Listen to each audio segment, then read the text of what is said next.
Not one game at the World Championship match has been predictable thus far.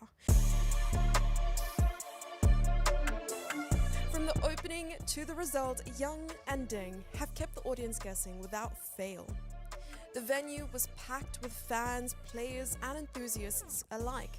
Exciting game aside, there were quite a number of things to look forward to. Vladimir Kramnik and Ho Yifan were hosting the Chess Legends presentation, where Kramnik gave a simul shortly after. The Kazakhstan versus the World press conference took place just downstairs, boasting popular chess personalities, namely Zansea Abdulmalik, Bibi Sarah, Harika Dranovali, and many more esteemed attendees. After the players were seated for Game 6, the ceremonial move was made by woman Grandmaster Dana Reitsnitsa-Ozola, Deputy Chair of FIDE Management Board, who gave a seminar earlier today.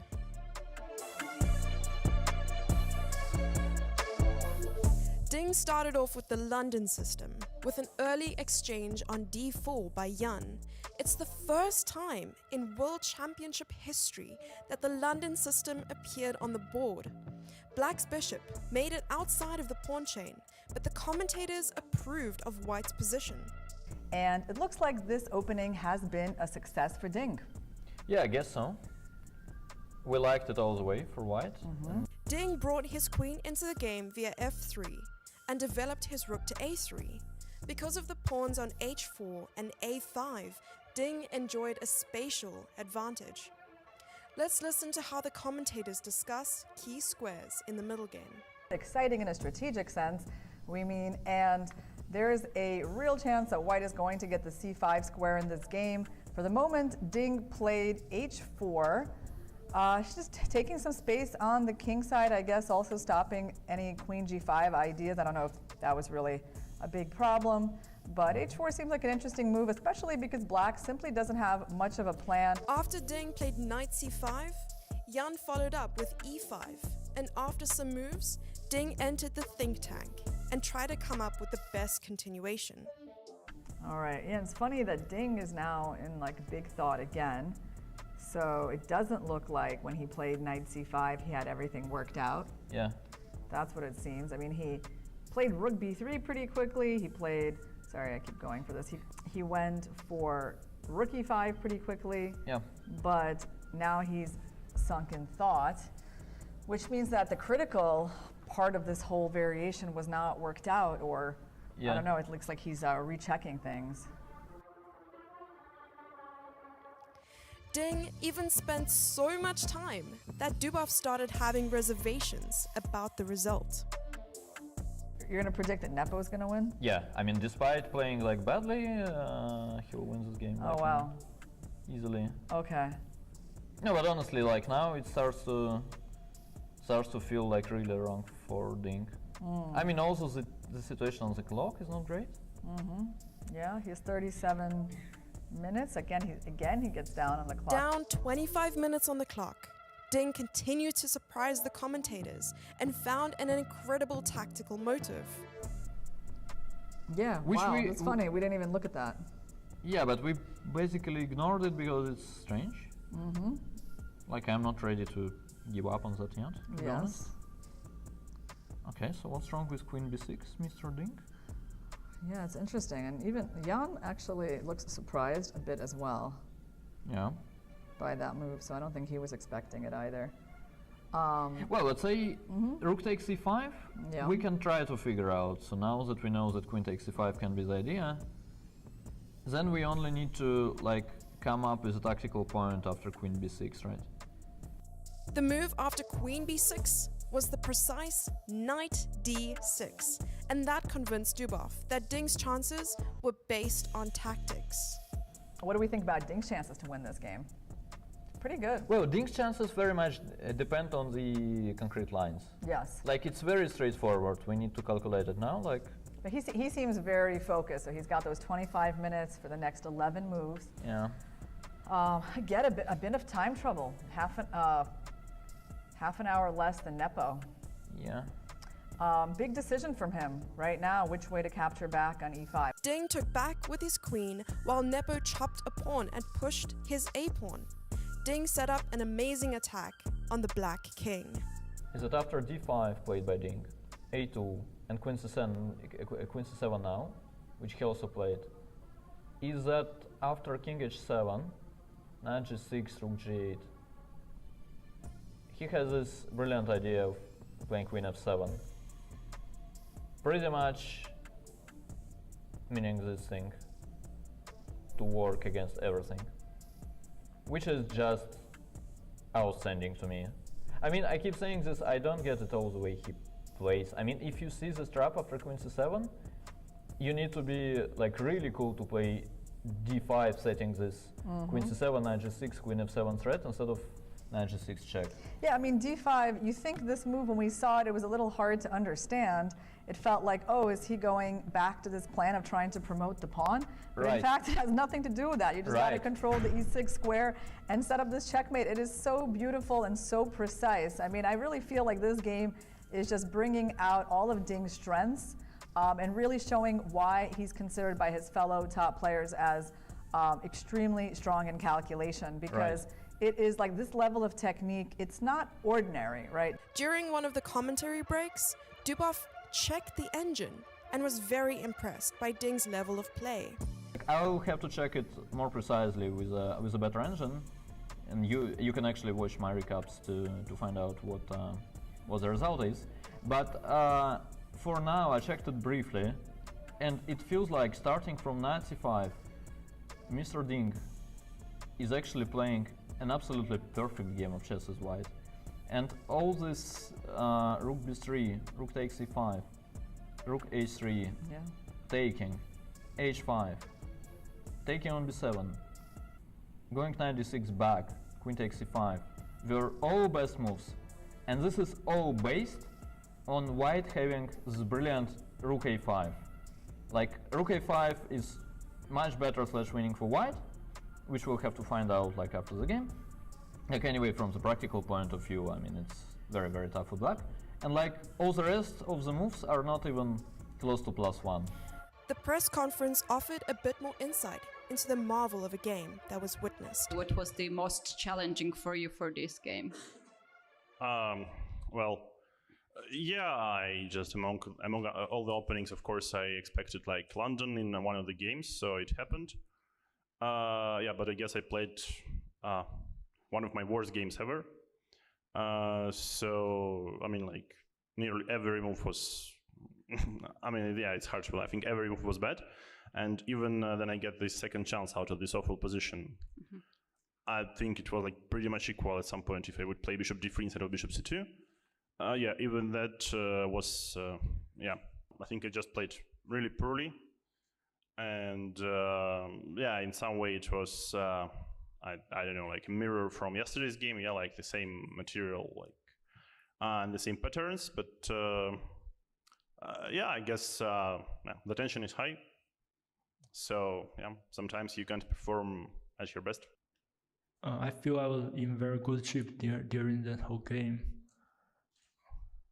And I was not so influenced by yesterday's lose. Anish was seeing all these checkmates on the chess.com broadcast, and he said that it was disturbing how beautiful it was. He was complimenting you. And then he said that you're a total genius for these ideas. Do you agree that your game today was genius level? Yeah, I'd like to thank to Anish. Actually, yesterday I saw his remark. He believes I will tie the match despite I was lost yesterday. So thanks for his confidence. Yeah, today, yeah, the game itself, I feel very, very pleased with the ideas. Many ideas occurred over the board. Yeah, in the end, yes, this d5 followed by queen c7, also I was very happy to find. Why do you think there are more decisive games in this match than World Championship matches in the past?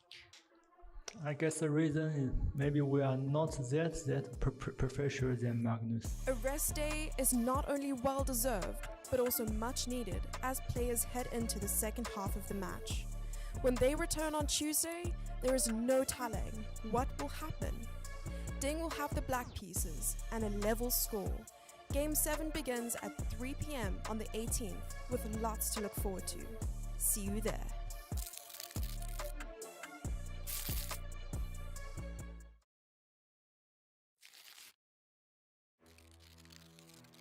As the world holds its breath, two unstoppable minds prepare for immortality. One from the land of the dragon, the other from the land of the bear. Together, they will write history.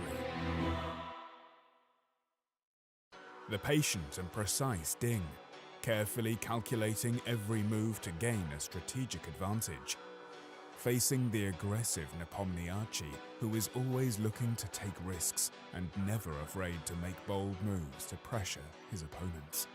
Their eyes might be fixed on the board, but their minds will be focused on victory. These two titans of the chessboard have fought their way through the ranks, demonstrating skill, strategy, and a fierce competitive spirit. Now they will go head-to-head and fight for the ultimate title, the FIDE World Championship crown.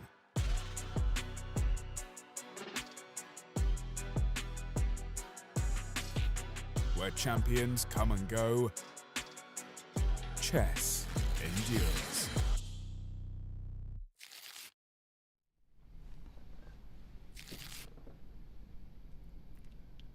Hello everyone, and welcome to our coverage of the 7th game of the 2023 World Chess Boxing World Championship between Ding Liren of China and Jan Nepomniachtchi of Russia. My name is Irina Krush, and I'm joined by Grandmaster Daniil Dubov. We're at the midway point of the match. The score is tied at 3-3, and it feels like a long time ago that we have gotten used to draws as the normal result in a World Championship match, because 4 of the 6 games so far have been decisive. Today also happens to be your 27th birthday, Daniil. Yeah. So we wanted to wish you a happy birthday. And my wish for you is that, apart from all the usual good things, that you create more of those kinds of games that make your happiness go beyond the bounds of ordinary human happiness. Thank you. Okay. Thank you very much. Yeah, and would it make you a little bit happier today if we had another decisive game? Probably. But I think I'm not that far from the point where like a draw will be a sensation for me, and I will be like, wow, draw. It is actually a possible result too. But at least Jan is white today, right? Like, I think all the games where Ding was white were decisive. But with Jan being white, it's what is it? Is it 50-50 or something? Yeah. Yeah. Because he did win one game with black in the second game. So let's talk about the big theme of this match so far that most of the top guys have been pointing out. I'm going to read you a quote from Caruana on his podcast with Krush and Shurila. So he said, after every decisive game, we've said that one side is playing brilliantly. The level is quite high, but these guys don't defend whatsoever. They don't grab even a single defensive chance. Right. And he felt that Jan really didn't take his chances to defend in the last game. He actually didn't even use all that much time in some of those critical moments, and just did not seem like a guy that was desperate to defend himself. Yeah. So what do you think, Daniil? I mean, do you think the level of defense is low due to the pressure in the match, or? Yeah. First of all, let me praise Fabi. I actually like their podcast a lot, and I think it's like one of not too many sources where you can actually get like all the reasonable information and all the reasonable opinions, not result-oriented ones, and actually some, with some deep thoughts behind them. And I actually had great fun. I knew it's good, but somehow, like for some reason, I wasn't sure what is this about. And then I started listening it, I think, less than a month ago. Like at some point I had this serial of flights where I had nothing to do anyway, and I actually decided to download like a dozen of episodes or something. And I was actually very impressed. Like, it's not a surprise that Fabi and Christian are reasonable people, but in general the quality is there. I like it a lot. So yeah, people, if you want to know what's going on for you in chess, then go listen to FIDE and Krush. Yeah, I think. Oh, yeah. sorry. Go ahead. Yeah. I just want to say, in general, there has been so much great content around this match, and it's kind of like so much to choose from. It's hard to get to everything. But yeah, apart from Christian and Fabi's podcast, I also was watching Gatakamsky's recap. I've watched Rajabov's recaps on the match. So that's really the difficulty for chess players these days. It's just finding the time to listen to everyone's opinion. And definitely Gata's recap on the London system, which from yesterday, which he actually plays a lot, was very interesting. So you basically like all the recaps, but mine, yeah? No, Daniil, yours is the first one I watched, okay. and then I go to the other ones. Okay, sure. Yeah, I don't know. Speaking of what Fabi said, I think, well, he's probably correct to some extent. But at the same time, let's say to me, it feels that, like, in general, it's quite a rare case when being under pressure, you'll actually survive in this kind of game. Like, I see what his point is, but at the same time, let's say if we look at the previous game, like playing this rook takes c5, d takes c5, queen d8, and then calculating it for like 10 moves and playing like an engine for like over a dozen of moves probably, and then like if you don't play the best moves, you lose. I mean, it's not a scenario where you will hold often. I will give credit to Fabi. It is true indeed that he is actually one of not too many people who are capable of playing this way, and sometimes yes, I mean he can do this. He can think for like 30 minutes, play like 20 best moves, and survive some tough position. But it's not, it's not a common case even for let's say top 10 players. Not everybody has the skill at all. And yeah, speaking of two players we have in the match, yeah, I kind of tend to agree that yeah, in general they are not the best defenders in the world most probably, and they are much better in attacking and converting. So basically those are their strengths, and defense is not like a big strength for either of them. Yeah.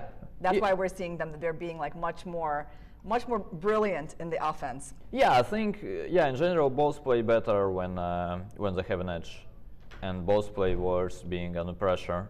So this is not like a Karyakin that is going to be called the Minister of Defense. No, it's like Karyakin reverse. No, Karyakin was exactly the opposite actually. He has always been brilliant when he was worse, but it was kind of hard for him to get the game going and to like convert his pressure into something real. And yeah, these two basically, once they're slightly better, like it's almost a penalty sort of, yeah. Those are really good for the attacking side. So yeah, Fabi is probably right, but yeah, these two are brilliant, but they're still humans. Yeah, I mean, I guess that's what I want to see in this match. It's a game where we can't predict the result for most of the game, and then we still get a decisive result. Yeah, this would be nice. That would be my ideal scenario for today's game. Actually, something new. Okay, let's talk about the level of preparation for the openings, because that's such a big factor in the World Championship matches. Fabi was feeling like Jan's preparation is much better, so let me read you what he said. What he said about Ding. He said, I do have the feeling that Ding is not nearly as well prepared for this match as Jan. It actually seems like his preparation is really lacking, and somehow he's still getting chances because he's making smart opening choices with the white pieces, choosing lines with tension in the position. So yeah, I mean, we have noticed that Ding has been jumping around from opening to opening. It's actually worked pretty well for him. Jan has been going to this fountain with 1e4, or this well, the well of 1e4, and kind of looking for ideas there in several of his games. I mean, would you agree with that Jan seems much better prepared for this match? Yeah, with all the respect to Fabi, this point I don't quite get. So basically he's saying Ding is not very well prepared, and the next thing he's saying is basically... But it's going brilliantly. Yeah, and that his opening choices are smart. No, I think the reality is that, I mean, I see what Fabi's point is, but I think the reality is that basically it is actually a very interesting match where we can finally witness this you know, basically this is kind of a fight between two completely different opening strategies, which has not been the case for like quite long. Like normally people would do exactly the same, like you're solid as black, and as white you have some main repertoire where you're trying, you like make sure it's risk-free, and then you try to, you know, squeeze water out of a stone. And then Ding is saying, and I think it's actually a very smart thing to do indeed, that they kind of spotted in Ding's team that Jan is in general, well, he is not, I think in general, no offense, but I think in general he's not into details in chess opening theory.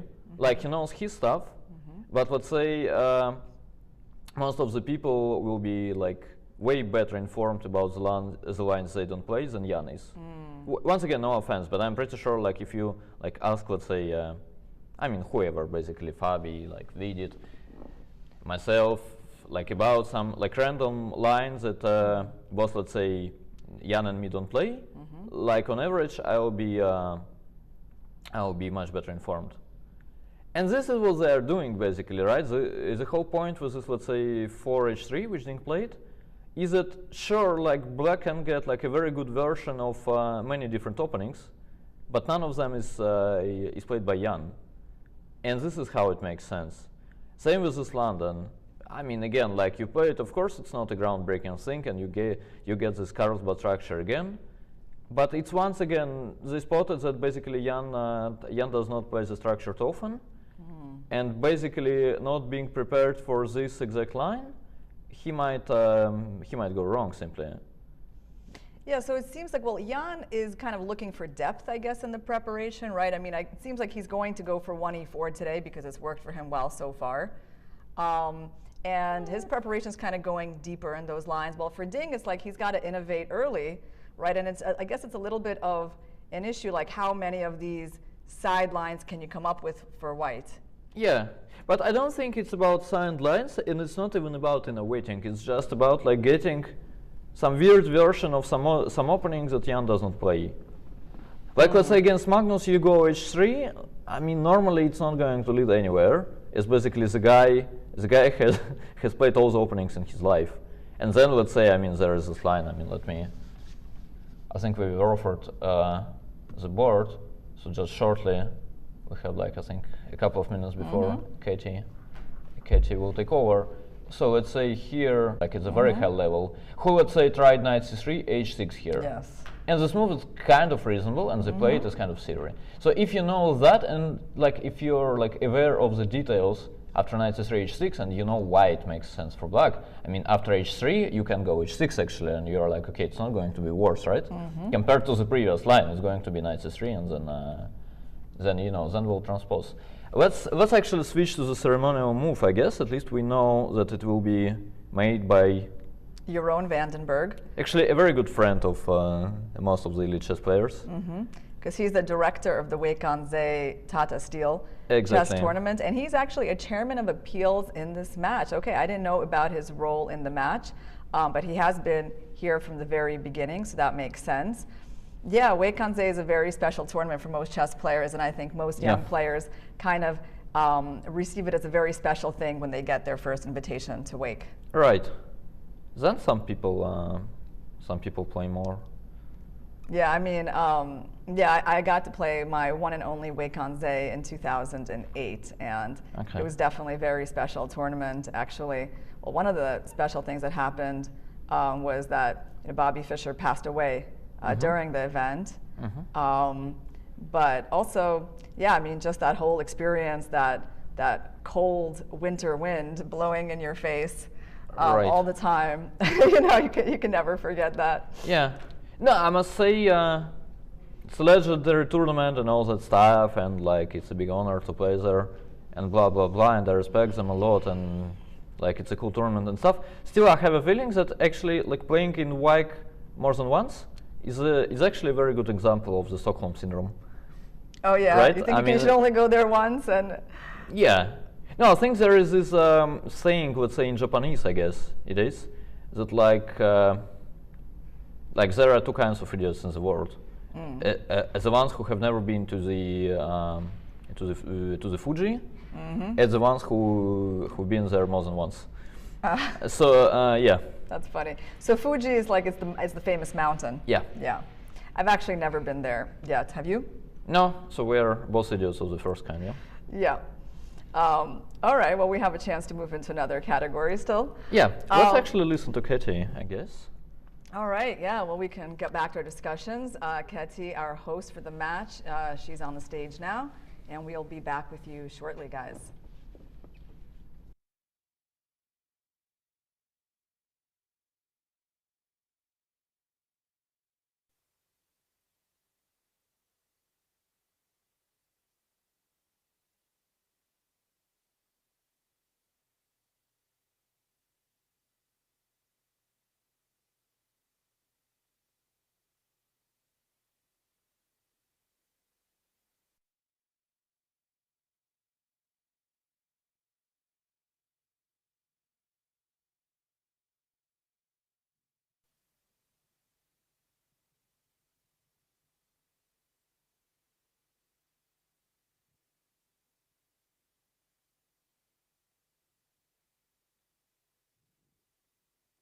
Thank you very much. And from now, the chief arbiter will take over. Thank you very much.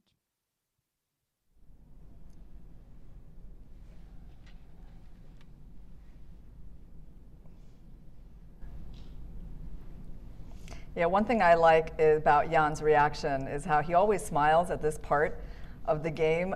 When the ceremonial first move is played, it seems to somehow always amuse him. So let's actually refresh the board. I think otherwise we're going to enjoy an empty board for the rest of the game. Okay, how would we do that? Well, you click refresh now. Yeah, but we don't have like this, I guess, and then it will pop up. Yeah, maybe, Okay, or maybe have not. the first move already been played? Ah, so it's actually their board that is lagging. It's not our board. Yeah. Yeah. Okay. Okay. Let's just see if we have a move yet on the board. We is E4 the official move? It is, right? Or Not not? sure. Probably. Okay. Well, give us a second, guys. We're gonna make sure. I mean, I do expect E4 from Jan today.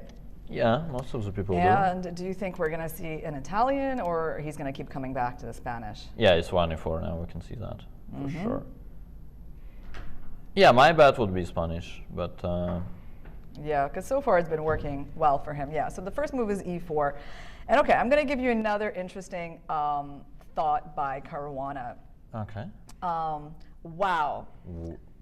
I mean, yeah, exactly. I'm not interested in Fabi's thoughts for No, quite some time from now on. I'll tell you that Fabi's thoughts are relevant to what we just saw, so I Okay. will share them with you at some point. But Okay. I mean, let's just explain why we're so surprised. We just saw the E-pawn push forward only one move.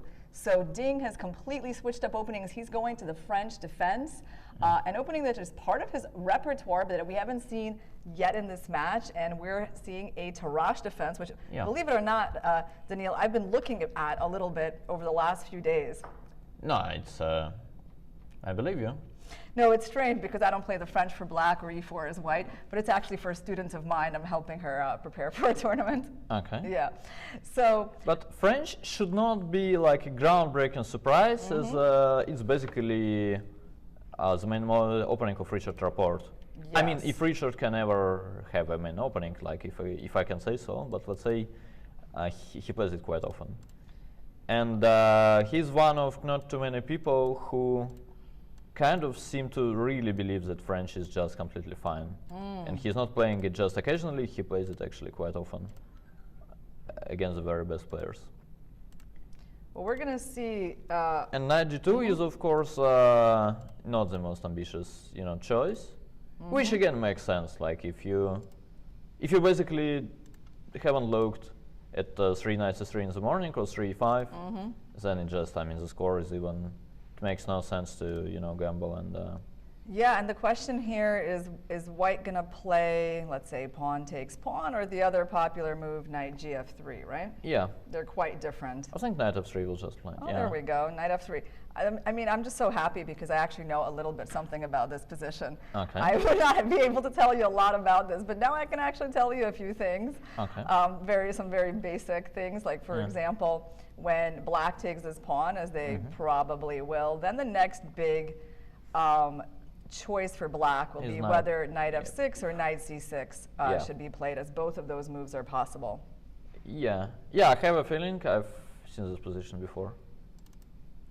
Oh, yeah, okay, Daniil, I had to look at you to make sure you were kidding, yeah. No, actually, let me just show the people. There was this funny game played by Magnus and our brilliant Fabi, which I think went queen takes d5, knight b5, knight a6, knight c3. Well, it was a blitz game, yeah. I mean, let's not troll Fabi too much. But Fabi played something like queen d8, a3, let's say bishop e7, queen f3, and he actually played castles here, and white took on a6, and Fabi resigned, as after b takes there is queen takes. Oh wow! So you memorized this game by heart.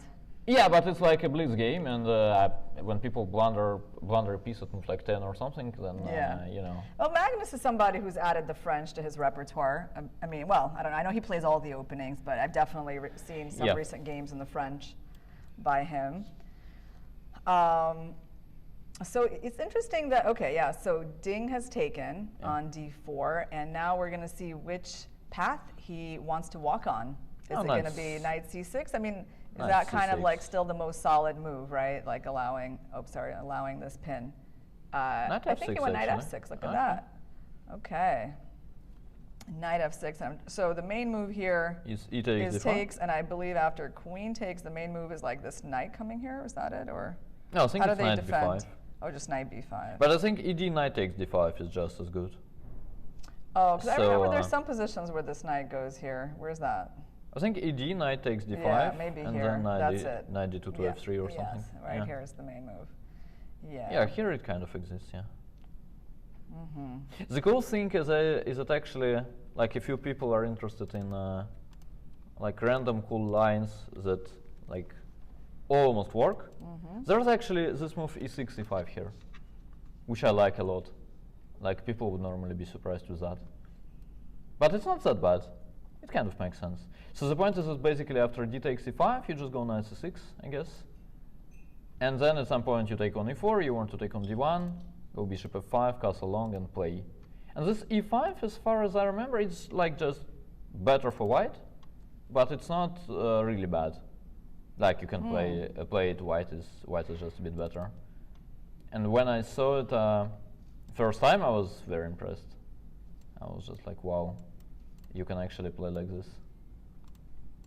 Not in the World Championship match though, which is a bit unfortunate.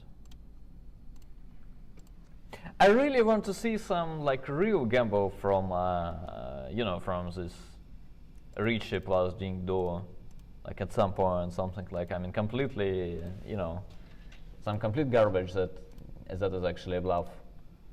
You know what's interesting, Daniil, is that actually from Nepo's side, he's much more of a knight c3 player. Yeah. Right? So we should kind of point that out, that upon being surprised with the French, he veered off the normal move that he plays, knight c3. I mean, he has, I mean, of course, you know, most people will have played all these moves here, but he definitely plays knight c3 like vastly more. Like, it's clear that that's like the main thing that he does. Yeah. And yet, I guess, you know, being surprised, he's decided to move away from what he usually does, and he went for the more conservative knight d2 move. Yeah, times also changed, right? I think most of the games he played in this knight c3 were played, you know, long ago. Let's actually not forget. What would you consider like long ago? I don't know, 5 years. 5 years? Completely different engines and stuff. Yeah. Let's actually not forget that the French was actually one of his own weapons for let's say, candidates in Yekaterinburg. It could actually cost him the whole thing, right? I think he played it 2 or 3 times. He certainly lost against Envil as black in this whenever. I think he was also lost but survived the game against Alexeyenko. And yeah, I mean, at the end of the day, the experiment didn't seem to be successful. Yeah, actually, I do see that in some of his recent games online, like the most recent games that I have, even from February, he was playing knight d2. Yeah. Right, so he was going for knight d2. Yeah, he had this game against Kramnik. But he... And Ding, I think, played knight takes. Yeah, there was a game Nepo versus Grishuk, actually, from this exact position. Where Nepo played, yeah, knight 2 f3 here. Yes, actually I remember looking at that. Knight 2 f3 and bishop b4. And then you can't really block that check. As there is knight takes c3, right? Yeah, there's knight c3. So he went like, I remember this was an interesting game, bishop d2, bishop c5, c3, castles, bishop c4, b6, castles, bishop b7, queen e2, knight f6, rook a d1. Yeah, normally black is kind of okay in this kind of positions as long as he does not blunder some knight takes c6 or something. Yeah, and white, I mean, but white generally, I guess, has to play on the king side here, right? Or try to get some initiative on the king side? I don't know about how. Like normally, I kind of agree that if you can do it, you must do it, but you know, I'm not sure how exactly. And this is actually why black is sort of okay, but yeah. But let's actually go back to the actual position. I think there is a very big number of moves here that I looked at. I think knight e4 was interesting, g3 was interesting. Like many moves was there for sure. I think c3 is a reasonable move too. Yeah, well, you know, Ding has forced Nepo to start thinking pretty early on in this game. You know, we know that Nepo has generally been blitzing out in his moves in the opening, but here, although he's white, yeah, he's clearly surprised, I think, by this choice of French. Yeah. I think, you know, for us viewers, this is actually a very welcome surprise. A new opening in the match, something a little bit less traditional than 1e4, e5. Yeah, at the same time we had like decisive games after e4, e5. We should probably say thank you. So knight d2 to f3 he played, yeah? Okay. So I was about to say knight d to f3, but then I realized I need to specify, right? Yeah. Yeah, it's interesting how this knight goes here, and like, why doesn't he ever go to this square in these positions? What is it? Is it like, that sometimes there could be f5 or? No, I think it's that playing knight f3, you're basically preventing e6, e5. And knight e4 is interesting, and yes. Yeah, I'm saying it's interesting. I looked at it, but yeah, in some of the lines, black just has this e5. Got it. Which is kind of a downside. Yeah. Okay. So let's see. He goes knight to f3, and we get an immediate answer from Ding. Bishop e7, I guess. Bishop e7. Okay. So he didn't go for this move that Grishuk went for, the check on b4. I mean, yeah, there doesn't seem to be anything wrong with like any of these squares, right, for black. Right. I mean, maybe even all of them are kind of possible. But okay, he goes bishop e7. Okay. So what is the move here? Okay, what move would I make? Well, I mean, yeah, it's a question, right? Is there any point to have the pawn here, or, because if I go bishop d3, sometimes like I'll walk into these things, right? But it's not too often though, I would say. Yeah, you can always just move to like c4 or something. Or e4 even in some of the lines. Yeah, I don't know. So I guess you would say that this is a move that we should consider as well? Yeah, I'm pretty sure c4 is not great, but... Yeah. Yeah, I guess in general you want this knight on d4 to be stable, and you want it to be supported. I think in general the conceptual decision White has to make in this kind of position is actually basically making sure this bishop from f1 that it does not belong to g2. Like, let's say I'm always tempted, I'm Catalan player and all the stuff, but here it makes sense. In terms of ideas, I am always tempted by playing something like this and bishop g2. And then long term it makes a lot of sense. White will castle, white will play queen e2, rook d1. And it's kind of nice to have this bishop on g2, preventing, let's say, black from playing b6, bishop b7 in many lines, which will run into some c4s, followed by knight e5s. So as a setup, I like this a lot, but I have a very strong feeling that this will just be good for black move by move. Let's say my bet would be that here e5 is probably just great. And then we have to take, like we don't allow e5, e4. And then something, I don't know what exactly will work, like, I don't know, maybe bishop b4 check, c3 runs into knight takes c3, king f1. There's rook e8, yeah. King f1 is actually reasonable, but somehow it doesn't look too good. And then after bishop d2, there's, yeah, something like that indeed. And it seems to be at least interesting for black. You know, with bishop e7, there are not so many recent games, but what's interesting is that there are a lot of old games with bishop e7, and I see that one of the people who tried this move a few times is a very famous French player, Victor Korchnoi. Okay. Yeah, so he played this at the Olympiad in 1974. It's also been played by Tigran Petrosian, by going all the way back to Karas Stahlberg from 1952. So basically this move has a pretty long pedigree. So this Jansa Korchnoi was exactly g3, right? Yeah, No, I mean, it's not that I'm such a bright person. I think you've just... Oh yeah, so we've seen, let me see how many possible moves we see here for white. So we have the most popular move, bishop d3. And g3, right? And then g3, bishop e2, c3, bishop c4. I mean, yeah, so a lot of things have been tried here by white. Yeah. And if we go to, like, let's say some of the very famous names, so Karas played g3. Yeah. He went with your plan. So Korchnoi on the white side of this went for bishop c4. Let's see, Savan against Petrosian went bishop e2. So it's really hard to see like what the main move is here. Torre against Korchnoi went bishop d3. In terms of more recent games, Vladimir Kramnik, Das Hermanis went bishop c4. Who is that guy? Yeah. Vladimir Kramnik, yeah, playing the e4. But this guy Kramnik, he's like one of Nepo's coaches, right? Or well, I don't know, Daniil. You're asking me. I wanted to ask you that question. So yeah, that's been another big thing in the news that there was like a tweet about that, about Kramnik heading Nepo's team of coaches, and a few people started discussing it. I mean, Kamsky was talking about it on his podcast, and Fabi and Christian were talking about it. I mean, like, Fabi and Christian, I don't think they actually know, right? They were just kind of like stating that those were the rumors. They didn't have any particular insight. Kamsky was talking about it more like, oh, that's a fact. And me, just watching all of it, I was just kind of surprised because Vladimir just came off from playing a tournament in Berlin, and he's here for another tournament. So it's like, that seems like a really busy guy for someone who's supposed to be heading a team of coaches at a World Championship match. Yeah, at the same time, I mean, this rapid tournament could be just a distraction, you know, from his main job. Yeah, I think bishop c4. Was it bishop c4? Yeah, it was.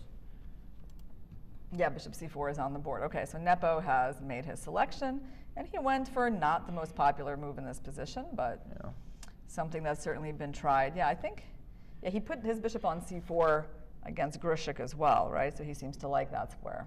Yeah.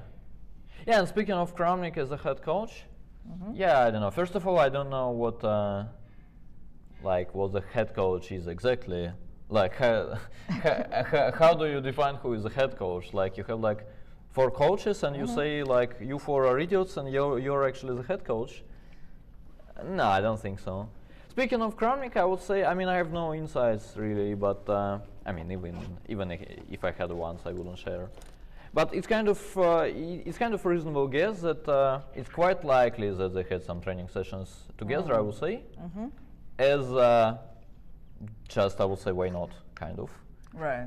I mean, it feels very reasonable, and clearly Jan quite likely had this option. I think they're on good terms. And I mean, why not to have some session with Kramnik? Why not to learn something from him? Sure. And yeah, this match, I'll say, is very likely. Speaking of Kramnik as a head coach, I kind of fail to. I mean, it could be true, but I mean, to be honest, I like Vladimir Borisovich, as we call him in Russian, a lot and respect him a lot and stuff. But first of all, I don't see him being very much interested in, let's say, spending nights looking at some, Grunfelds and Berlins and stuff.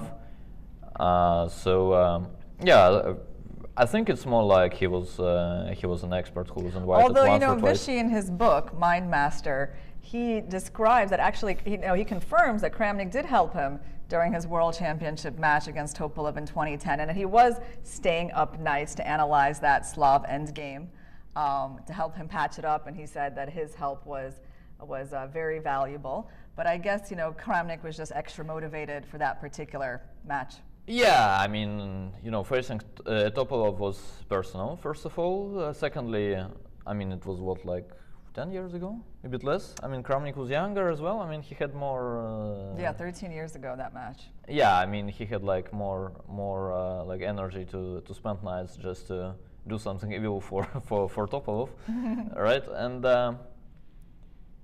yeah, I don't know. I think it's actually a very tricky topic. I'm not necessarily right, but I have a feeling that in general having a real top player in your team who is at least equal to you in terms of this overall greatness is actually a tricky thing, as I mean, you will have your egos kind of fighting, and then you'll never be sure that this guy is actually like really invested emotionally in this thing and stuff, and it's always tricky. Let's say with Kramnik, I mean, let's say he is on the team, like he's the last Russian world champion, which is quite something. Yes. I mean, if you're young, are you like 100% sure he actually like wants you to win badly and he will give it all? Yeah, I mean, I don't know. There are some exceptions. Let's say Kasimdzhanov, who was like an absolutely brilliant player himself, winning this world championship in Tripoli. He's clearly an exception. It's kind of, I mean, many people worked with him, right? I mean, you can read the Wishes book. I mean, you can listen to Fabi. Now he's working with someone else. It's clear that I mean, he's working with the Dusatorov now, right? Yeah, as far as I know, and it's clear that like it's easy for him to give it all, and sort of not to have his ego involved. But with such a great champion as Kramnik, I mean, I don't see him. I think it's actually a lose-lose, to be honest, to have him like as a head on the team of the team. So you can see him like contributing in some way, maybe some informal way, but not like really being a formal part of the team. Yeah, I guess so. No, I mean, it could be that they met. I mean, they played some training games. I mean, they discussed a couple of openings, but I don't see him being like really in charge 24/7, sort of. Nah. Yeah, by the way, we're talking about Kramnik, and we're seeing that move bishop c4 that Nepo chose, which we said is not the most popular option for white. But yes, indeed, one of the people who played it was Kramnik in that 96 game against Iescas, who I guess was one of his seconds later on. Sure. So that's a pretty, I mean, it's just a funny coincidence, I would say. Korchnoi also tried that move, and it seems like knight c2, knight c6 that Ding answered with is a new move, although it is really quite natural. So let's try to figure out what the point is. So, well, knight c6 is perfectly normal, but why not to start with castling? So what's castles is the most popular move, and then it seems like white just castles, or queen e2 has also been played. Yeah, castles. So what could be the reason of playing knight c6 instead right of away? castles? Well, yeah, I don't know. The knight seems to be going to c6 afterwards, after the castles anyway. So why he started with castles here, hard to say. I mean, at the same time, it could be just, like he knows that there's nothing wrong with starting. Yeah. With starting with knight c6, and he just wants to steal like 5 minutes, which Jan will spend trying to realize what the difference is compared to castling, and then after white castles he will just castle back and he will be like, okay, I just stole 10 minutes from you. Yeah. Okay, well, it's pretty cool that we're in a new position after just 8 moves. Yeah. Right, so The players are on their own. Jan is spending more time thinking. Yeah. And let's try to get into this position and see how this can develop. So I guess if white trades and weakens the structure a little bit, it's not too dangerous for black. Let's actually talk about this. Yeah. Is it that black is just going to eventually go c5 and bishop b7, or how do you see this unfolding? Normally, yeah. Well, in some of the lines it will not happen too often, but like in terms of ideas, sometimes he's also happy with playing f6, e5, bishop e6 or something. So let's say I castle. Yeah, I castle too. Okay, Jan, by the way, I think what is he doing? He takes on c6. He takes on c6, okay. Which is a very, very safe approach. It's reasonable, yeah. And we're going to be in this structure. And so here what I was thinking about, you said you're going to castle, and I had some idea. I mean, normally I need to fight against this knight. I can't let you just have that piece on the board. Normally at some point, exactly, you need to prepare c2, c4. Exactly, yeah. But if I go bishop d3, I got to deal with knight b4. Right? Okay, you're a very concrete player, yeah, maybe. But I mean, it's a concrete problem here on c2. Yeah, my point was that basically the way I see those, here exactly knight b4 seems to work indeed. Yeah, because bishop e4, there's going to be like f5 ideas, right? Yeah, well spotted. But even in terms of ideas, let's say I go queen c7. Like the way I see those is that basically white is saying my pawn structure is a bit better. Like you have these two islands on a7 and c6. Black is saying once I go bishop b7, c5, it could be that you're tiny better, but you're never winning this. And one of the key factors here is that like quite often you'll have an ending with basically all the minor pieces traded. And then you have some rook endings or let's say rook and bishop endings. Which will be, I mean, again, white will be like technically a bit better, but normally you don't win those. And with black being aware of that, it's kind of difficult to prevent him from just trading everything, putting the rook on d file, and you know.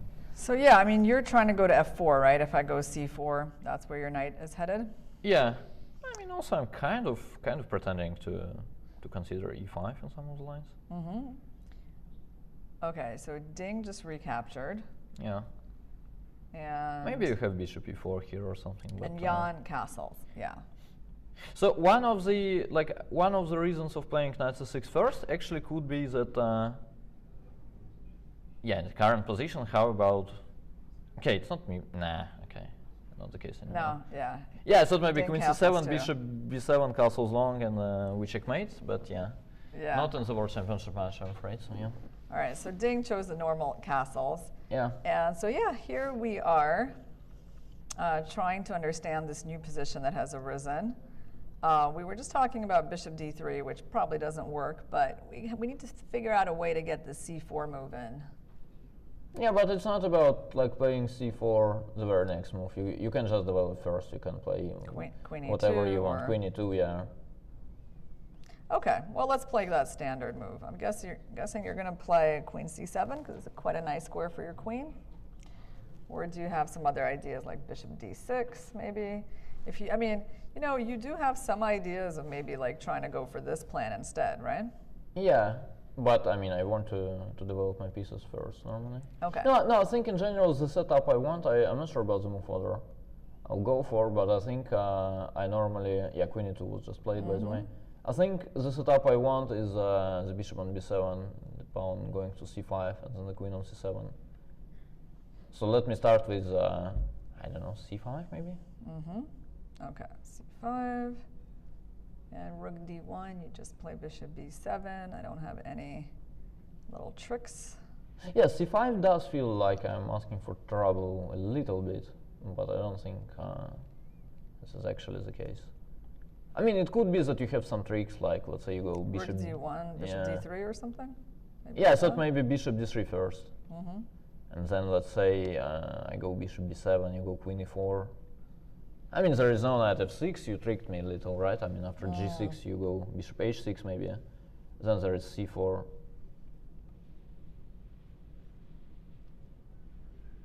Yeah, this is not the... Oh yeah, you mean white is going to play c4. Yeah, or let's say after rook 8 there is bishop b5, and I'm not even sure we can save the exchange as black. So he has to be a little bit careful. Maybe c5 was the least precise move. Maybe I actually start with bishop b7, and then I wait for rook d1. If you go rook d1, I go c5. And why can't I go bishop d3 anyway? Well, you can, but then I will not play c5, I guess. You're going to go queen c7? I'm not sure. I can also, like in some of the lines, yeah, exactly, I can try your brilliant knight before. Yeah. For the moment, I don't see how it works after bishop e4, to be honest, but maybe somehow it does. Then after f5, at some point, I'll just go back. Maybe I start with rook d1, let's say, and then I go back. And I have to move my queen somewhere. Queen c7. Yeah, I go bishop. Go bishop d3, and then you want to try to win a pawn or something. Maybe I should go to c8. Yeah, you can. Bishop probably is a move, yeah. Bishop d3. You take on. You know, when I get the bishop pair, I somehow feel very happy. Yeah. And I get that. Also, rook takes is not available, as there is bishop h6. So I could probably go c takes d3. This is an interesting position. I would suspect it's actually quite good for white, but I could. Okay, hold on, because I'm going to say I think it's good for black. Okay. And because I see this bishop being amazing, and he can go to d5 and guard the pawn. How can I thought in chess, when you get a bishop like that, it's hard to be worse. Well, it's kind of true, but it's at the same time it's very concrete. So basically, what I'm trying to get as white is, let's say I'll go knight e5. Then I get f2, f3 at some point. I'm going to limit my bishop. Yeah. But still, with like your pawns being so weak, and like neither of my bishops are actually bad, right? Like my bishop can settle here. The other one can go to d5. You're going to try to play against this pawn? You're going to go like b3? Maybe, no, I think your pawn structure is in general much worse. Basically, if white will stabilize, you will normally take white in this kind of position. Like after f3, this bishop on b7 will not be brilliant. Yeah, that's a good point. Also, there is basically no scenario where you're like really better as black if I stabilize. Like even if I lose the pawn on d3, this pawn on e6 will always be weak. I will, like with the bishop on b2, I'll always have some like mating ideas. All right, but I got some ideas. I'm still not willing to admit that. Come on. The black could be worse. Here we go. Here's a typical move. Yeah, a5 is probably good. That is true. All right, but how does it change? Well, I just want to make sure I get a little bit of counterplay that you can't quite stabilize the way you want. Well, I will go bishop d2, bishop c3. Yes. I will survive. Well, let's try. Let's play a few moves. It's kind of interesting. Okay, bishop d2. I like to fight on these imbalances. You get the two bishops versus the outpost knight. You're going bishop d2, right? Yeah. Okay. So let's drive that pawn in and see what this position is like. Yeah, bishop c3. Okay. I'm not sure why I'm not playing rook c1, but okay, I'm happy this way. Okay. No, I can actually start pre-moving next, no? Like even if I go you know what is also, you want to go a3? It could be. You're probably going to have to, right? Because once I put my bishop there. Yeah, but just in terms of ideas, I'll just go f3, I'll go queen f2, I'll probably double on e5. But how can I be worse? Like with such a bishop on d5? Yeah, but you will never have moves, basically. I'll just play f3. Yes, we got that. Yeah. I mean, I agree that you also, like, it's hard for black to get past this either. I just mean, like, is black really having queen f2. any issues here? So queen f2. Well, like, long term, I will come up with an idea, I guess. Like, I'll double on e5, I'll play e3, I'll double on e5, then I'll start attacking this e6 somehow. Some knight c4, knight e3 will be there. Some queen g3s. I could even consider like super long term playing something like h3, king h2, rook g1, g4. Like as black, you literally sit and wait. Like you can never push your kingside pawns, as you'll be just checkmated. Yeah. You never want to. You can never take on e5. You can never. Yes. Yeah. I mean, it's you sit and wait. No, I'm not saying you're lost, but you clearly take white in this kind of position. It could be that we will just shuffle for like 20 moves and then we agree a draw. But this kind of shuffling is more comfortable for white, of course. Okay, that's interesting. So let's go back a little bit. No, but also after bishop queen e2 is on the board, yeah. Yeah, so let's just find a way to get this queen c7, bishop b7, c5 set up. Well, okay, so we've definitely looked at like this type of idea a lot, but do you think that there is any way to get this kind of majority moving? Because black does have that extra pawn there, and it would be nice if you can. I don't know if we can make it work tactically, but like, can we just try just like something like that? see if that works. Yeah. Or I see your point, but yeah. I don't see this ever, you know, Or working. even like f6 is a little ugly, right? I mean, but f6, e5, but I don't know. Yeah, f6 probably. Okay, let's just try it. We try the things that don't work so we can understand this position better. Yeah, first of all, I think it just straight more or less loses to knight d4, to be honest. I'm blundering a pawn. Yeah, you have not played d5 yet. And I can't. I mean, you have I can play queen d6. Yeah, but it starts to look super ugly, right? Oh, just a little ugly, not super ugly yet. Okay. I'm not an expert in, you know, ugliness, so okay. We'll trust you on this one. Yeah, I don't know, maybe rook d1. Okay. So rook d1. And what do you have planned after e5? Where are you going? Well, I take on c6. Okay, see, that's good that I asked you. Yeah. Because you did have a plan. Yeah, that's a pretty painful one. Okay. Yeah. So you have a nasty little trick coming up. And the funny thing is, even if my king was on h8, you would do the exact same trick. Yeah. So rook d1 is it's a powerful move. It's kind of hard for me, given the pressure. Okay, yeah, I see your point a bit here, Daniil. Yeah, it's very hard for me I to... have a bit of it, yeah, that's true. Yeah, and it's just hard for me to get this move in because of the tactics. Yeah. Okay, so... Also, in terms of ideas, I guess you're just weakening weakening your pawns even more. I think normally once you have this one weakness, which is here this pawn on c6, you should normally be shy, kind of. Like f6, e5, just in terms of general ideas, it will not work often. Well, let's try it in this way. Let me just try the other way that I had. Okay. I don't even know if this is like my next move. If I could go there, you would take. No, I'll have rook d1 too in general. I don't know if I need. But let's try it. Let's see what happens. Bishop in general is not terrible there, right? Probably not. Or do you think I weaken the square too Yeah, much? kind of in general, to be honest. Like, deep inside, I strongly prefer the bishop on s7. Yeah. So here maybe I'll go knight g5, for instance.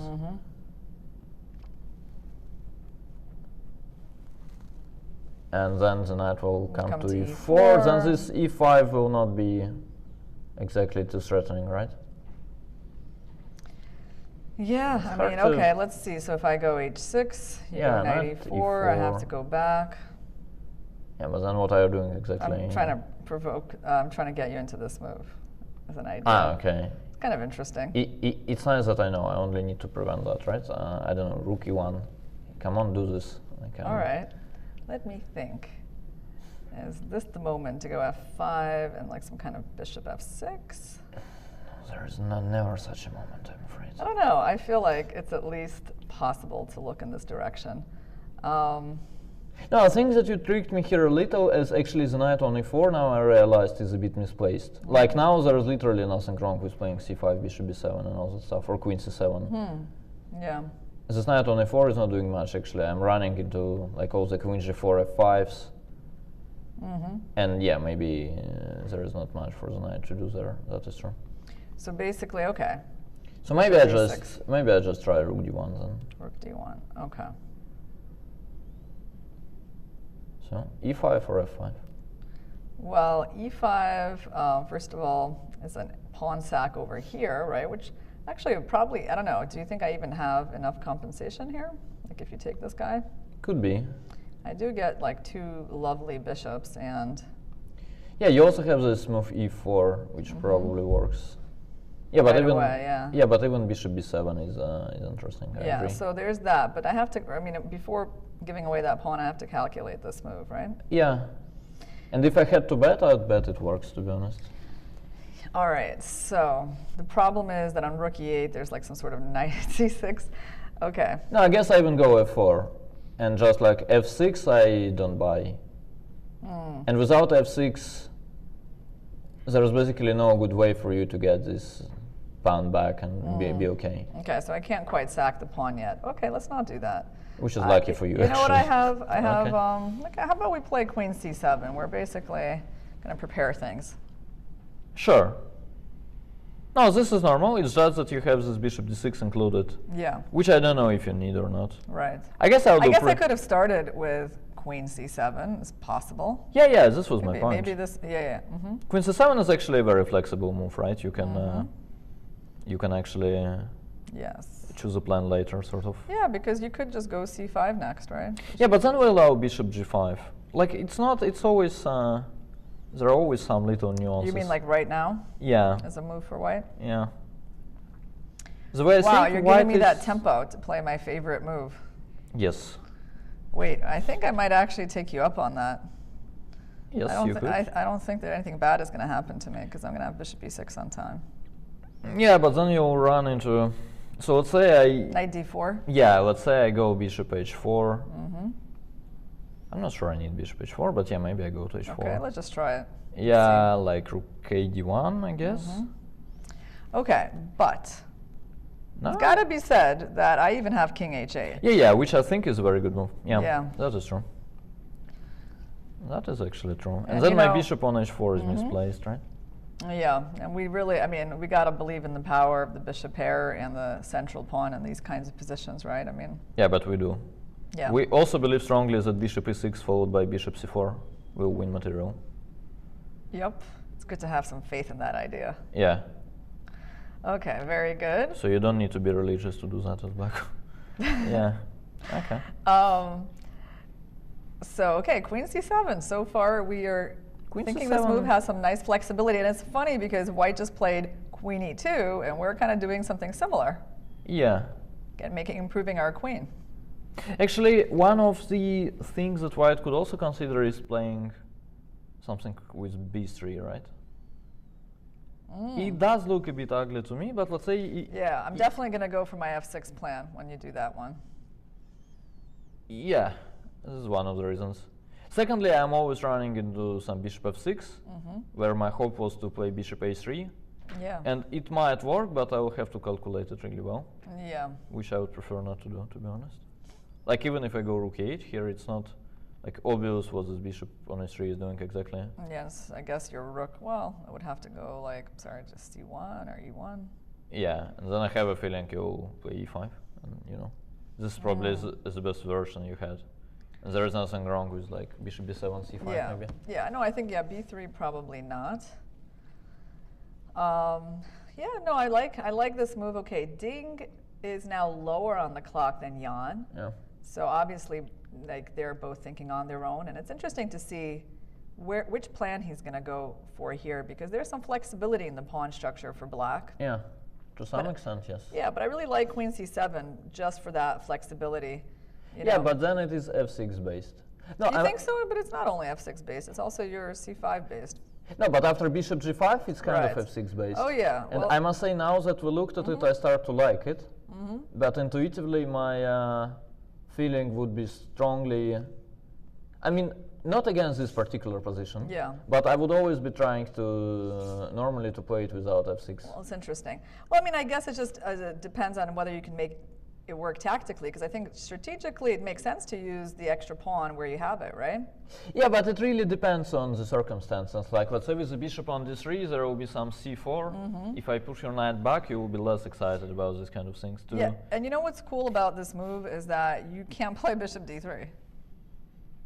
Can't I? I think you can't. Don't I have knight f4?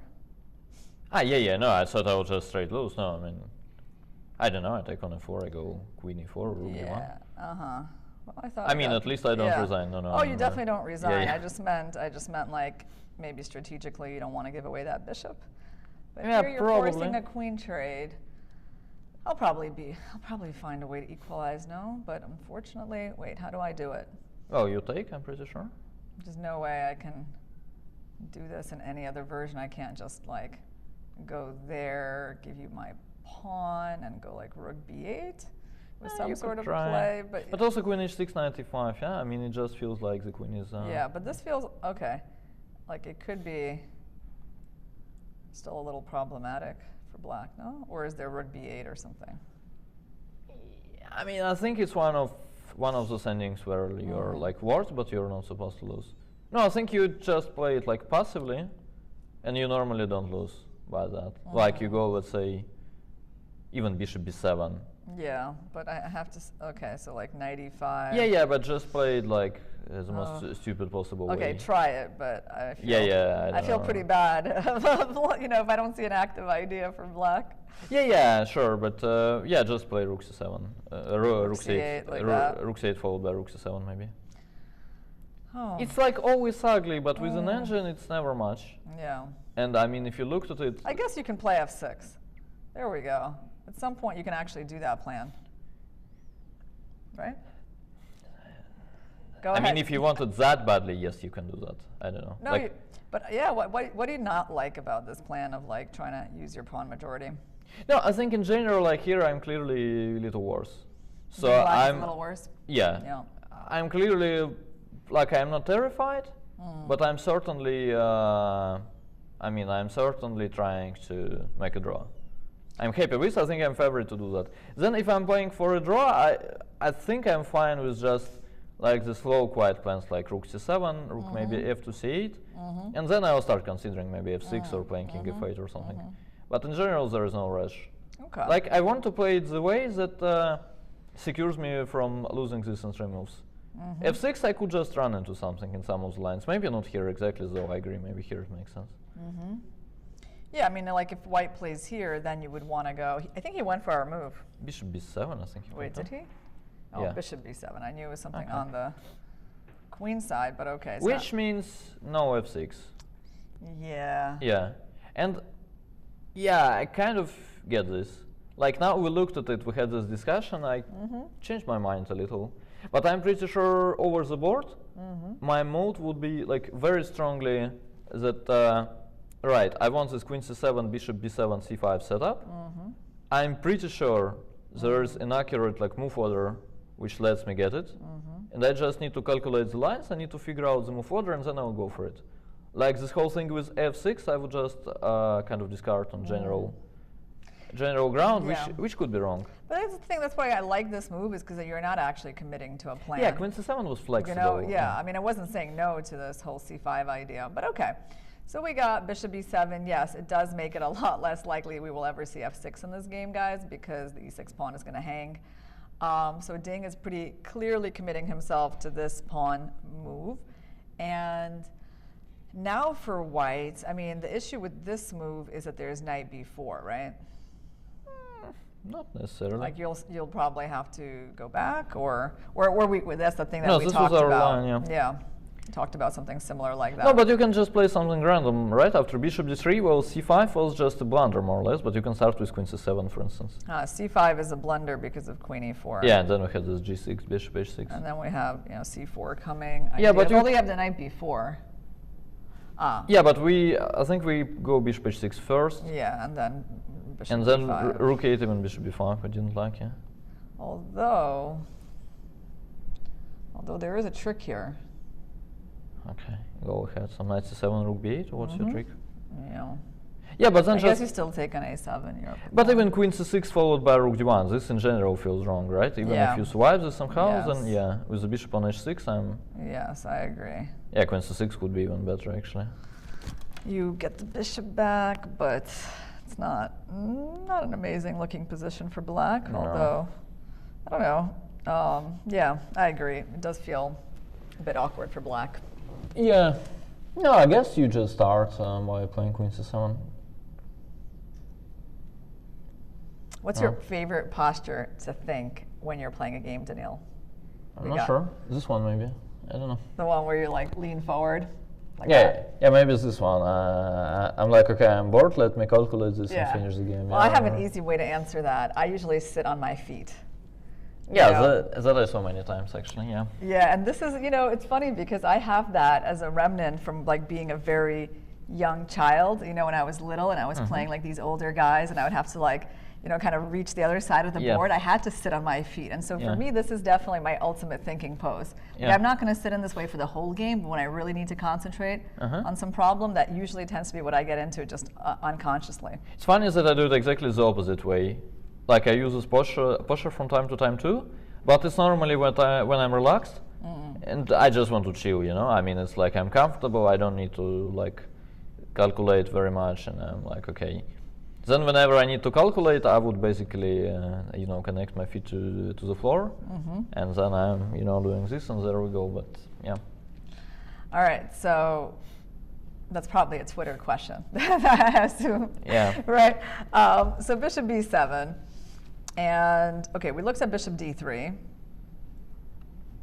Yeah. What other possibilities does white have before we go on our break? Let's make a little list of other things that white might want to think about here. Yeah, I think there's a billion of moves. They're all pretty much the same.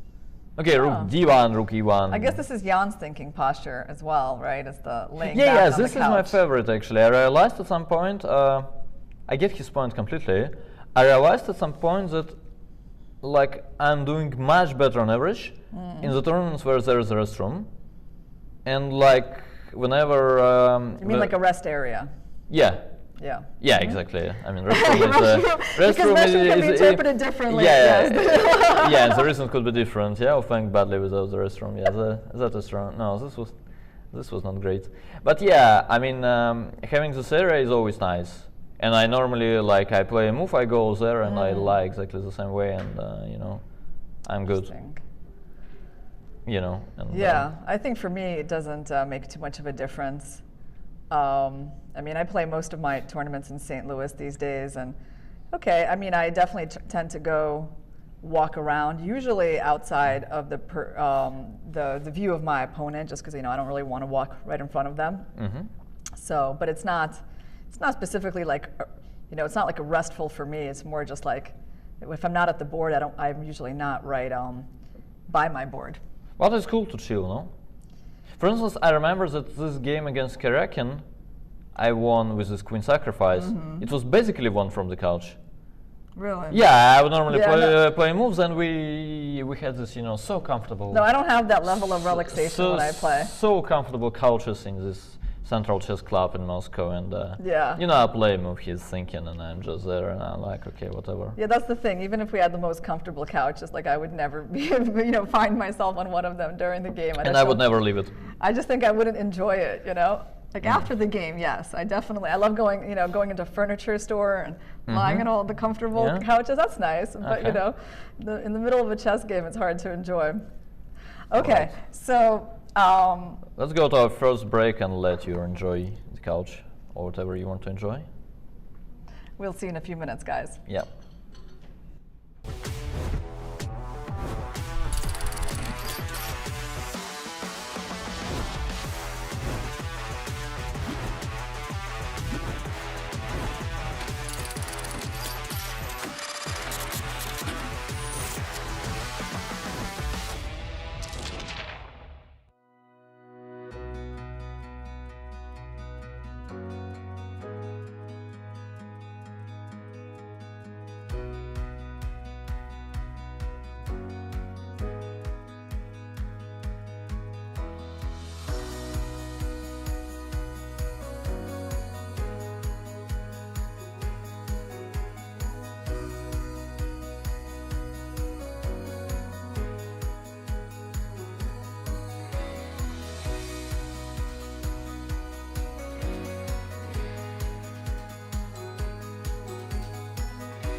At that point, it was some mixed feelings because it's a big challenge for me.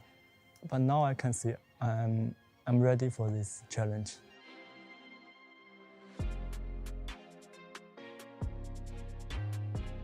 I'm confident about my preparation. Also, I think I grew up a little bit. I'm more mature, so I can handle the pressure. I don't feel any nervous right now.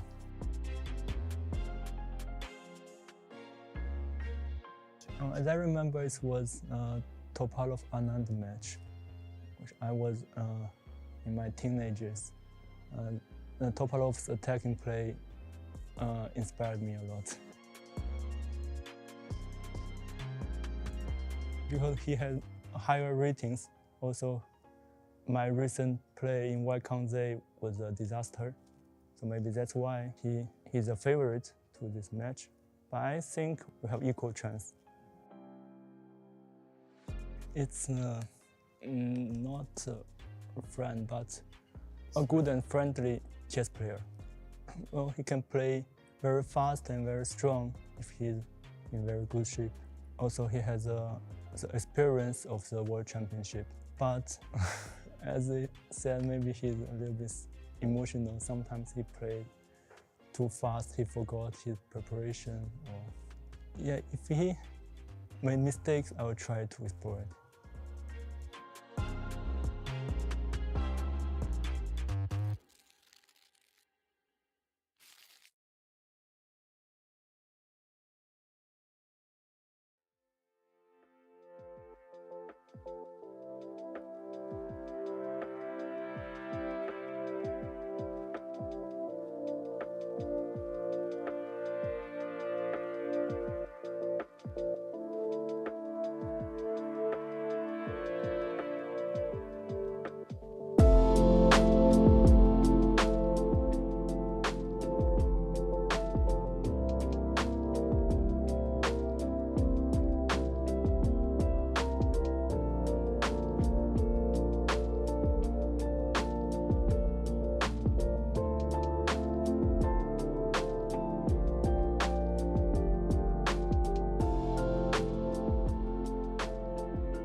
Hi guys, welcome back to our coverage of the 7th game of the match. We're at the midway point. After this, there are going to be another 7 games remaining. Actually, tomorrow will be a rest day as the players get ready to switch colors. And I guess now, following the rest days, Ding will be playing with the white pieces. That's what the rest day is for that switch. My name is Irina Krush, and I'm joined by Grandmaster Daniil Dubov. And Daniil, let's do a little recap of what we have seen today. It is a surprising opening by Ding for the first time in the match. He played the French defense. Of course, it is part of his practice and part of his second Richard's repertoire as well. Yeah, had to be inspired by Richie. It's my very strong impression, yeah. Yeah, and Jan went for the Tarrasch variation of the French, and we saw Ding try out this move knight f6 instead of knight c6, which is another popular line. And then he went for a move that was seemed like an older popular move, bishop e7. And Jan had a big choice here. He went for bishop c4. Then there was a change in the pawn structure. After this knight trade, we're already in a new position. And the players are definitely on their own at this point. Yeah, most probably. I'm not 100% sure. What do you think? At the same time, after bishop c4, knight c6 was kind of blitzed out. Yes. Which is a strange move to blitz out, actually, as you can castle first. Then, if knight c6 is still a prep, then, yeah, I mean, you don't miss knight takes c6, right? And then you don't miss castling. And also, you're not supposed to miss queen e2. But he thought for a really long time on bishop b7, right? Like, yeah, I guess it could be, yeah, exactly as we described. It could be that he remembers in general that the setup he's looking for is queen c7, bishop b7, c5. And he wasn't sure which move order is correct. And he just wanted to be sure. So let's see where we are right now. Actually, bishop d3 happened. Yeah. And look at that. Yeah, he avoided this knight b4 move that we were talking about, and he just went for queen c7. So very solid looking moves. I suppose that white always needs to watch out for knight f4, but then he also just wants to go c5. Right. At the same time, there's nothing wrong with playing rook d8 first or something, right? It's in general a very, very quiet position where white is hoping, I guess, for some endings where he could explain. Yeah, you're trying to checkmate me again. Okay, try Wow, do it. I was thinking this is a very natural move to look at, especially when the bishop is no longer protecting the pawn, so there's no f5 idea. It is, yeah. And we got to at least look at those checkmate threats. I mean, are you going to go knight f6 and like allow my queen to swing over? Or I go g6. It's a bit unlucky for you that during the break when you're enjoying your couch, I actually checked both. And I know that both knight f6 and g6 are pretty good. Ah, okay. Moreover, after g6, the engine actually seems to like black a little more, yeah. Well, the thing is with this position is because there is an imbalance in the pawn structure. I mean, it can develop in an interesting way, right? Like black has the extra pawn in the center. If they get their pieces improved once this move happens, and if white doesn't really find a plan, sure, like it's very possible for black to be better in these kinds of positions. Yeah, exactly. This queen on e4 is a very, very double-edged thing, right? Like you have the momentum on your side, but if you do nothing and like allow c5. Yeah, and also your bishop can always come here. Right, and some knight jumps will be there. So yeah. So basically, yeah, this seems like very solid, right? Because I mean, no one is bothered by bishop h6 anymore. Yeah, I guess so. And then again, I know that the engine. In the current positions that we have on the board, the engine actually wants queen e5. Okay, I feel like, okay, like I just got to tell you my impression is like, this is, first of all, I don't think this move is going to happen. Really, yeah? I think it's very likely. You think so? Yeah. I mean, I don't know, it feels like hard psychologically to go for a queen trade so early in the game. It's not like Nepo dreams about playing endgames. But, I mean, and it's hard to see, well, because with his style, with his dynamic style, he likes to attack. I mean, it's like going for an endgame, I think, on move 13, you know. No, but I told you, Nepo being like a very aggressive and dynamic player is a legend for amateur players. You are not, right? No, he has a brilliant technique also, like in this whole structure with this weak pawn on c6. Yeah. The ending is in general what white is playing for. Like you're not supposed to play 3 knight d2 and checkmate. Right. Normally, so in general, it's a perfectly reasonable, quiet line where you can, play forever and try to exploit those weaknesses. Yeah, and let me tell you another thing about this move that seems, well, yeah, like why this doesn't seem obvious to me is bishop d6, right? I mean, you don't even have to trade the queens. Yeah. And then where is your queen going? Like. Well, I'm not sure. I had a feeling long ago that the bishop on d6 is in general a bit more. I mean, it could run into something. So it has to be queen e4 or queen h5, and I think both will lead to pretty much the same. So, but then basically it's just like queen e4, and you force my bishop here, and is that okay? It's a little worse. Which makes a lot of sense. Yes. You will not have bishop f6. Yes.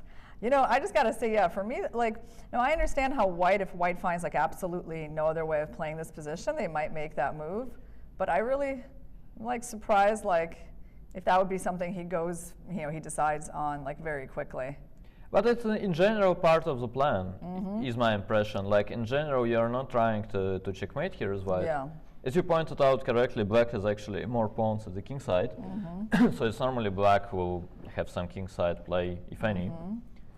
And then, yeah, this is basically what But white like when you look at this, do you really think like white's got much to play for in this position?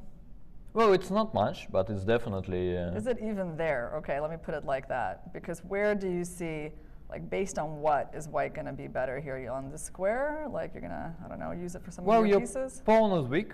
I don't know. No, I'll just play it slow. I'll play, first of all, I'll prevent knight b4, I guess. I'll play. I mean, again, it's hard to get there by blitzing, but let's say I go a3.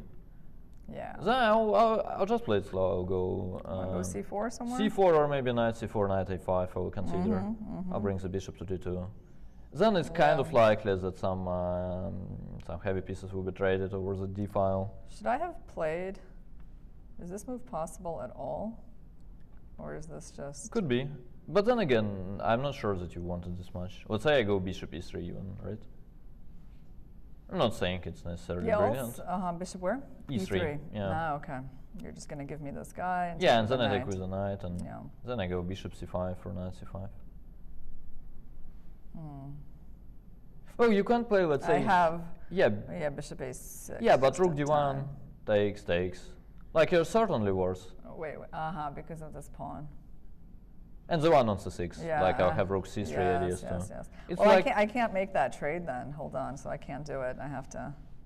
But then my bishop is going to be irrelevant, isn't it? Right, and then you allow some bishop c5 or knight c5. And then, like some trade is going to happen, I guess. And then let's say with opposite card bishops, let's say you go rook d8. I go even knight c5, bishop takes, bishop takes. I mean, it's not a fairy tale either, right? Because of that pawn being kind of annoying. And again, the one on c6. Yeah. It's like they go together, kind of. I mean, here I can probably find some way to survive.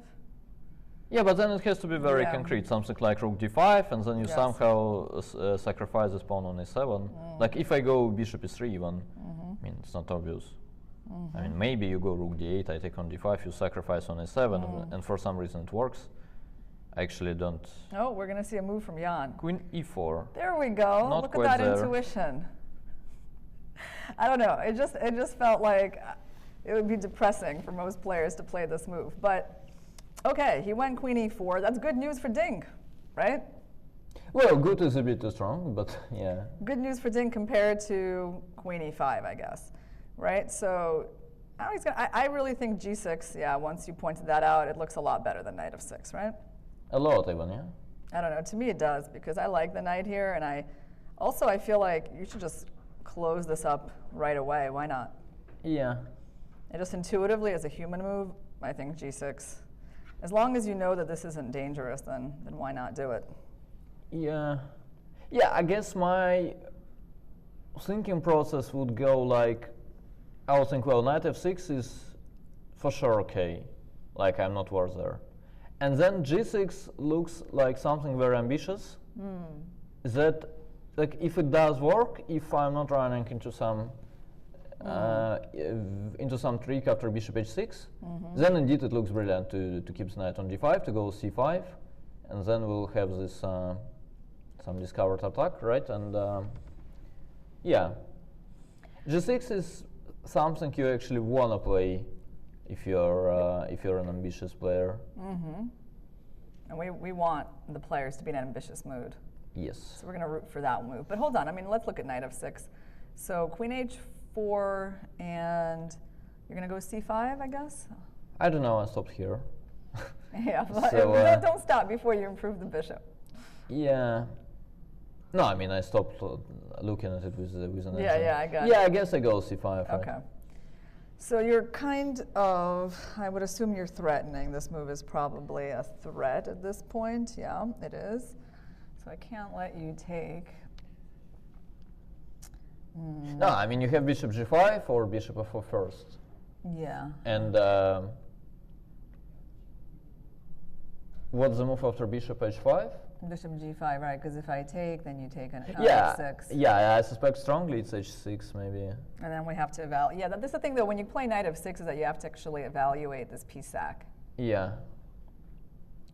Or you actually play rook f to d8, which is a very stylish way of playing this. Okay, I have to say, this starts to remind me of this. I think it's a very famous game, Anand Kramnik, in like a classical Sicilian from the 1990s, you know, where Kramnik, like also, like Anand was doing a rook lift, and then at some point Kramnik just gave that square to his king, and it was really cool. So, okay, yeah, let's take a look at that. But hold on, though. Don't we have a tactical problem here, Daniil, or is this move not bothering you? Well, it's one of the moves, but then I guess I take, I don't know, I'm not sure. I was not going to resign there at least. So I either take the knight, take the pawn, but that I don't really believe in, right? What I am worried about is, yeah, bishop takes, queen takes h7, king f8, and bishop e4. Just as a strategic idea, I would prefer very much to have these bishops as black. But the problem is that we have to evaluate this, I guess, and see how good, like how big of an attack you have on my king, right? Like how big is White's initiative? I don't know. With Yeah, but this thing you don't really need to evaluate, no? It's like because you think White is just better. Yeah, you're not material up as black. I mean, but you could have nothing too, right? Like if my bishop kind of comes back and you don't really make any headway, then black could be pretty doing like you know, comfortably here. Sure, but why do you need it a lot? You're basically, I mean, it's like a negative free roll. Like you're certainly not better, and you could be worse, and you had options. Yeah. So why to do that? Yeah, like why play rook d8? So okay. Yeah. I mean, h6 is something you need to calculate, right? No, h6 is cool unless bishop takes h6 just wins. Yeah. But it shouldn't be the case, no? Well, let's just take a look how you're going to be defending this. I'm not sure. Is there some sort of... First of all, g takes h6 was not forced. I mean, it's probably the move, or maybe not, but there is bishop takes f3 first. There is actually even c4 first. c4 is something I kind of fail to believe in. Also why, actually. Yeah. So let's say I go c4. Okay, but Ding, okay, he's actually going for knight f6. Knight f6, yeah. Okay, wow. So he thought g6 is a bit too much. I don't know. It felt like this move was so safe, you actually don't have to calculate all that much to do it. But okay.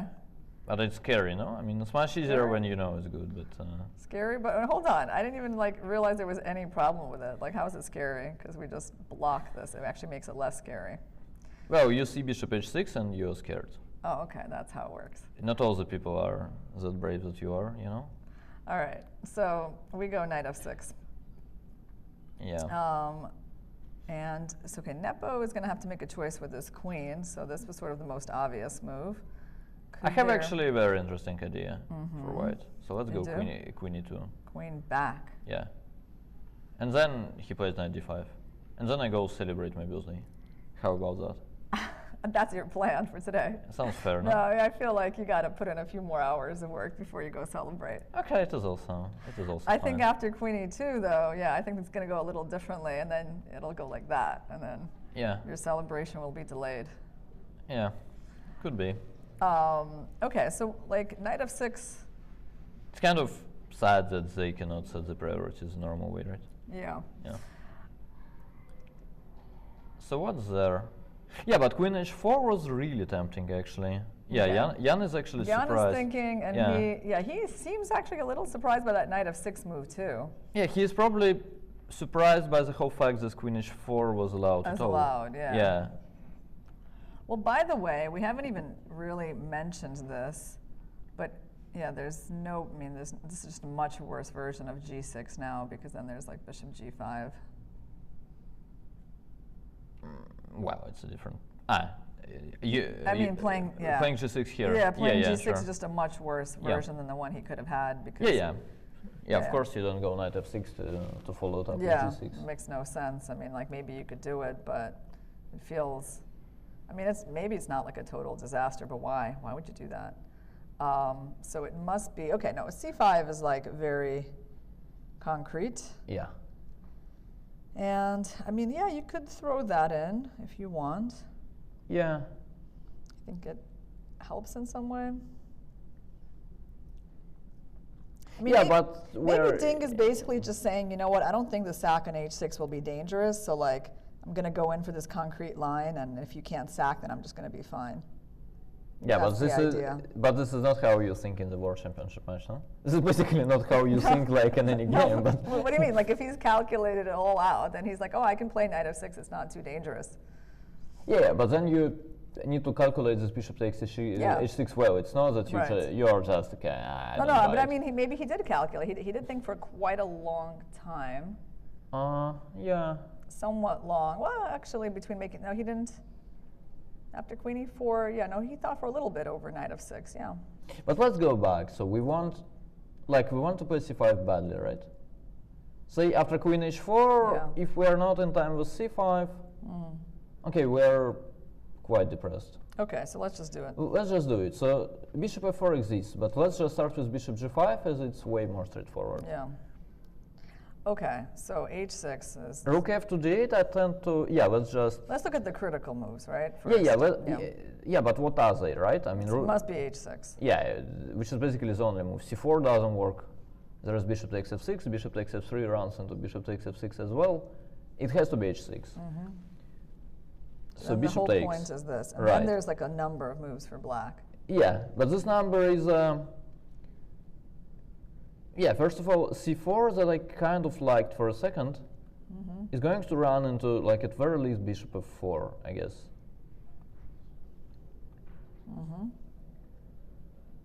And then, I mean, it could be that black is okay, but I don't see how exactly.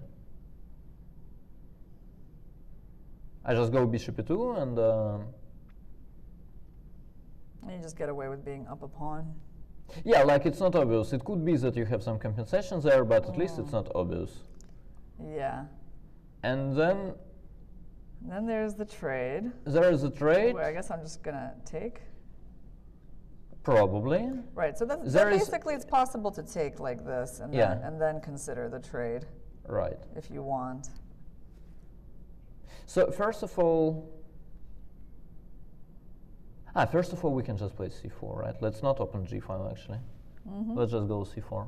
Yeah. This is why it is 0, 0, 0. Oh, this is why it's like it's Yeah, you basically have to repeat. To make it perpetual. Yeah.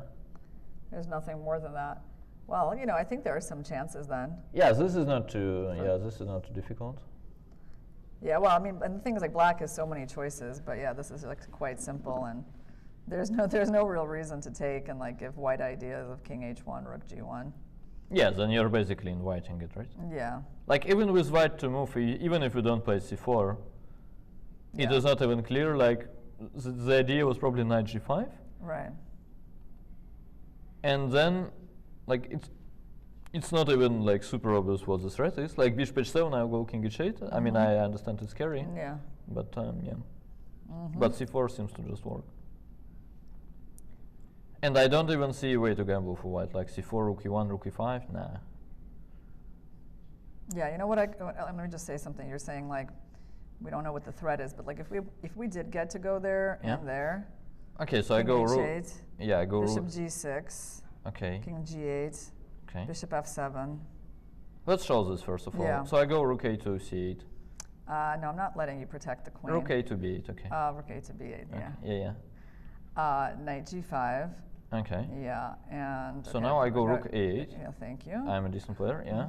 King h8. There we go. Bishop g6. Yeah. And then I had this big thing I had planned. Okay. Here we go. Yeah. Yeah. Yeah, you don't need to ask me. Basically, I don't want to be mated in one, so I'm just Yeah. Okay. Okay. So what is this position? I mean, I do have a lot of pawns. I have 4 pawns for your rook and 4 pawns for your 2 bishops, which I assume must be good for. I mean, this must be just good for white. This must be winning for white. Really? Yeah. 4 pawns is a lot. I know you have. No, it's like I have some attacking potential, right? I have this rook g8. I don't know, but yeah, the line is nice. You could also try knight takes c6 actually, with quite a similar idea. So where are we going? Let's say instead of bishop g6, move 20. Move 20. Yeah. Like this. Got it. Right here. So let's say here you can also take on e6, and then you take a different way. You go bishop f5. Yeah. And then rook f7, queen g6. King h8, and I mean once again you are material up, and you need. This is maybe even better, right? Could be. Like I find it hard to believe that black is actually the one attacking here. Yeah. Yeah. Okay, well basically what we're saying is that, yes, white has some ideas in this position if black completely falls asleep. Yeah, but actually this rook b8, rook a8 is actually Ding style, right? Yeah. It's like exactly Maybe game. it's more like rook c8. Yeah. Yeah, rook c8, rook b8, yeah. No, but I think all jokes aside, he would find c4, and white's not going to get the chance for this knight g5 idea. Yeah. So, I mean, we could be headed for something where Nepo maybe feels like he's forced to sacrifice the bishop and make a draw. Yeah, but then let's have a look at bishop f4 now. Now that we know what's wrong with bishop g5, yes, let's actually try bishop f4. Okay, so maybe that intermezzo could be helpful. Okay, so my most obvious move, I would say, is queen b6. Queen b6. Wow. No, it's not. This is like least obvious move. Least obvious is just like one move to the side. Okay. Yeah, but what do you consider most obvious? Like what, queen c6? I'm not Bishop sure. d6? Yeah, Bishop like d6 doesn't look that natural. Yeah, if I'm down to 1 second, I would say queen c6. Yeah, I mean at least I'm. Because you want the pin. Yeah, I'm pinning your knight at least. Yeah. Yeah, I don't know. I can see some point. Okay, let's go ahead and pin that knight. I'm not saying it's necessarily the best move. Like maybe I'm just allowing bishop takes h7 and you didn't.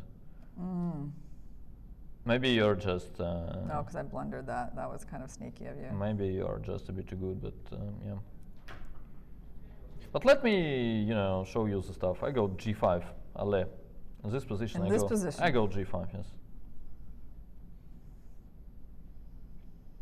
Okay. So that's looks like a crazy guy move, but I see your point. Yeah, so if you go bishop takes, then the queen is trapped. Yeah, it's kind of cool. I got to show that. And in fact, you can trap it in either way with the rook. Okay, so I can't take it, and I'm pinned, and all right. And actually, wait, you want to win? You want to win my queen in some cases, except I still have that move. Yeah, kind of. You kind of need to play something like bishop g3. Yeah. But then it's not. Some kind of, it can even be some end game. Yeah, like even let's say if I play rook f to e8. Yep. And then I just trade, I take on f3. I mean, even this is okay. Your structure is not great. You're better, of course. Interesting. Yeah, but also after g5, bishop g3, it felt like black had some. Yes. Good move, right? Like g4. Yeah, g4, I guess pretty much. Gotta look up. Maybe because you can get the knight there where it's sort of trapped, or. Yeah, and then we go to an ending, and somehow we played brilliantly with the knight. Like this, right? Because this knight is really not great. Yeah, so we are basically. Yeah, you would think that black is doing decently here, right? Would you think so? Yeah, you will go f3. I don't know. No, I mean it feels like some compensation is there for sure. Like it's certainly closer to a draw. Yeah. Than to anything else. If white is if white is better or not, is I'm not sure. Like I wouldn't be like super worried as black, I guess, but still you want your pawns to be alive normally. But this g5, I personally have this problem as a player that well, you see some like brilliant resource, and then you basically want to play something that like allows you to play it on the board. All right, let's see. Anything else we can do after bishop f4 to maybe not allow this tactic? So basically the idea of this move is to get this queen to move away from protecting the bishop, setting up some attack here. So let's see what else we got. So our knight. No, let's be fair. Let's check queen b6. It's actually, it's not that there's something wrong that I see. I mean, you wanted queen b6. But it's very similar though, right? Or well, you will have bishop takes bishop f3 even, which probably means I will not. So basically, yeah, you're saying this, and because I can at least take here and shatter. Yeah, okay, that does make a difference. Yeah, and you go, let's say knight f6. Yeah, I mean, I could even take this pawn and be fine. Yeah, probably. I agree. Yeah. So yeah, probably went better actually. Okay, a bit better. But yeah, with the queen on b6, I'm not going to take, right? I just want to play something that kind of underlines how far your queen is. I'm not sure. Could be just good too, actually. Well, you kind of don't have the next move, right? I can just play knight e5. Like, you don't want to play g6, you don't want to take on b2. You cannot touch the knight. Also, I'm threatening knight d7 and maybe knight g4. Okay, hold on. So here we need to be quite careful about this h7 square. Yeah. And again, every time I play g6, it runs into bishop g5. Yeah. And you also got these ideas of knight g4 as well. Or knight d7, which is even more effective, right? Okay, it's a little tricky for black to deal with this initiative. Yeah, that's why you kind of want to. So what do you think if I let you sack? I mean, it wasn't that dangerous before. Is it like dangerous now? It could be. Well, now you kind of have to sack, right? Yeah, in terms of logic, it feels like much better version for white. Could be still a draw. But yeah, I don't have any tricky discoveries on your queen. It doesn't really. Yeah. Doesn't really work. Okay, so I take. I take back. Take back. Okay, but what's your threat? I mean, your knight can't go to g5, so I guess you still have these two squares, right? Basically, you want to go knight d7. Yeah. Also, my first threat is, I guess, just rook e1, rook e3. Yeah. Rook e1, rook e3. I see. My queen is a little bit off on the side. Yeah. Dealing with these problems.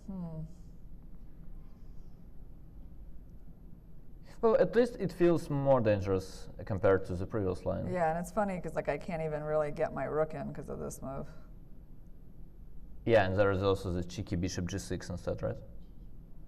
Yeah. Actually, here you have rook takes d3. And it kind of works, I guess. I just got lucky. Yeah, but bishop g6, bishop g6 was there, which is actually nice. Oh, wow. That's pretty checkmate with the queen and the knight that's coming. Yeah. And then after rook f8, I will just play some quiet move like rook e1 or something. Yep. It's amazing how we can always create some random checkmate from like any position from the match that is not even like close to what happens in the game normally. Yeah, but you know, I think this is like the right direction at least, because I think there is a queen on h4 in the current live position. So when there's a queen on h4 and a bishop pointing at the king, it's actually logical that we're creating some of these checkmates in our analysis. Yeah. Okay, so bishop f4 was a pretty tricky move. Yeah, where you're basically making this queen face a big question about where she's going, and then you're going knight e5 and this potential piece sack. Okay, I'm still not done trying to defend. Like, I know this looks really dangerous, but so far black's moves have been quite logical. So let's see what else we got. It's actually interesting that being asked about his role chess models, Ding actually mentioned Garry Kasparov, which you don't need to explain, I guess. Yeah. Magnus Carlsen, who is also pretty good. Yeah. Veselin Topolov, and Francisco Vallejo, who is also a very strong grandmaster, right? But yeah, you can see his tweet, by the way. But you know, this was probably a little bit surprising. But the thing about Paco is that, I mean, apart from other stuff, he is actually a very, very good French defense player. So should we now suspect, I mean, I love these guessing games when like some little thing happens, and you are saying, okay, now I'm pretty sure it's Paco in the Ding's team, right, or someone else. Yeah. Yeah, it will be cool actually. Paco, if you are helping Ding, please let us know. Yeah, tweet about it next to confirm our guess. Yeah, well, first of all, Vallejo does have some experience seconding in a world championship match because he was helping Topalov in his 2006 match against Kramnik and Alista. I don't know if he was anyone else's second apart from that. I'm not sure. But yeah, certainly some experience. And yeah, that would be a very interesting kind of like subtle clue. If we put the way, you know, the way Ding has indeed listed these 4 players, and it's like, well, there's 3 world champions there. Yeah. Right? And Vallejo, you know, is kind of like stands out, you know, is not exactly, it's like, who looks a little weird in that group? Yes. Yeah, I mean. Of course, very good player. But yeah, I agree that it was something that was a little bit striking when he listed that. So, I mean, that would be such a funny way to give a clue. Like, we can also ask him about it in the press conference. Yeah, why Paco? Yeah, why Paco? Yeah. Yeah, exactly. That'll be a good one. No, Paco is very good. It's just, you know, a little bit surprising. Yeah. But actually, like asking, so you mentioned 4 people, actually, why Kasparov is way funnier to me. I probably have a weird sense of humor, but asking like why Kasparov is way funnier than asking why Paco. Oh, no, I'm not going to ask him why Kasparov is your favorite player. No. Yeah, this is just. We're not going to turn the press conference into a circus. Okay. It's a little bit sad. I mean, it's my birthday, like at the end of the day. Well, okay, you come up with some questions, no and we'll see what we can ask. No present from you, just ask this and you're done. Okay. Yeah. Well, you want me to ask just that one particular question, why Gary is his favorite player? I think so. Okay, I see your present. I get the point of the present. The point of the present is that I have to look very foolish. No, why foolish? It's very funny. No, it's very funny. All right. Well, we'll see. We'll see if we can come up with some good questions. If you're asking that, you kind of know who Kasparov is normally. Nah, come on. Yeah. It's good.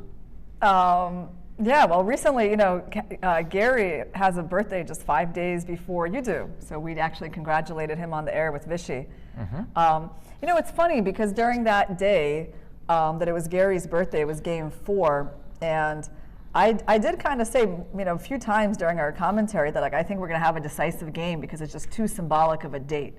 Like it has to be a present for the 13th world champion.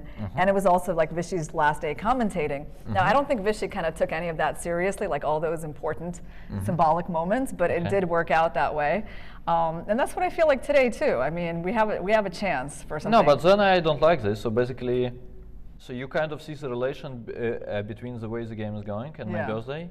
And then he plays c5, bishop g5, h6, and they repeat in 2 moves, and then... Well, there is a relation, because you said you wouldn't mind going home earlier today.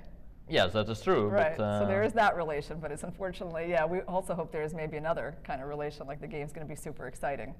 Yeah, let's hope so. Also, like, I don't see it happening, actually. Yeah, you think this one might be like more of a quiet game? Well, it seems to be right. I mean, we saw the opening. This kind of an opening kind of requires some deep positional understanding, but not necessarily flashy fireworks. So yeah, I don't know. Okay, so but what is he actually? Yeah, what is he actually thinking about? So how do you play knight f6? Queen h4 and then not have like a move. Yeah, ready, exactly. Right? Yeah. Yeah. Well, I mean, c5 seems to us to be the most natural move. Okay, should we continue looking at this piece sack and see if there is a defense, or did it? Well, let's actually go back to this c5 bishop f4 moment. Yeah. And let's just have a look at the position. Okay. Let's say bishop d6 is also a legal move too. You have bishop g5 then. It could be that I have a reply as black. Maybe I don't. Why? Yeah, why? Why would you go for this?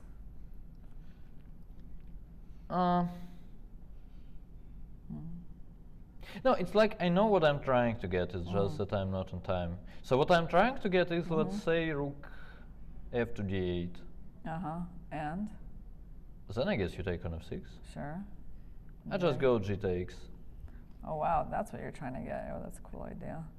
Okay. Yeah, queen takes h7, like potentially I could be very happy with. I'm not sure. but it could also be that you're just better as black. I mean, you never know, but those are normally super sharp. Well, actually, that's one of my favorite ideas, getting the bishop pair and then hiding this king safely behind these pawns, and then using those open lines to attack yourself and the diagonals. Actually pretty cool. Yeah, it's not going to be easy, like king e7 go run no, into bishop I see your point, but okay, so they're... So the problem is, I guess, bishop takes, g takes, queen takes f6. Is that you're losing the other pawn. Yeah, but then I thought I would go c4. And my impression has been that you basically have to play bishop e2 at some point. Right, so bishop I takes can't h7 really, is I not can't really mate. stack. Yeah. So bishop e2, and bishop e2 felt like a good sign at first. Now I must say I don't see how to. But even, yeah, maybe even bishop takes f3 actually. Maybe it's just not that bad in general. Bishop takes f3, f3 and then just like rook b8 or bishop e5 or no? After bishop takes, you mean? Yeah, maybe rook b8. b8. Yeah, it doesn't look great, I honestly. mean, you're down a pawn, but I guess you got some of these on some of these kind of dark squares. Yeah, I won't be down a pawn for long, but you'll just play like g3 or something, right? I will never enjoy this. Like, even if I hold, it is not something that I prefer to do simple draw. Yeah, it's hard to see him going for that, but we do see a move from Ding. And I think it's not c5, And what move is it? It is c5. Okay. Okay, so he goes for the most natural move. Yeah. After quite a long think. But it's funny, this movement was like he moved a piece, like at least, I don't know, 3 squares or something. He was just so, you know, so ambitious about this c5 maybe. Okay, so let's go look at bishop f4 again. So what is actually there? So bishop d6 we failed to make work, right? Right, well actually, first of all, we did look at queen c6. Yeah. And that pins the knight, so it gets rid of these knight e5 lines. And the only thing that's like we really spent our time looking at was this whole thing where you try to win a pawn. Yeah. And we didn't actually say that it was impossible to go for this because you have this g5 move. Yeah, but there are 2 issues I can see. First of all, well, g5 was not crushing in our lines. Yeah. Bishop g3, we said sure there is compensation. There is some point behind that, but it's not clear if black has enough compensation or not. But secondly, Jan very quickly makes his move. Yeah. So what is it? It is bishop f4. Yeah. Okay. But secondly, after queen c6, I realized later that it's not even clear what my next move is. Like c4 is inviting bishop takes h7, right? So I'm not necessarily threatening playing c4, and then you can play I don't know, rook d1, rook e1. You can just improve a bit. Yeah. And then also after c4, this g5 most probably is a nonsense, right? So you just take on h7 and you basically win. Like, yeah, you mean like right here? Yeah. Like if you compare those lines, then clearly. Yeah. I mean, as there is no g5, as there is no trap for black queen anymore. For white queen, sorry. So bishop f4. Played indeed, okay. Yeah, it's okay. Nepo is playing quickly, and again, you know, he's putting some pressure on the clock while Ding is taking a lot longer. Yeah, surprise, surprise. In this match, the attacker usually wins the game. In that respect, is it wise from Ding to be on the defensive side by playing the French? Oh. Well, I mean, if you know how to get to the attacking side as black immediately from the start of the game, let me know. Yeah, I mean, I would also say that his opening seemed to be working out pretty decently today, and I mean, yeah, it seems like, I don't know, I think that knight f6 move, it just somehow wasn't necessarily my favorite, just because it does feel like he's letting Jan have some initiative, right? Like we know, you don't want to hand the initiative to someone, so there's something about this whole setup with this white queen pointing here that it does look scary. And so, you know, Jan probably is feeling kind of comfortable in this position, like he's making these attacking moves. From that point of view, maybe things are not going ideally, you know, for Ding, but I don't think you can really blame like his opening choice for that. The opening itself was pretty good. No, I think once again, it is very, very much the result-oriented kind of thinking, right? I mean, let's say he plays g6, not knight f6. He's slightly better, and then like the whole world would be praising him for this like smart choice and sharp play, and then you get c5, you win some game with the brilliant bishop on b7 and stuff. He plays knight f6 instead, and people are like, okay, why would you go that deep in defense, Yeah. Yeah, basically kind of came down to this knight f6 move. But let's see how he's going to neutralize Nepo's initiative here. Yeah. Also here exactly, I guess it's like the kind of position is a little bit different. So let's say the game Jan won in the Rule Lopez was something different, I would say. It's like white was having some small pressure along the way. There were not too many lines to calculate, and it's basically you need to be, calm and precise for quite long. Here, exactly on the contrary, it's basically very much move by move. Let's say if queen c6 followed by c4 works, or let's say bishop d6, bishop g5 works for black, then you're just fine. It's like easier kind of defense where you basically need to sit and calculate once instead of being precise for like 20 moves straight, is my impression. And this is actually what Fabio was talking about in a way, right? We had this kind of conversation in the very beginning. Like, I can get why people eventually crack under pressure that normally lasts for like more than a dozen of moves, let's say. But this kind of a task, let's say if black is okay here, this kind of a task should be manageable for a player of this caliber. Like, I cannot really blame him for losing this Rule Lopez where he was like slightly worse, then really worse, then it was like a little bit of back and forth, but once again, you never really get to, to release. And here it's like very much move by move. Let's say after queen c6, if you like make some line after bishop g5 work, I mean, if it's black to move, you go c4, right? I mean, again, it's very much move by move. Yeah, well, first of all, it feels like the game is sort of going to be very much clarified in the next few moves, right? Because it's like this tension is not going to continue forever. Right. So, yeah, I think from now to just like maybe 2-3 moves from now, we're going to see a lot of clarification about what's going on. Yeah. So let's say you go queen c6, some rook d1, right? Okay, so he just chose a move, and he went for queen b6. Oh, Jesus. Okay. So I really hope it is good. Yeah, so yeah, he's inviting the knight in. That's pretty much going to happen. Yeah. Because you can't let black take this knight, so this is going to happen. And now we did see a lot of ideas here for white. Yeah. And actually, yeah, that's why I kept wanting to look at that piece sack. Maybe we should go back to it. Yeah. You want to? Okay, so h6. Well, it could be like it's the only explanation I see actually, which I still don't like. But it could be that he thinks, all right, so 95 is kind of the only reasonable attempt. I go h6. Yeah, and he's got to take. And then 95 is a threat. Yep. Queen g3 runs into knight h5. Queen h3, okay, I'm not terrified either. Yeah, maybe possible. And yeah, 95 played immediately, I guess. Yep. Yeah. And then it's like only bishop takes h6 that I need to make work. And then you go deep and tank, and you calculate this forever, and you find out that some c5, c4 is actually okay for you. And yeah, c4 is the move that I would expect to, like, this would very much be my intention as black. To go c4 here. Yeah, I guess I had some problem when we looked at it at first. Yeah, knight d7. We looked at this, and then we came up with this pretty bishop g6. Yeah. Yeah. Sure. Yeah, I wanted c4 badly, but then there is knight d7. Yeah, exactly. This was my problem. And then, just check and yeah, I mean, I guess we take on d3. Yeah, you got to sack. And the I'm always, queen yeah, for three pieces. Yeah, I'm always excited to have a chance to have pieces. Okay, well, let's just against the count. queen. So the queen and 3 pawns versus the 3 pieces. So we have to say that white is better, right? I mean, materially white's better, and plus this king is open, so this can't really satisfy Ding like too much. I don't know. I mean, I always want to believe in such thing for black so much.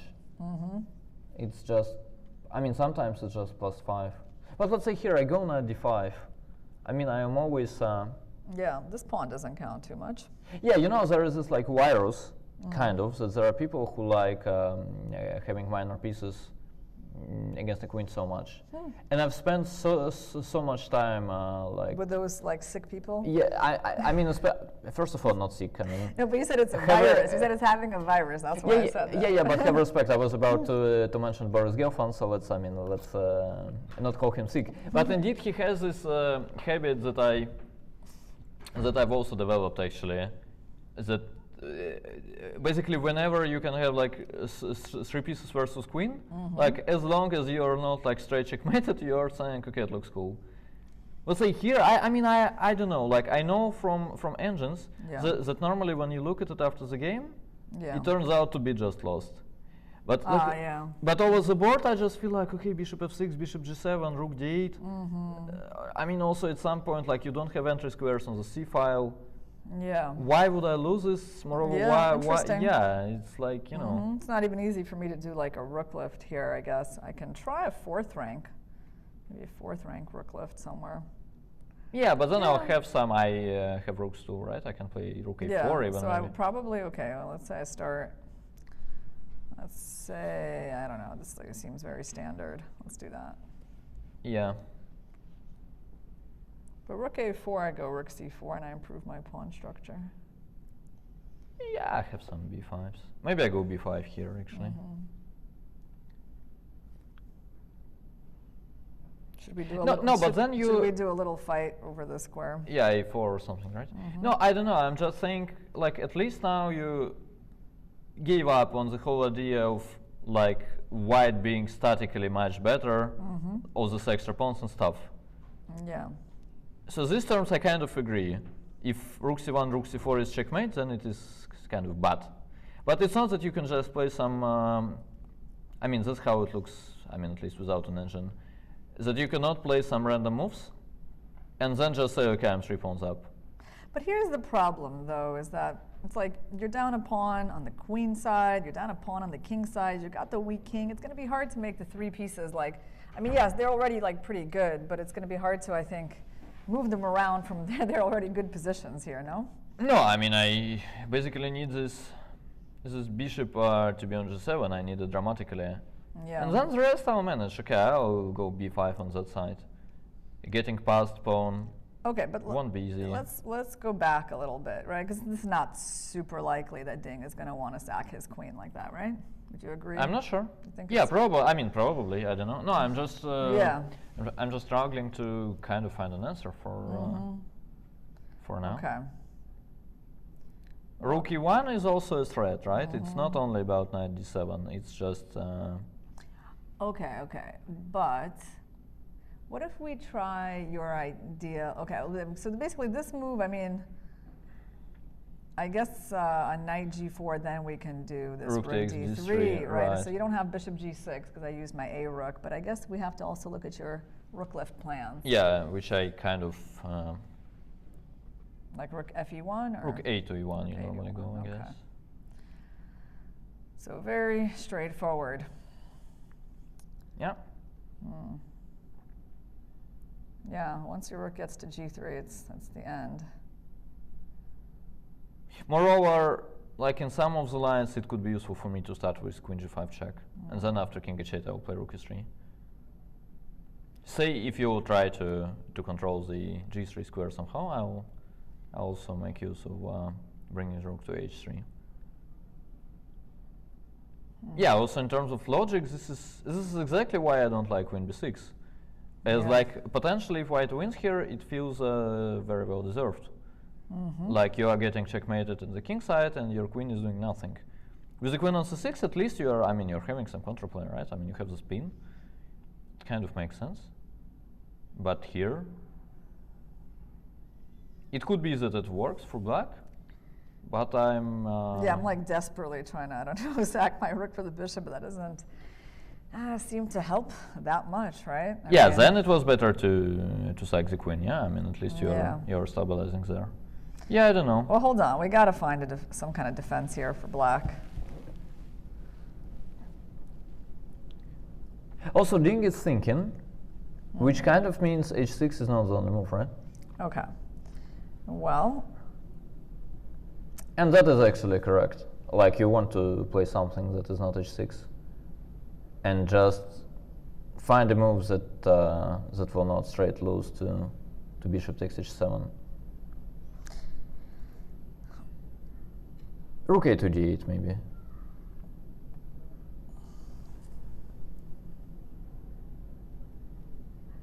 So basically, you're saying bishop takes h7. Yeah, I guess I take and go f6. And then, like whenever you touch the knight, I'll have I mean queen c6 if needed, and then rook f7. So I can't go there because you actually win. Yeah. So basically, you gave up the pawn, but you got rid of the attack. Yeah. And you're also, you know, sneakily trying to trap my queen, which have you mentioned that you're trying to do that? Yeah. But you have knight d3 as well, right? I mean, it's not obvious. Here at least it starts to make sense for black. I mean, at least optically, Yes. it starts to look decent. Yes, I agree. And we may even see this move at one point. You don't give up on that, huh? Right, no, Yeah. we're waiting for that to happen in this game. Okay. We've got some bishops of opposite color, and at least there's no attack. Okay, so this is starting to look at least a little bit reasonable for black. Rook a d8, also conceptually making sense, bringing new pieces into the game. There's nothing like awkward looking about that. Definitely a helpful move. So if you, I mean, if you go like bishop g5, you're basically at least a tempo down, probably important, right? Yeah. If I go h6 and then... Yeah, also you will have some annoying things like rook d4 or queen b4. And also this rook on d8 helps. At least we got to the level of panic when like having this rook takes d3. Right. In some of the lines is actually a relief, right? I mean, at least I go h6, I take on d3. Okay, maybe I'm not lost, who knows? Right, you're okay. Yeah, all right, so basically this idea doesn't seem that dangerous for black. I like this idea. Yeah, but then you need a move after knight d3. Knight d3. I kind of agree. Okay. I kind of agree, but... So you want this pawn, you want the second pawn, and also you may be interested like even in attacking it like that. Yeah, and but... you also, well, these ideas are not so significant yet because there's always queen c6. You want to go f3. Yeah, but it's like mostly about my queen surviving. Yeah. Like all those things are good, but yeah, maybe at the same time you don't need to kind of panic. Let's say maybe you go queen c6, f3, and you do something quiet like bishop a6 maybe. Queen c6, f3, yeah, and bishop a6. Yeah, for instance, I don't know, could be. But the problem here is unfortunately maybe this move, right? Okay, but then we just straight, we take f1. Okay, it's not a problem. No, I mean you have two. You have 2 pawns. It could be that you're actually better, but yeah, probably not. Yeah. Yeah, I forgot that in the end here. Yeah, just retreat with the bishop. Yeah. White is going to be a black is going to be up a piece. Yes. For the 2 pawns. Okay, so this is interesting. I mean, I feel like there must be like lots of moves in this position for black, right? Yeah, I tend to agree, but I don't see them at the same time. Which is probably more. So your next move is this one. Is that it? Or do you want to take with the knight? Maybe even with the knight. Well, I mean, I think in general, like if you do nothing, you're kind of lost. So my next move is very likely to be some sort of the reaction to what you're doing. I mean, I don't see you passing here. You'll most probably attack something, and I'll defend that something. Yeah, I don't know. What about some kind of like c4, actually? So c4, you're... Yeah, c4 is interesting. Yeah. c4 is one of the things, right? You could also include queen c6 to have the diagonal open. So I go knight c5. All right. Okay, and then I was thinking... e5, no? I was thinking like bishop d5. Can I solidify my bishop and maybe say that your pieces are getting... Yeah, but bishop c7 is there then, right? Nah. And then you have the... Yeah, I don't have queen c6 anymore. Yeah, you have the battery set the wrong way, sort of, right? Yeah. Yeah. That's funny. There's no more checkmate threat. Okay. Yeah. I see the problem. So knight c5, you basically threaten like a lot of things in my position. Yeah. Okay, so maybe that wasn't the most accurate. That's why you were saying this move, yeah? No, I think it doesn't make any sense. I was just saying it because you want it in every single position. Here exactly knight e6 is just straight winning. I guess. Yeah, everything hangs. Okay, hold on. No, it's not. So it's not that simple. I kind of share your point of view that it does feel okay for black, but it's not that simple. Ding is still thinking, I think. Okay. At the same time, for white, it's not a piece of cake either. I mean, it could be that you blunder something in the end, some like e5 followed by rook d5 or something, and then there is no way to protect your queen. I mean, it's funny how close we are to like trapping the queen, except for that square. Yeah. No, I mean also some rook takes d3, cd something could be there, right? Maybe you're right about bishop a6, right? I mean, because okay, we got this diagonal closed, so indeed, why not? Why not do that? Yeah. Well, it does feel like a bit of a concession. It does, I guess. But yeah, maybe it's still okay. So what happens on like queen a7? I don't know. No, I mean, at very least I can play something like, I mean, I can allow the same ending with... Then I have this extra a pawn, right? Like if you're going... Yeah, you do. Like rook a8 or... Yeah, I don't know how bad this is d7. still. But yeah, it probably is, or maybe it is not. Because here already, okay, I got like three pawns for the exchange and... Yeah, it's a little bit concrete though, right? I go rook f2c. Yeah, I don't know. But that's what I'm saying. Bishop a6 is clearly a concession. It's basically you're trying to bail out as black.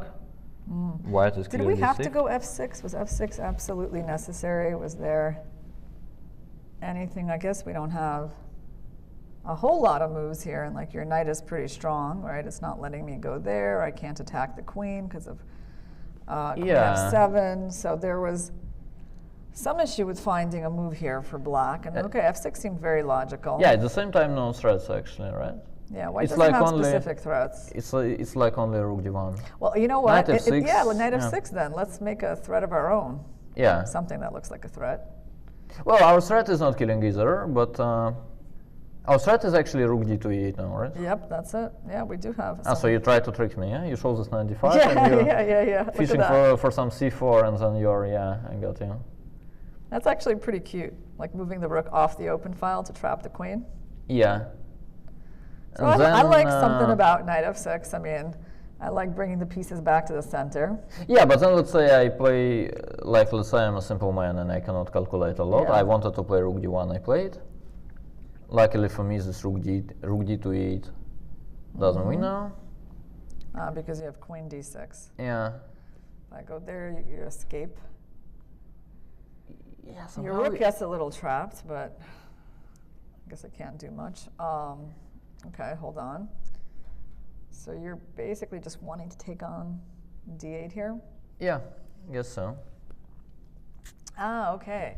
Well, guys, look, this is a fascinating position, and we are going to come back to it. I guess Ding is going to ponder this very important moment for a little while longer. We're going to take our second break, and you guys can hear from the tournament director, the CEO of FIDE, Emil Sutovsky, about the extra rest day that is coming after today's game.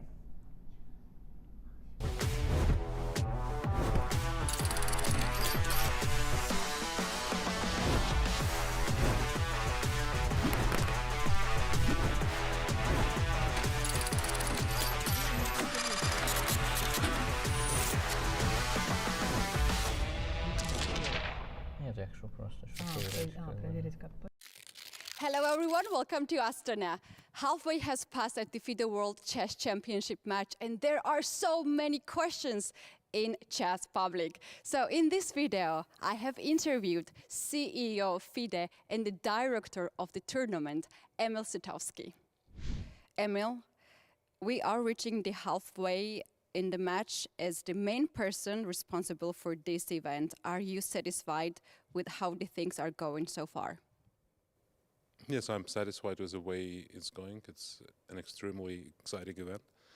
We see a lot of tension, a lot of drama unfolding on the chessboard, not only because of the number of decisive games, which is extremely high, 4 out of 6, but also the way they play the whole situation unleashes, it's like very open fight. Even the draws, I always claim that draw per se is also, it can be exciting, and the draws here is also very, very interesting games there. I can see even people who were not intending to follow this match following now it's very, very closely. And we heard from the top players like Aronian and Giri and so on, praising the level, not necessarily the chess level, but the level of entire chess drama, because World Championship match is about the event, not necessarily the quality of standalone games. Because if you think about it, they could play these great games in other tournaments, but it's the very essence of it that it's World Championship match. It's a unique event, and the way it goes, it's also pretty unique. There was a rest day after 6th game, and there will be another one after the 7th game. Can you please explain this, why it is so many rest days? Well, the logic behind rest days after game number 6, but also after game number 7, has 2 points. One being for the fact that they typically play 2 games rest day, 2 games rest day, which leads to a situation that a certain player always has white or always has black in the day after the rest day. So it means that the player can prepare particularly for one column. So it's we didn't know in advance who would that be, but it's disbalanced. I think it was noted quite a few times before. I remember Kasparov was complaining about that during the match with Kramnik in 2000. And it's really becoming an issue, especially, we didn't expect it to be that much of an issue, but especially if you notice that both players are having problems facing back. So it's a bit more unfair if one player has this advantage or disadvantage. So it would be balanced now. And another second point that we wanted to have a final game and possible tiebreak on Saturday and Sunday, which is where the most of audience is. So we eliminated the rest day there, so we don't play like Friday, game 14, then day off, and then tiebreak. We play Saturday, game 14, and then on Sunday we play a tiebreak if needed. So it didn't increase actually the number of rest days. It just changed, where it was located, and it was fair to put it in the middle, both for reversing colors, but not reversing, for reversing days to prepare, and as well to secure the exciting weekend of the top-level chess.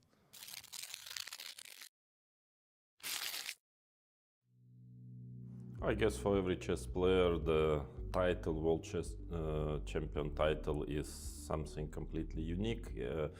So far there were, less than 20 world champions in the whole history of chess, official world champions. So of course, I'm sure that every kid who starts to play chess, he dreams about finally becoming world chess champion. So I would say that it's pretty similar to maybe Olympic gold medal in sports, in other sports. So of course, this title, there are many very prestigious titles, like even becoming a grandmaster is already a big thing, of course, but world champion is, I would say that if you manage to become world champion, then you have done maximum, basically, you could. So then you can be for sure satisfied, even if you are a complete genius, then you still, because there were quite a number of players who were on the level of being a world champion. The chess level was good enough, but they never became world champion. So, of course, it has, in one word, an absolute meaning. I expect this match to be very, very interesting, with a lot of ups and downs. That's my expectation, and with quite a number of decisive games. That's what I feel. That it's going to be entertaining. They both have a similar weakness of being kind of unstable a little bit, so they can play brilliant chess but at the same time, some games can be really, below their level. So that normally logically should lead to quite a number of interesting and decisive games. So that's my logical analysis, but let's see, it's starting soon already. No, I don't think there is any clear favorite because of what I've said. I mean, it can go wrong at any moment for any player, I would say. So it might be that one of the players would manage to win very convincingly, but still, before the match, I wouldn't be sure. I mean, it can turn any way, and it can be also that one player is in the lead, another player catches him, So I'm expecting some kind of Russian mountains or American mountains, whatever you call, from this match. Of course, yeah, it affects everyone's perception of the World Championship match, because it's a strange situation when the living world champion, and so far at least it was not proven other way around, that the best player in the world is not playing in this World Championship match. So of course it's an unusual situation. I mean, it doesn't mean that this match is disqualified as a world champion. No, it's a real world championship, and the winner of this match is going to become the next world champion. But of course, it's an unusual situation, and I believe that the next match already, if Magnus is not coming back, or especially if he's coming back, the next match, people will get used to this situation, and then everything will go as normal. So, but here, of course, there is kind of everybody. I'm sure everybody is having this mixed feelings that why Magnus is not there.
Hey guys, we're back with our coverage of the 7th game of the 2023 World Chess Championship match.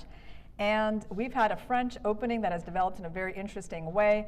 It felt to us like Ding was under some pressure and needed to really come up with a good move now that White's pieces were lurking close to the Black King. And he actually came up with the best move, very important resource for him, this getting the rook onto the open file with rook a d8 and allowing the move bishop h7. We checked this in our break, and we were analyzing this position where White tries to win the pawn. And actually both f6 and knight f6 seem to be good. But f6 even seems to be kind of stronger because this is the position where we're spending some time on. We weren't quite sure how to round up this queen, but the computer shows this e5 move, and after bishop e3, I think it's queen c6, f3, queen c6, yeah, and then rook d5. And this was really quite lovely because this queen is actually getting trapped. I guess rook f7 is the main threat, but I guess rook e8 as well. It's kind of hard. So even here we'll say knight takes c5. Doesn't work because of this miraculous rook f7, queen e6, rook takes c5, right? I think this is the reason. Like the only reason. And let's show that. Yeah. So basically you're like defending your bishop as well as attacking the queen, and after this you're winning a piece. Yeah. Yeah, that's very nice. And let's see, because Nepo just made a move and he played rook ae1, so he intuitively felt, that it was just not worth it to grab that pawn. Right. I think good call by him. And we got rook ae1 on the board, so he's also bringing his pieces into the attack. So now what is Ding's next move to neutralize this? I'm not sure. I somehow expected rook a d1 instead. Do you think are there ever ideas of rook d4, or is he always getting chased with c3? Always is probably a bit too strong, but a3 is certainly one of the issues. C3, yeah, I don't know. It's like the question is very much about h6 again. So let's say I go h6. I mean, I don't think I can be worried about things that are not bishop takes h6. Let's say rook e3, I have knight d5. Queen g3, I have knight h5. Queen h3. I mean, okay. Yeah, but we're worried about this. Let's just talk about that. Yeah. So what is the difference exactly, first of all? So compared to the previous line, what did we want there? Well, this move is pretty useful for the attack, so it's not like White has just lost a move. No, for sure he didn't. So, all right, let's say I take. Queen takes h6. So what was the plan with rook on a1? I'm not sure, actually. Well, we had ideas of like knight d7 here, I guess. Knight g4 is the idea, but also just, rook e3. Yeah. Rook e3. Can I ever be in time here as black? Probably not, right? I mean, it feels still very dangerous just because, this was a useful move for black, but this was also a very useful move for White. Yeah. Yeah, probably. Maybe I should not play h6. Okay. So rook a1. Yes, this is in general, I mean, although we know that black is okay objectively, but this is still why I didn't want this queen b6, right? It's always a bit too far. So basically like... I have an idea. Okay, go ahead. How about the very slow and steady rook fe8? Okay. So basically, I'm protecting my bishop to give myself, I don't know, at some point, some ideas of moving the knight. Yeah. I don't know where exactly it's going to move, but I mean, it also takes away your bishop h7 threat, and okay. Yeah. Let's just try it. I mean, I don't know. I mean, rook e3, I guess, right? Yeah. Rook e3. The problem is, I actually start to feel strongly that, well, rook f8 could be a decent inclusion. Yeah. But I start to feel strongly that you actually need to play g6 as black. Yeah, I was actually thinking about that too. Yeah. And then this rook d8 gives you this very important resource of bishop g5, rook d4. Ah, okay. Yeah, so because I know, like, looking at this position is just so annoying how you can't move your pieces because of that square. Yeah, that's what made me also start thinking about this. And then actually g6 looks good, right? We're just preparing some whatever knight jump. And if the knight can jump, then also h5 is also sometimes a reasonable square. And d5 is good, and you know. So basically this and this move is just a super key move. Yeah. And then the line, I think, that you never miss, but it's still important, is f4, c4. F4. And then you will have this discovered check, and black is probably just winning after c4. So then the queen finally makes herself known. Yeah. Which is nice. Sensational. Yeah. I mean, yeah, she's been kind of quiet for a while there on b6. Yeah. Okay, no, I like this move g6 a lot. In principle, it's great to neutralize this bishop. And so really, the only issue with this move, right, is just like that there's that. Well, the issue has to be concrete. So knight g4 could be an issue. Yeah. But it's in general nice that, like, it shouldn't be the case that white has too many reasonable moves. So it's basically you just need to calculate them all. Like bishop g5, rook d4 works, knight g4. Yeah. Yeah, I don't know what's there. I mean, there seems to be a lot of moves here, like even knight d5. Right? Oh, even is a bit strange. What else was there? Yeah, I don't know. Well, you know, what else was there was maybe throwing in queen c6. Oh wow, what a line I see. So knight d5, bishop e5. Okay. No, but this is not then. But I thought, I thought maybe h5 is interesting. Like you create a loop. Yeah, but there is queen takes h5. Yeah, I see it. Very nice. Yeah, very much like I made it Sarin, right? It's like very similar construction with bishop on s3. Yeah, bishop on d3 and bishop on big diagonal. Yeah, it's always something you see in the tactics books. That's when those bishops are raking the king. Yeah. So what do you play after knight g4 then, actually? Okay, knight g4. Have we considered 17 bishop a6? Yeah, definitely not. Probably not. I mean, 17 bishop h6. So after rook a d8, rook a e1 right here. Wow. Actually, g6 was just played. Yeah, interesting. But yeah, you know, I have to say it's not not the most intuitive move. Yeah. No, I mean it is makes actually. Sense, but now that we, now that we are aware of it, it's very easy to explain it. Yeah. Yeah, listen. Given the fact that we were asked about bishop a6 by not you know, a random person. Yeah, basically someone who's probably looking at an engine.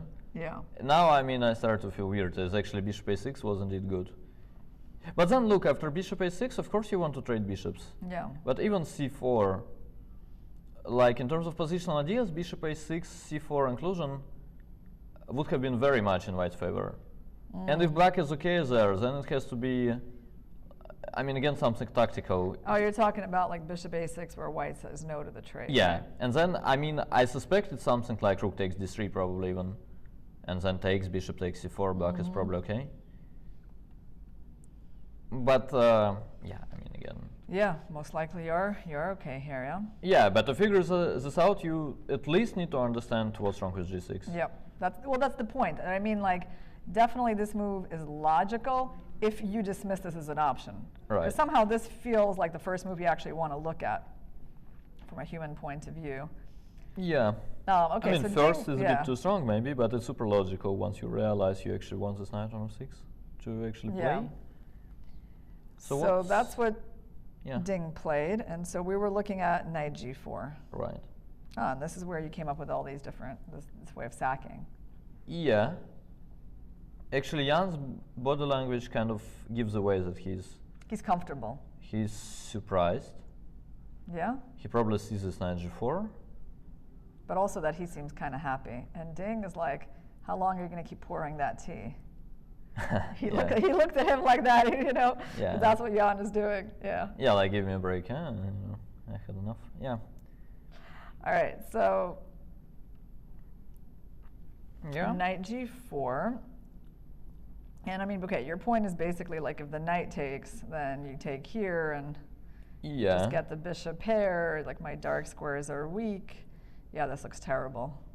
That looks I mean, again, awful. it could be that there is some tactical thing at the very end, but I mean, I don't see it. Some f6 is not there, right? Yeah. Like many reasons. Queen c6, f3, and there is bishop e4 too. Yeah. I mean, you could have started by playing queen c6 after knight g4. Yeah, and that's why we were trying to play knight d5. Yeah. And then you're saying, you know, just because your queen is attacked in chess doesn't mean you have to move it. Yeah. You can Setting just lose it instead. Yeah. Yeah. And Jan, I think he played play bishop it? h. Oh, bishop no, bishop g5. g5. Okay. So he didn't go for So that. It feels like we are actually all missing something that Jan saw. Oh, wow. And rook d4 played very quickly by Ding. Okay. So what is It's it? interesting that, you know, it is interesting that Jan, like, you know, didn't spend that much time on seeing this move. Okay. Well, can it be just bishop takes f6? You know, I thought about Takes, that. bishop and takes bishop e7, right. And then what's the point after rook d4? Like, I actually get all the rest, like... Right, but there doesn't seem to be a point. You only get, like, a rook and a knight for the queen. Yeah. So there's definitely not enough here for white. Okay, he's playing quickly. He moved his queen back. To h3. Okay. Okay. Yeah, this makes sense, but it's... Like, the first impression is that this should not be killing at all. Because now he took the pressure off this knight. I mean, I mean, he did, but he didn't, right? Like, the pressure goes away, but there is no knight d5, probably because of knight d7 or something. Yeah, but the thing is, so what is the white's actual threat at this point? Is it just something like c3? Could be. And get the rook to go away. Yeah, also you need to watch out for from some point you'll have to really watch out for some knight takes f7s, followed by rook takes c6, and you know.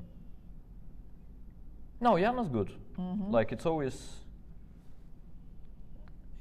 something that is played quickly. Yeah. It's not completely pointless. And then once you are in this situation where you're like slightly worse, then then it's very unpleasant, as he will play very reasonable moves. Yeah.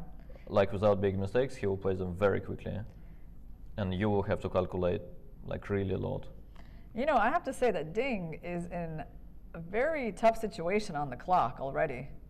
Yeah. Because if you're just thinking like, okay, 35 minutes for more than 20 moves in this type of complicated position where nothing is clarified at all. Yeah. I mean, that just seems like a terrible situation to be on. Yeah. I mean, no, but it's typical against Jan, right? You basically think, all right, I'll spend some time for these two moves. I will come up with something smart, and then it's. I mean, it has to be comfortable for me if I'll manage to find them. Then you play those moves. He replies quickly. You realize actually, you know, I need to calculate one more time. Like I realized there is this bishop takes h6 idea or whatever. Yeah. Then you face this queen h3. You're like, well, actually, I cannot blitz out the move again. It's very annoying. No, it's typical Jan. I'm telling you, he's not actually like a tactician at all, sort of. It's not that he's. Well, that's why he's described as a very intuitive player. Yeah. No, but he's more like he's actually a positional player who can. Who's very good at setting those little traps and seeing those little tactics, which is a very common thing. So say, for instance, that Petrosian, who is known to be like a great positional player. First of all, he was actually like exceptional in blitz, as he could always see this like 1-2 moves tactics. Same with Jan. Like I don't think if they will compete in like solving some really difficult exercises that require calculation, I don't think he stands a chance against Ding, to be honest. But yeah, at the same time, he's exceptional in this quite small ball game where you can like set many traps and you're playing reasonably in general. You have this little pressure, and he's good at keeping it. And even in this match, we could see it, right? I mean, he did not play queen f3 instead of queen g4 in game what was it, 5, I guess. Yeah. Yeah, but then once he gets his queen e4, queen d5, he's brilliant, and he knows what he's looking for. Yeah, he seems to be really good at keeping Ding under pressure in this match. Yeah. You know, on the board and also on the clock. And this idea of knight f7, yeah, it's always lurking in the air, but I guess for the moment, you know, black could still take with the rook and it's okay. Yeah. No, but it's kind of funny, right? Like, it's funny how difficult for both of them it is to hold with black. Yeah. So it's like if you compare to martial arts, like imagine like there are two guys. One is a brilliant puncher and another one is like very good at grappling. And then they like have this kind of agreement that like one of the players can always choose the thing, sort of. And then when it's Ding, he basically says boxing, and then it's tough. Like whenever it becomes like really direct, he seems to be just better. And then when it's Jan, he says grappling, and then they play those quiet games when you know Jan can squeeze him slowly, and yeah, it's kind of hard to prevent White from choosing the the general style of battle. Yeah, the general picture of the game, sort of, yeah. So what do you think? Which player from the past resembles Ding's style? I read that question. You read it too, I read it, and I was like, it's not I mean, the funny way to answer it is it's not a player from the past. It's like a player from the future, right? Just going with this AI joke. Yeah, but let's find the actual one. Which player from the past resembles Ding's style? I honestly don't know how to answer that question. It's not going to be easy, but it has to be someone very straightforward and strong. Could be Topolov, actually, to some extent, I would say. Like always looking for initiative. Who else is there? Frank Marshall. No? You know, I don't think I've studied enough games of Frank Marshall to know. Okay. I'm gonna tell you the truth. Okay. Sure. Yeah.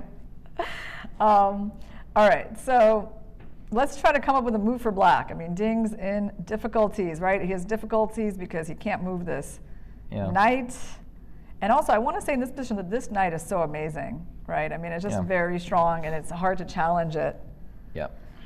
And yeah, I mean, like, what is even the ideal scenario here for black? Like, is there some sort of queen d8 move? It could be. I don't know, like queen d8, I mean, just to protect the bishop, but then again, there's always this c3 that you got to look at. Yeah, there is some bishop h6, rook e8, bishop b5 as well. Yeah. But this is like your typical game against Jan that didn't go well, that you're under pressure, and the main problem is that you're not even sure what the threat is exactly. And he doesn't know it himself. Like, it's not that, let's say, playing rook d8, it was not that difficult. You basically realize you're about to be checkmated. Yeah. And I told you that, like, whenever it requires some, straight, even if it's difficult calculation, then, Ding's is at his best. And he played rook d8. But let's say now, I mean, bishop g5, okay, rook d4 you want to play? Like, in terms of logic, it even has to be okay for black, probably, right? Like, the only moves that we are not, I mean, the only moves that is not confirmed by an engine is probably g6. It's hard to believe that g6 is like straight losing because of that. But at the same time, we are like in Ding's shoes, like we played g6, we had this rook d4 in mind, then this happens again, we are not even sure, it's just uncomfortable, we are not even sure what the threat is.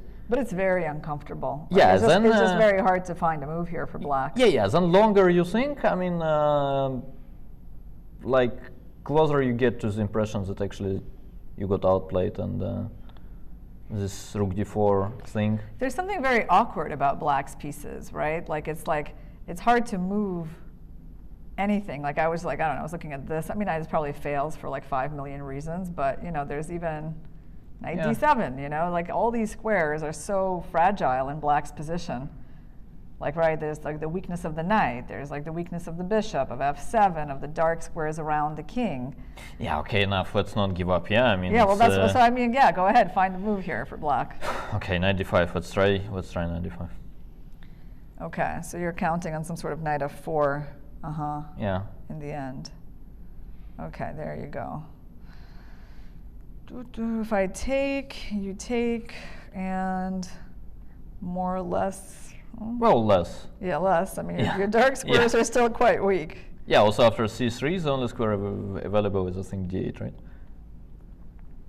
Maybe d5 too. But d5 is, you know, somehow... Another awkward move, yeah. So here, how do we win? I mean, I guess knight g4 looks very tempting. Yeah. No, win is too strong. Like, I don't think you're supposed to, like, straight win. I go h5. Yeah. Although, being here and, like, seeing these types of ideas, it feels really scary. Okay. Yeah, but, like, you don't have too many good pieces. Wait, so you're saying it's not supposed to be a straight win? You're even, like, allowing me to sack here because you plan to go knight g6 somewhere and defend, right? No, actually, here I think black is just okay. Because of this, and then you go king g7? Yeah. I'll have rook takes d3 in all the lines, right? Yeah. Okay, so you managed to survive there. Let's try again. So knight d5, knight here, you're going to go queen c6. Yeah, first of all, the thing I really wanted here to work is bishop takes g5. I'm not sure, but I mean, at least I would have this in mind as black. Bishop takes g5. Yeah. It's far from obvious, but yeah, I mean, let's say knight f4. It's not like completely unrealistic. And this is, I mean, something with me being strange player, this is something I would consider at first. Yeah, I thought maybe bishop takes g2 here.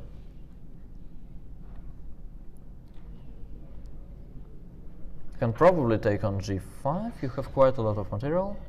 So knight h3, I'm still... Down a piece. Down a piece, right, okay. So that one didn't quite work, I guess? Yeah, also bishop f3, queen g3 is unlucky. After, yeah, here. As queen takes f4 is not a problem actually there. Okay, so let's go back. Queen g3. Queen g3, bishop h4, is it ever a move? Probably not. You're giving me a lot of pieces. Yeah, you're giving me queen, yeah, but I'm still up one. You're right. Alright, so let's say this doesn't work. Yeah, this guy can escape. Which is a bit unlucky. No, doesn't matter. So taking on b6 is just too much, right? Yeah, I think so. You'll just go g3. But the queen c6 seems very interesting, right? Right, but your bishop is on g5. If it's black to move here, then you know. Oh, yeah, it's a bit too good. Yeah. So queen c6 we probably play. Knight takes f8. I think Ding played a move. Not yet, I think. You don't think so? Oh, no, but look at him. It's clear that he's about to play a move. Yes. So you take on f8. Yeah, his time situation is really rough. Yeah. I mean, he's getting in the territory where you're like wondering if he's gonna like physically be able to make the moves again like it was in game 2. I think it's the same thing that reminds me of. All right, he is ready. Queen c7, yeah. All right, queen c7 is a very, very natural move actually. I wanted to. I wanted to mention it too, but there were so many moves there. Okay. And also none of them I really wanted to play. But queen c7 is a human thing. You finally say, okay, you know, I had enough fun with this queen on b6 that is not doing much. And now I'm finally bringing it back. So basically, the idea is to kind of cover the bishop, cover this square, attack the knight a little bit. Yeah. Just improve the queen. Also, I mean, sometimes, you know... that makes sense. Yeah. Yeah, no, I do like anything that like helps this bishop get protected. Yeah. Okay, so I guess we have to look at like c3? Probably, but that allows rook d5. So actually, once some reasonable move is played, you somehow realize that, you know, I mean, it's not yet lost by big margins, sort of. Right, so now... f4 or what? Yeah, f4. Yeah, but f4 is already double-edged. This is bishop on b7. I don't know about that. Yeah, you can, I mean, you can easily see the scenario where black is winning this game. Some c4, the rook will come to g2. Scary. Okay, so let's not do that. So, okay, our knight's under attack. Yeah. Obviously, black does not fear that move anymore. Yeah. Then we just trade off everything. And take d3 just in case. Yeah, there you go. There's going to be a free bishop in the end. No, we probably don't play c3 right now. We somehow realize that it's important to have the bishop on d3 protected. On the other hand, what do you play? Like, I see the point of bishop c4. Oh, you know what else Yeah. I think I understand another point of this move, which is actually that he's also preparing c4. Yeah. That's a pretty big idea. Yeah, but it's not that quiet. So let me just try something straightforward as white. So let's say I go bishop h6. I go bishop h6. If you move your rook, I take f7. Then you will have things like, I don't know, rook g4. Like intuitively, I kind of get Ding's point that. Do you think there is an exchange sack being planned here? Maybe some kind of random move? I don't know, no, some kind of like knight f4 idea. Yeah, but that's what I call random. Sort of not rook somewhere, but just, like something like that. Yeah, could be. And then on this move, I was gonna I find it hard to throw in this. believe, but yeah, could be. Yeah. It's at least better than my queen sacrifice. So queen g3, followed by c3. Where are you going here? Yeah, queen g3. Queen g3. And I guess I am I able to take where you're going c3? Is that what you said? Yeah. Yeah.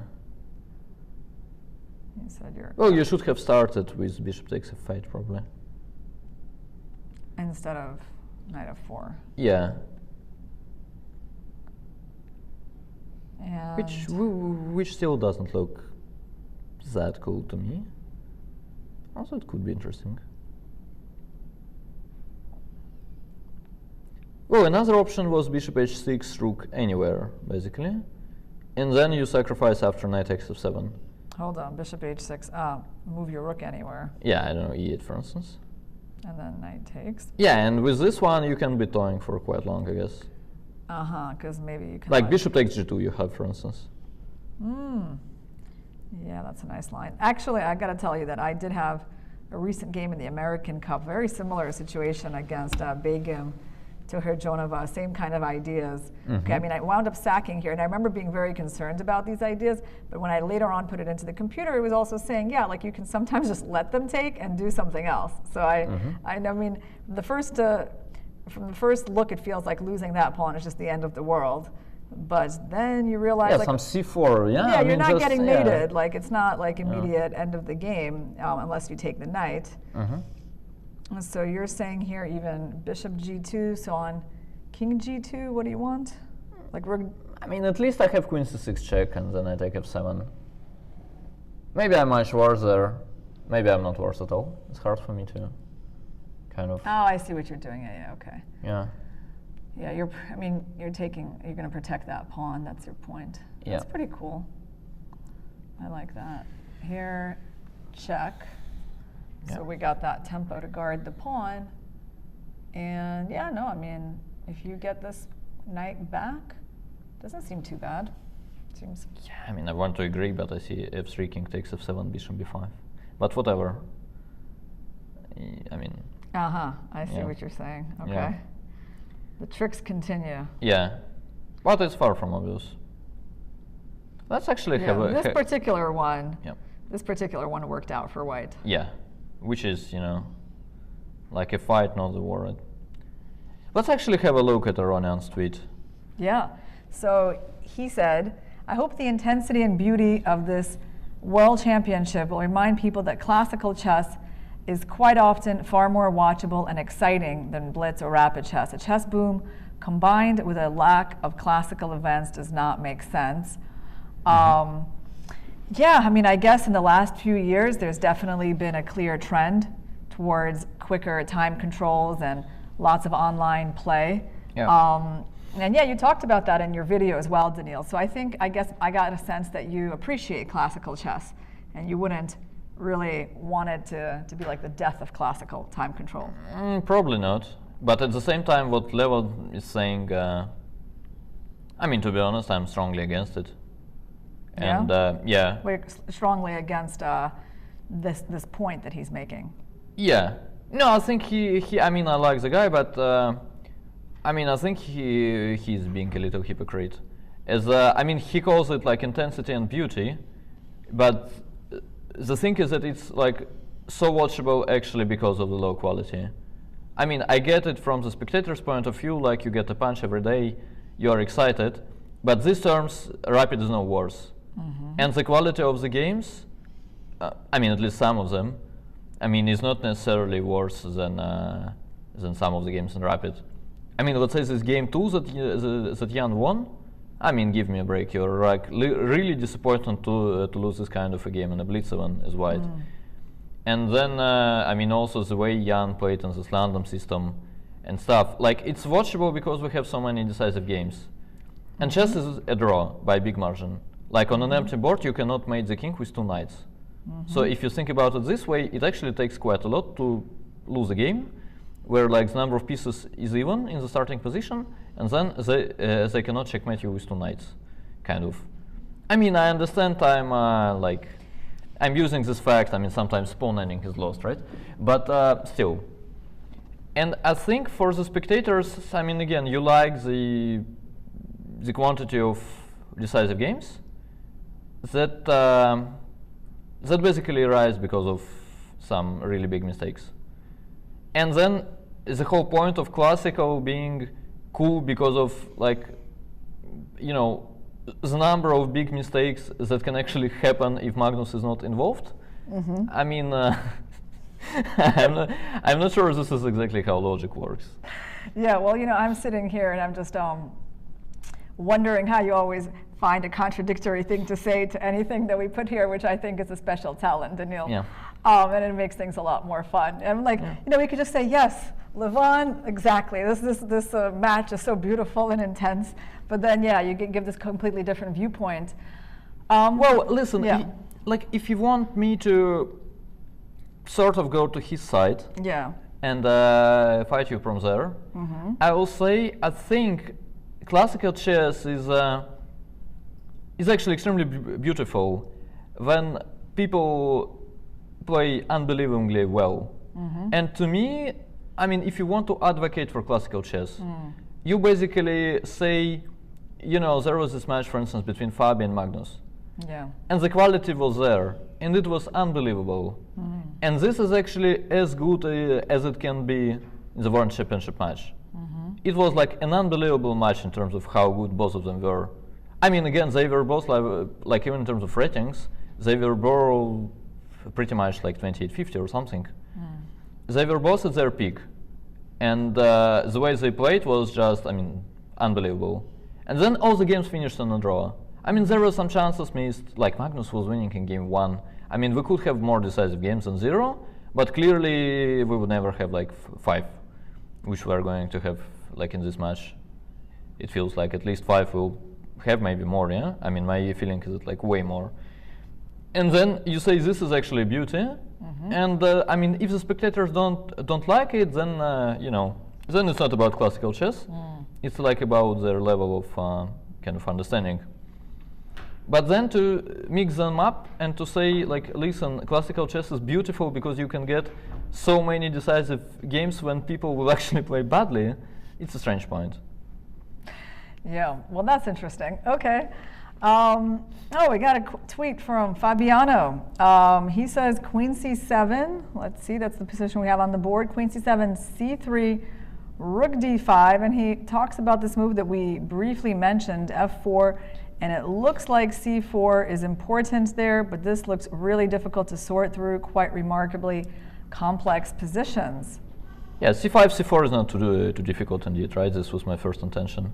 Yeah, you mean actually like what we said. This is exactly the line we had. Over here to play c4, you have these ideas. Yeah, that told you c4, rook d2, and black will win at the end, yeah? I mean, maybe not necessarily win, but of course c5, c4 is not something that you can be really like surprised by. Bishop c4, rook d2, and then I have some issues with this pawn, so. Yeah. And okay, also, I'm not if sure I go here, it brings out my king into the open.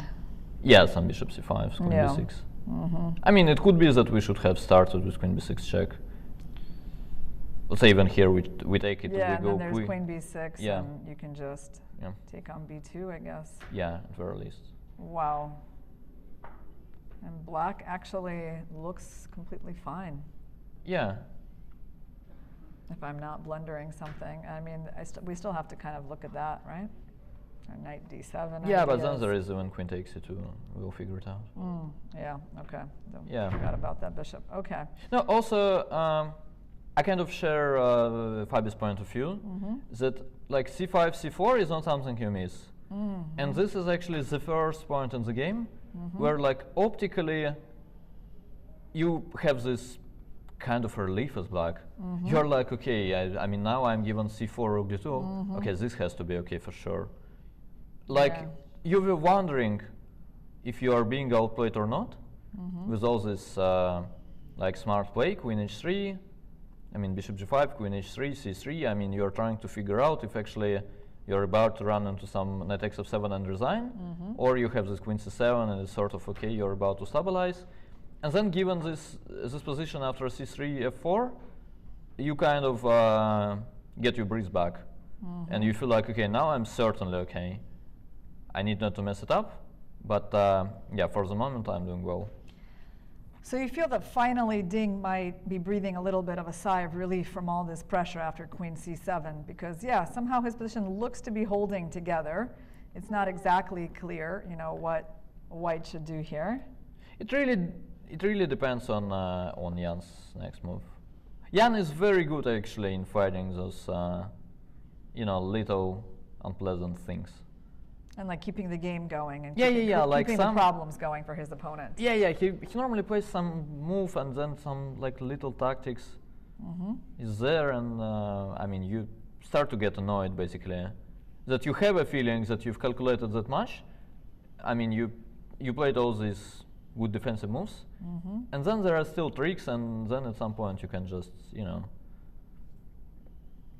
the tension can overtake you kind of. Yeah, I mean, well, right now white is facing this move, right? Like this is actually would be black's next move if he could move again. Yeah, but most of the reasonable moves could probably prevent it. Like even b3. Yeah, or c3. Well, let's say, okay, let's just take a look at b3 if he makes this very simple looking move. Yeah. What is black's next move here? Are we going maybe just knight h5 or? Yeah. I mean, knight h5 I tend to like very much in terms of ideas, at least. Like, if we don't have some tactics. Yeah, the trade of these bishops doesn't seem like to be harmful to black, especially since this bishop is kind of staring into that pawn. Yeah. So let's say bishop, I don't know, h6. Okay, now we got to watch for that square again. Yeah. Then But again, here like, we have knight f4 that we can consider, right? Like, yeah. because you've let my rook remain here. Yeah, but then it's again like when you're playing Jan, then some things start. I mean. But this looks fine for black, right? I mean, I'm taking that pawn. Yeah, but you're not playing Jan, right? Let's say Yeah. if I'm Jan, I'm taking on a 4 here. So you are Yeah, saying it's fine, but you're probably lost already. Okay. I mean, I go queen g3 or something? yeah, I go queen g3. You're probably down to g5. Okay, g5 is. I mean, at least you're not feeling that comfortable anymore. I see. You're preparing all these discoveries here. Yeah. No, it's very difficult against him quite often, and it's actually not a surprise that he won like most of his games at the high level because of straight blunders. And people could be wondering, like, why is it happening to him exactly, not to someone else? But the number of like traps and this little tactical ideas that he is using in his play is just insane. Yeah, what did he just do? I think b3, no? Played some move? Oh, he Yeah, actually b3. went for that quiet little move. Exactly. Okay.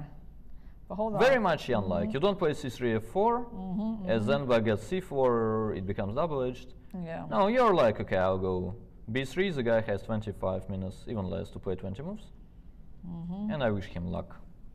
Yeah. Kind of. Okay, so b3. And I still am not convinced that like knight h5, I can't make this work. Knight h5, bishop h6, so maybe knight f4, do I need to do that? Not sure. Or rook e8, you're just gonna... Ah, wait, you actually have this funny resource. You basically I play... have bishop takes g2 somewhere, right? Well, what I was about to say is that you can basically play some random rook move, wherever you want, I don't know, e8, yeah, whatever. And then knight takes f7 actually runs into rook h4. That is... In that case, let me just put it here, just in case. Yeah, but it's good enough, I think, anyway. And rook h4 is just straight winning, no? You just don't have a move. This queen. Ah, yeah. checkmate. Exactly. Yeah. You don't have queen g3 and we win. That's a happy thing. Yeah. Okay. We even win with the rook on d8, right? It's just like queen is a bit too much. So actually knight h5 is legal. Yeah, but his time situation is critical. But he went for knight h5. Okay. Okay. But listen, I have a feeling... 20 moves he has to make. Yeah, I mean, I have a feeling it's going to be like a very exciting time trouble. I mean, unless he will start playing quickly and blunder early, which I hope he will not. Yeah. And then we can really see something like 2 minutes for 7 moves. In some quiet position, by the way. Yeah. But yeah. I mean, chess without increment can get pretty ugly. I was watching, you know, the Armageddon Championship. What is it, the Armageddon Masters? Or what do we call it again? That event? Is Armageddon Series, I guess? Yes, Armageddon Series. And I wasn't. I have to say, as a chess player, I wasn't that impressed by all those last seconds in the Armageddon games. Yeah, like the pieces just flying, and like there's no chess content anymore, and it just felt absolutely chaotic and just unfortunate to watch. And I know some people really advocate for this like no increment time control, but when you see that, it's really hard to take any pleasure in that. Yeah. But it's like same logic with Levon, right? That's why I didn't like Levon's tweet. So you're basically saying whatever makes... The viewer is happy. Whatever, yeah, I mean, whatever makes basically decisive games to happen more often, we sort of take. And then... Except Armageddon. I mean, in my opinion, like, I mean, so not the Armageddon, but like no increment. I mean, for me, that's kind of one of the most unfortunate things, I think, to go back to. You know, we've kind of moved away from it now. Yeah. For the most part. And I'm not talking about here, because here, okay, it's like it's only for the first 40 moves, and if they get to move 60, they will start getting an increment. Right? No, I think here it's actually reasonably fair. Yeah, because also playing 2 hours. Yeah, I think it's like basically the same amount of time, more or less. It's just that you are not allowed to... I mean, when you have this increment, it's a bit like... or the other way around, how does it work? My point was that basically you can actually count, right? So let's say you have 90 minutes for 40 moves, and then you have 30 seconds per move increment, which actually means you have 110 minutes, right? Has to be correct. So it's almost 2 hours. Yeah. But then it's like you are, I mean, playing this kind of a game without an increment, you actually have like even this additional time. 10 minutes more. Right. Yeah. And then it's basically very much about you, it's like with credit, you know? It's like you don't need to pay monthly, and then you just pay at the end of the year, kind of. It's very much the same. Like if you can manage your time, you need to be happier. You're actually given more time. Yeah. Yeah. So it's interesting, these terms. Yeah, no, of course. I mean, here they have not removed the increments completely. Yeah. So things cannot, shouldn't get too chaotic. But I do think, like, yeah, for Ding right now, he already has to start thinking about how he's going to physically make all these moves. Yeah. But fortunately for him, his position does not seem so bad. So knight h5, yeah, very reasonable move. And it's also, things are getting kind of concrete, right? Like, it's probably going to be hard for Jan to keep, like, the tension in the position for like that much longer, right? Like, but he managed for quite some time. Yeah. Why wouldn't he manage now? Well, yeah, because he's very good at it. Because maybe some specific issues that Black already has planned. Yeah, but then after bishop h6, I think we ended up saying, like knight f4. Yep. Not that it straight loses, but we are worried about this discovery idea, so we ended up playing something else. Yeah, we wound up just moving the rook away. Yeah, I mean, there is queen g3 too here. Sorry, No, I mean after knight f4, yeah, like bishop takes f4 is one thing, which forces you to go g5. There is also this thing, which again, who knows? Yeah, because you're always having these knight g6 ideas. Yeah, I mean it's crazy. I mean some. Right, like this and. Yeah, I don't know. I take f8, takes back. I gotta take with my bishop. Yeah. Yeah, you're probably doing well with black. I agree. But yeah. But it's a mess in general. I thought you were gonna do something like this. Yeah. Yeah, I should have actually. And so what happens here? Like, it's a little. Well, I'm threatening checkmate. So you take knight takes c7. Yeah. I take g3, and then. And finally, white winds up like ahead. Yeah. Because white does have an extra piece here, and they'll have at least 2 pieces for the rook, unless this knight gets trapped. No, but you're checkmating. If the rook goes, you just take f7, and bishop g7 is made. Okay. Yeah.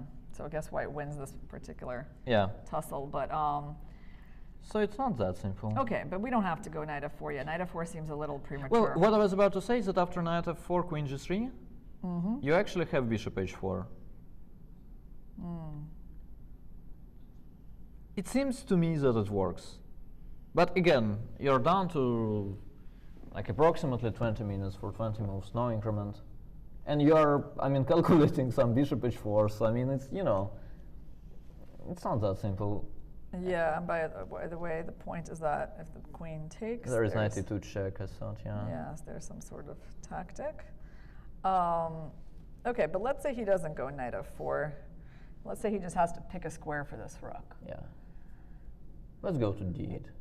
Yeah, d8, it looks a little better than e8, I guess. Yeah, I mean, if we're preventing knight takes f7, then, I mean, I don't see. So basically here, this is the same move. Well, yes, except for the fact that the rook is on d8, not e8. Yeah, but the same thing works. Yeah. So knight takes d8, rook takes h3, or I mean, anyway, but white. the thing is, like, we're threatening that mate. Yeah. So this is. I mean, you can take on h4 and take on d8, but still your material down, right? I mean, it's not going to work. So rook d8. Okay. So if we don't want to take an f7, what can we do? I don't know. Some bishop c4, preparing the thing. So we don't have any sacks here, like on these squares, like this. But you'll like always get into rook h4, I guess. Okay. f4 played by Jan. Wow. Okay. So knight h5, f4. Oh yeah, that's interesting. Yeah. He's really going for it. I mean, it's going to be quite an exciting time trouble. Yeah, because he wants all these dark squares. He wants the open f file. Yeah. And I suppose he's okay, there's no f6 because this is going to hang. Yeah. I actually have a feeling, I mean, like, I cannot prove it with the lines yet, but I have a feeling it could be a mistake. Okay, I have an idea for black. Okay. Let me see if I can work it out, though. I'm just trying to see, I don't know, does this even make sense? Because, I mean, is it even necessary? I guess I'm trying to go for some squares. f5? Like, I want to get these squares, yeah. Yeah, but then some bishop c4 is always there. Right, that's the problem. But, you know, let's just humor me and, like, try this move. Okay. I mean, I guess if you ask me what I really want, it would probably be, like, some sort of rerouting of this knight. Yeah, but even if you get it, I just don't get the point. I don't know, it looks kind of nice. You got to go t4. Yeah, I mean, let's say I take e7, I go queen e3. Just let me stabilize, I'll be comfortably better. Even with the knight on e4, I think. I'll just go rook d1. Yeah, so you're kind of like just taking it into positional waters and saying, like, okay, my pawn structure is worse, okay. Yeah. Yeah. No, but you have so many moves after f4, which is exciting for us and unfortunate for Ding. Yeah, he's got a lot to work out now. Yeah, like c4 is reasonable, for instance. I think c4 is basically like forcing bc, which Yeah, I'm not sure if it's an achievement for black or not. Okay. He played something quickly. Is it a no? Bishop D6. D6. Okay. Wow. Yeah, I was so worried about it being F5 and me looking bad. No. It didn't look like, yeah, he was moving a pawn. So he's kind of like trapping in his own rook. Yeah, but he's planning to sacrifice it after C3. He wants to take on F4. Maybe with an, I don't know which way. Oh, that's nice. Probably with a knight, so actually. he's really going for like the dynamic ideas against this pawn. Yeah. Basically, like, so the things are like looking very double-edged right now. Because I wouldn't say that white is risking nothing. Like black has some impressive looking pieces too. Yeah, exactly. This is why, I mean, I started with, I mean, not criticizing, but being worried about this F4. Now suddenly it's not a free roll anymore. This bishop on B7 is a monster. Well, I mean, it used to be like a little monster, as you could always play F3 and limit it. Very nice. But, you know, now it's not, yeah. Okay, knight takes F4. Let's show the viewers this very important line. This is just a mess. So no matter what you take with, yeah? No, I mean, there is a difference. I guess if you take with the bishop, I just take on F4. Yeah. Then rook takes, bishop takes C5. And then we have very good compensation for the exchange. I guess we have one pawn. Yeah, but we can be in time to capture C3 too, actually. Because which we is always actually, have a check. Yeah, which is actually a very important pawn, as stabilizing the bishop on D4 is even more important than this pawn. Yeah, let's just take on C3. No, you're just taking. You don't even care about H7, huh? Well, I do care. It's just not me playing. I'm not sure. Yeah, maybe bishop takes G6 or something. Bishop takes G6, because on, bishop D4, you have rook D4. And yeah, but I will just play... well, just play is funny, but is it actually a real checkmate after bishop takes C1? Oh, wow. I mean, it has to be, but it's not like mate in 2, right? Yeah, okay. So let's think, how much time do I have to mate you? Because if it was black's turn, you don't really have... No, if it's black's turn, I just go queen e5 and I control everything.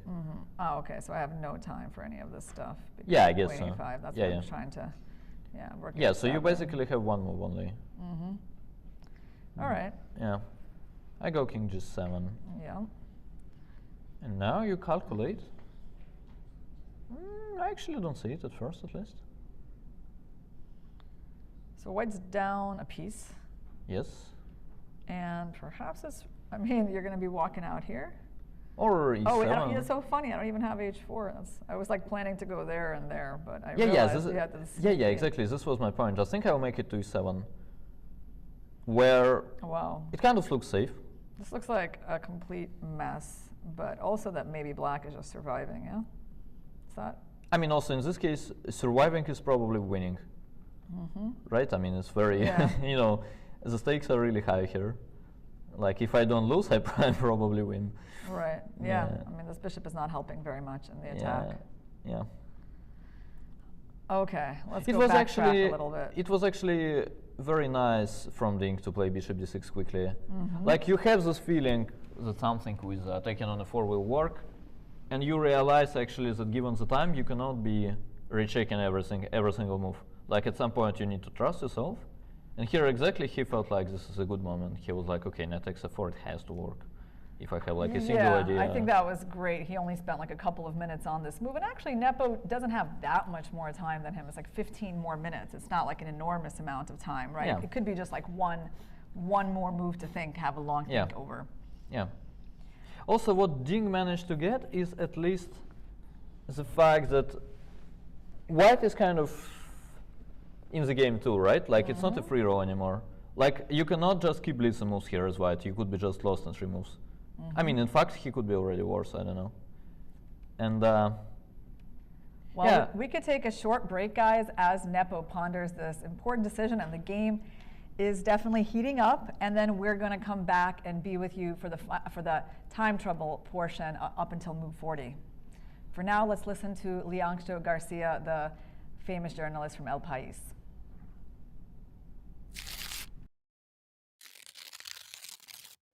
You asked me also about the boring moments. Okay. Second match, Karpov-Kasparov, Moscow 85. The format was much longer than now. They were playing theoretically 3 games per week, but any player could ask for a timeout any day. Then suddenly, when we were already there for maybe 1.5 months or something like that, about quarter to noon, we were waiting if, just in case some player is going to ask for a timeout, and today we don't have any game. And then that happened sometimes, of course, and then the problem was what to write about. There is no game, and I have written practically about everything I know about Karpov and Kasparov for 1.5 months. So the strategy we made was 3 of us, 3 journalists who were not in competence to each other, David Goodman from Associated Press, Frank Giral from Prensa Latina from Cuba, and myself. We were meeting at the hotel lobby and walking around the lobby for maybe a half an hour, thinking about what to do. And then one of the 3 had finally an idea. Let's write about this one. Oh yes, good idea. And then the 3 of us solved the problem that way. It was a bit boring sometimes, but anyway, interesting. Which world champion is the most impressive for you and why? Bobby Fischer, of course, because he was a very, very, very special character. He was a genius. His IQ was even higher than Einstein's, but he was also mentally ill. So I had the pleasure of meeting him in secret 3 times, in 1991 twice, and in 1992 one, before he came back in Svetya Stefan against Spassky. And well, those were one of the strongest experiences in my life in both senses. But of course, well, I have known and interviewed all the world champions since Botvinnik, except Petrosyan. So it is very difficult to choose. If you change a little bit the question and you ask me which world champion has made more for chess in the world, then my answer will be Garry Kasparov. And why is that? Because he was very sensitive from the very beginning that the obligations of a world champion include to do their best, or his best, for chess popularity. And he was making a lot of effort on that field.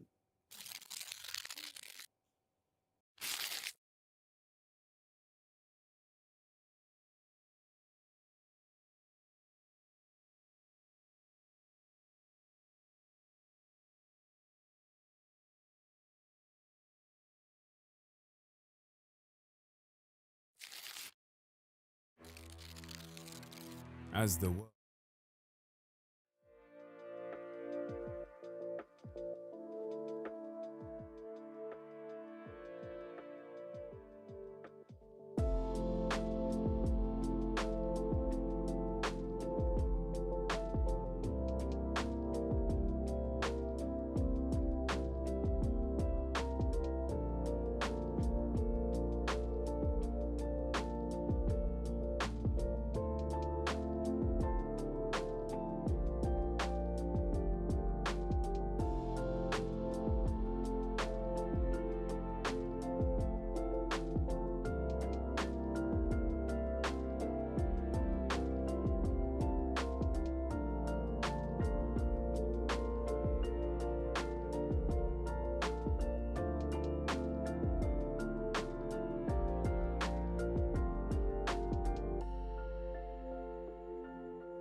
Hello everyone, welcome in Astana. This is the playing venue of the FIDE World Championship match 2023.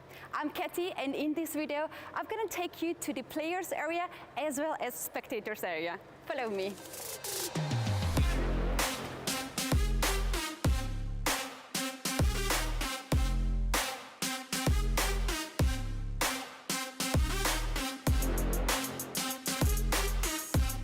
This is the playing venue. Two champions will fight for the title. And also we have here the spectators area where everyone can follow the game here.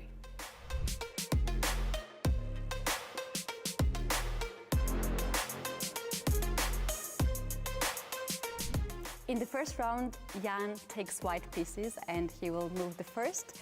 Ding will take black pieces.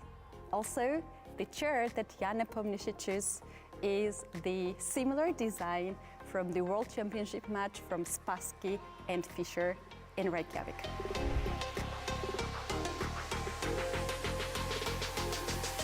Ding Liren chose because he thinks this is the most comfortable for him.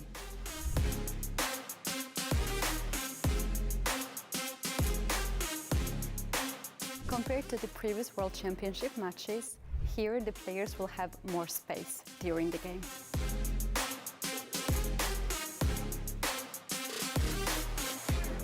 And in the end of the video, I am going to take you in the most secretive place of the whole venue.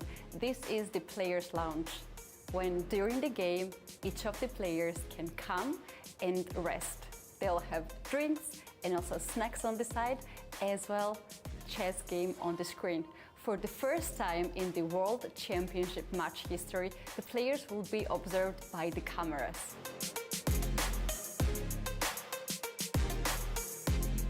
We are inviting you to join our expert commentary every day at 3 p.m. local time. Salamat from Astana. Guys, we're back with our coverage of the 7th round. And Nepo is still thinking over his move to Ding's bishop d6. By the way, in the break, guys, as you noticed, there's this beautiful birthday cake delivered for me, for Daniil. So, yeah, it's definitely made our studio here look a little bit more colorful. Yeah, now we're 3. Yeah, and soon we might be like 2.5. Okay. Well, I'm not going to eat half of you, so I don't know. Yeah, we had to get those jokes in there, Daniil. All right, so we have a move from Nepo. Yeah, actually C3 knight takes f4 just C3 knight f4 was just played. Okay, just in time. Okay. All right, so now, like, I have big, like, bad and good news for you. Yeah. The good news is that I know the line, and it's brilliant. But the bad news is that, like, I cannot try to find it myself. But you can, actually. Yeah, okay. So, well, where does it start? Well, it starts here. Right here? Yeah. Okay, so, this was the move we were looking at before. Yeah, right? and I told you that rook takes f4 is probably a decent alternative. Yes. And actually bishop takes f4, I think we covered pretty well. Yeah. It's just good for black. So bishop takes f4, we were doing this. Yeah. And so you're saying that, like, the computer agreed that this was a decent exchange sack for black. Yeah, I think in fact it's just even kind of much better for black. And so we looked at this and we basically were just like, oh, you just take the pawn, right? Or do not take the pawn. I haven't checked this, but it just looks nice. Even rook d8 or something. in general, this is kind of easy to figure out that at least you're comfortable with black here. Yeah. Has to be this way. Because this bishop is extremely powerful, and actually so is his partner. Right here. Also given it was us, maybe bishop takes c3 works.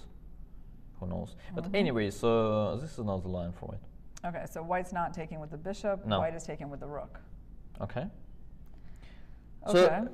So the point now is bishop takes c5 clearly. Yeah, if you take, everything's protected, so that looks good for white. Yeah. So right now the rook is hanging. Yeah. So what? Right now. But bishop takes c5 attacks white rook too. Yeah. Then after rook takes c5, queen takes c5, the bishop is actually under attack. So actually,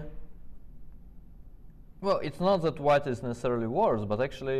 Yeah, this does look like, you know, black is comfortable, right? No, I mean, here exactly black is probably just winning. No, Yeah. no, I mean, after knight takes f4, rook takes f4, bishop takes e5.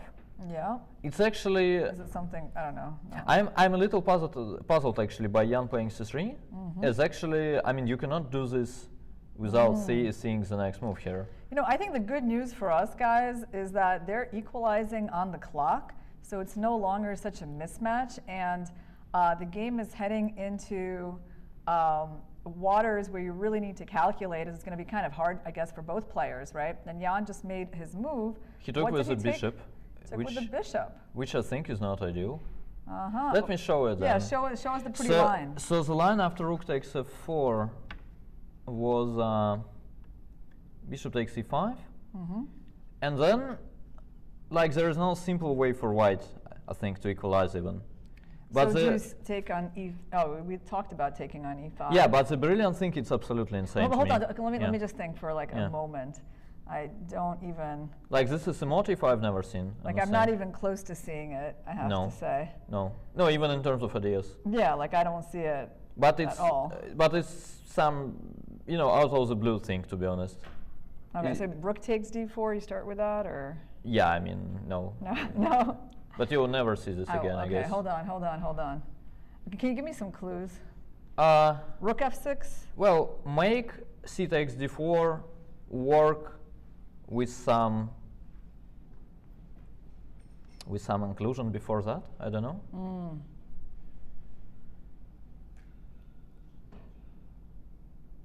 No, okay. This is why don't you show us? Yeah, this is something you find really hard.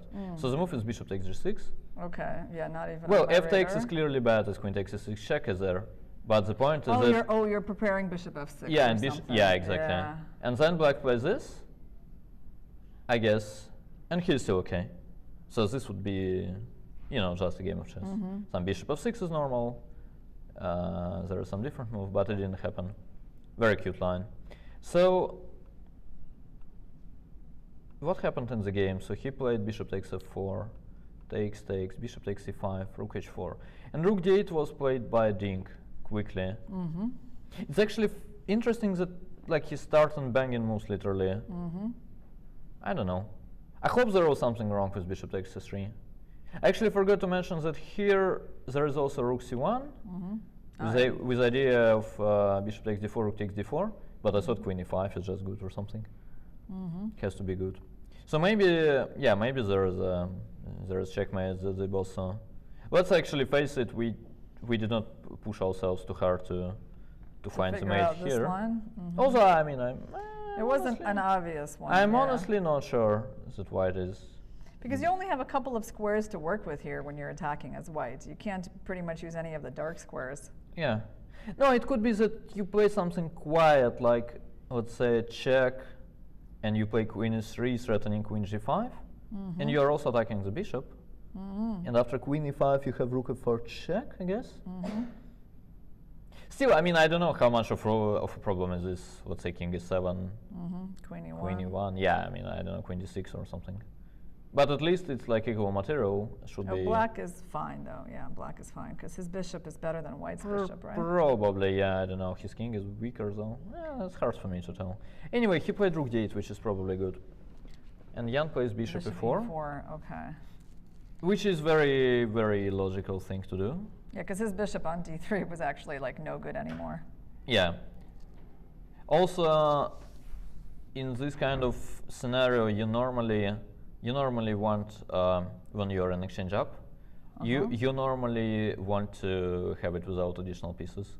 So normally the exchange of one pair favors the side with the rook. I mean, I still have a feeling there was something missed in this, like rook d8 thing and stuff. But okay, let's say we ignore it. So what do we play after bishop e4? It's actually very, very tense. Well, how do you like evaluate this position after the bishop trades? Like what's I don't know. I know like here. Yeah, I don't know. Like rook h takes. Rook takes and I don't know, like this or something. Yeah, probably. So what is the evaluation here? On one hand, your rooks aren't doing much, Yeah. So I have the D file. It's actually going to take you a little bit of time to challenge me for it. Yeah. On the other hand, it's not like it's that easy for me to use these two pawns either. I don't know. Do you think that in this position, actually, maybe I do want to go here? At some point, I guess, yeah. So finally, yeah. Because I mean, I want to get that pawn to e4. 30 moves later, you actually got your e5. Starting to use that pawn majority. Yeah. So overall, we think, okay, black is doing all right here, right? I mean, he's not going to like lose these pawns quickly. Yeah. I mean, I somehow have a mixed feeling about this position, but no, I mean, like I have a feeling after looking at it, I have a feeling that black is probably okay. I mean, you just go h5. I think it's quite important that the b pawn is actually on b3, not b2. Yeah, I mean, in all the lines you will have this annoying queen a5 and stuff, and it looks perfectly fine for black. At the same time, I mean, I must say, I mean, given my chess education, I mean, I hate taking on e4 so much. Yes, yeah. yes, I see what you mean. Yeah. Is there a way to avoid this trade? Like, is it even worth it? Actually, I think this could be really interesting. He didn't play this move in his 5th round game against Nepo, but maybe here, like maybe we can actually move. Well, hold on. I'm kind of unfortunately letting you take that pawn. Yeah, but that's what I was thinking about. So basically, if it works for white, then it's actually kind of lucky for Ding. Then these things don't exist at all. But there is bishop takes c3. Bishop c3, right? Yeah. Wow. Can it be that you are really pushing for an edge here as black? Probably not, right? No, I don't know. I mean, I might. No, but even rook f1, no? Like, it's a bit too much. Rook f1, bishop d4. Yeah, king goes, maybe bishop g7. Yeah. But it's hard to, I mean, like, I can't believe black is okay. But you can't really believe that black could be better. On the other hand, why? I mean, I don't know. Yep, just one pawn, just one pawn for the exchange. This is only serious to me. No, but it's not about pawns. It's basically like about this rook on h7. Is there doing something? No, he took.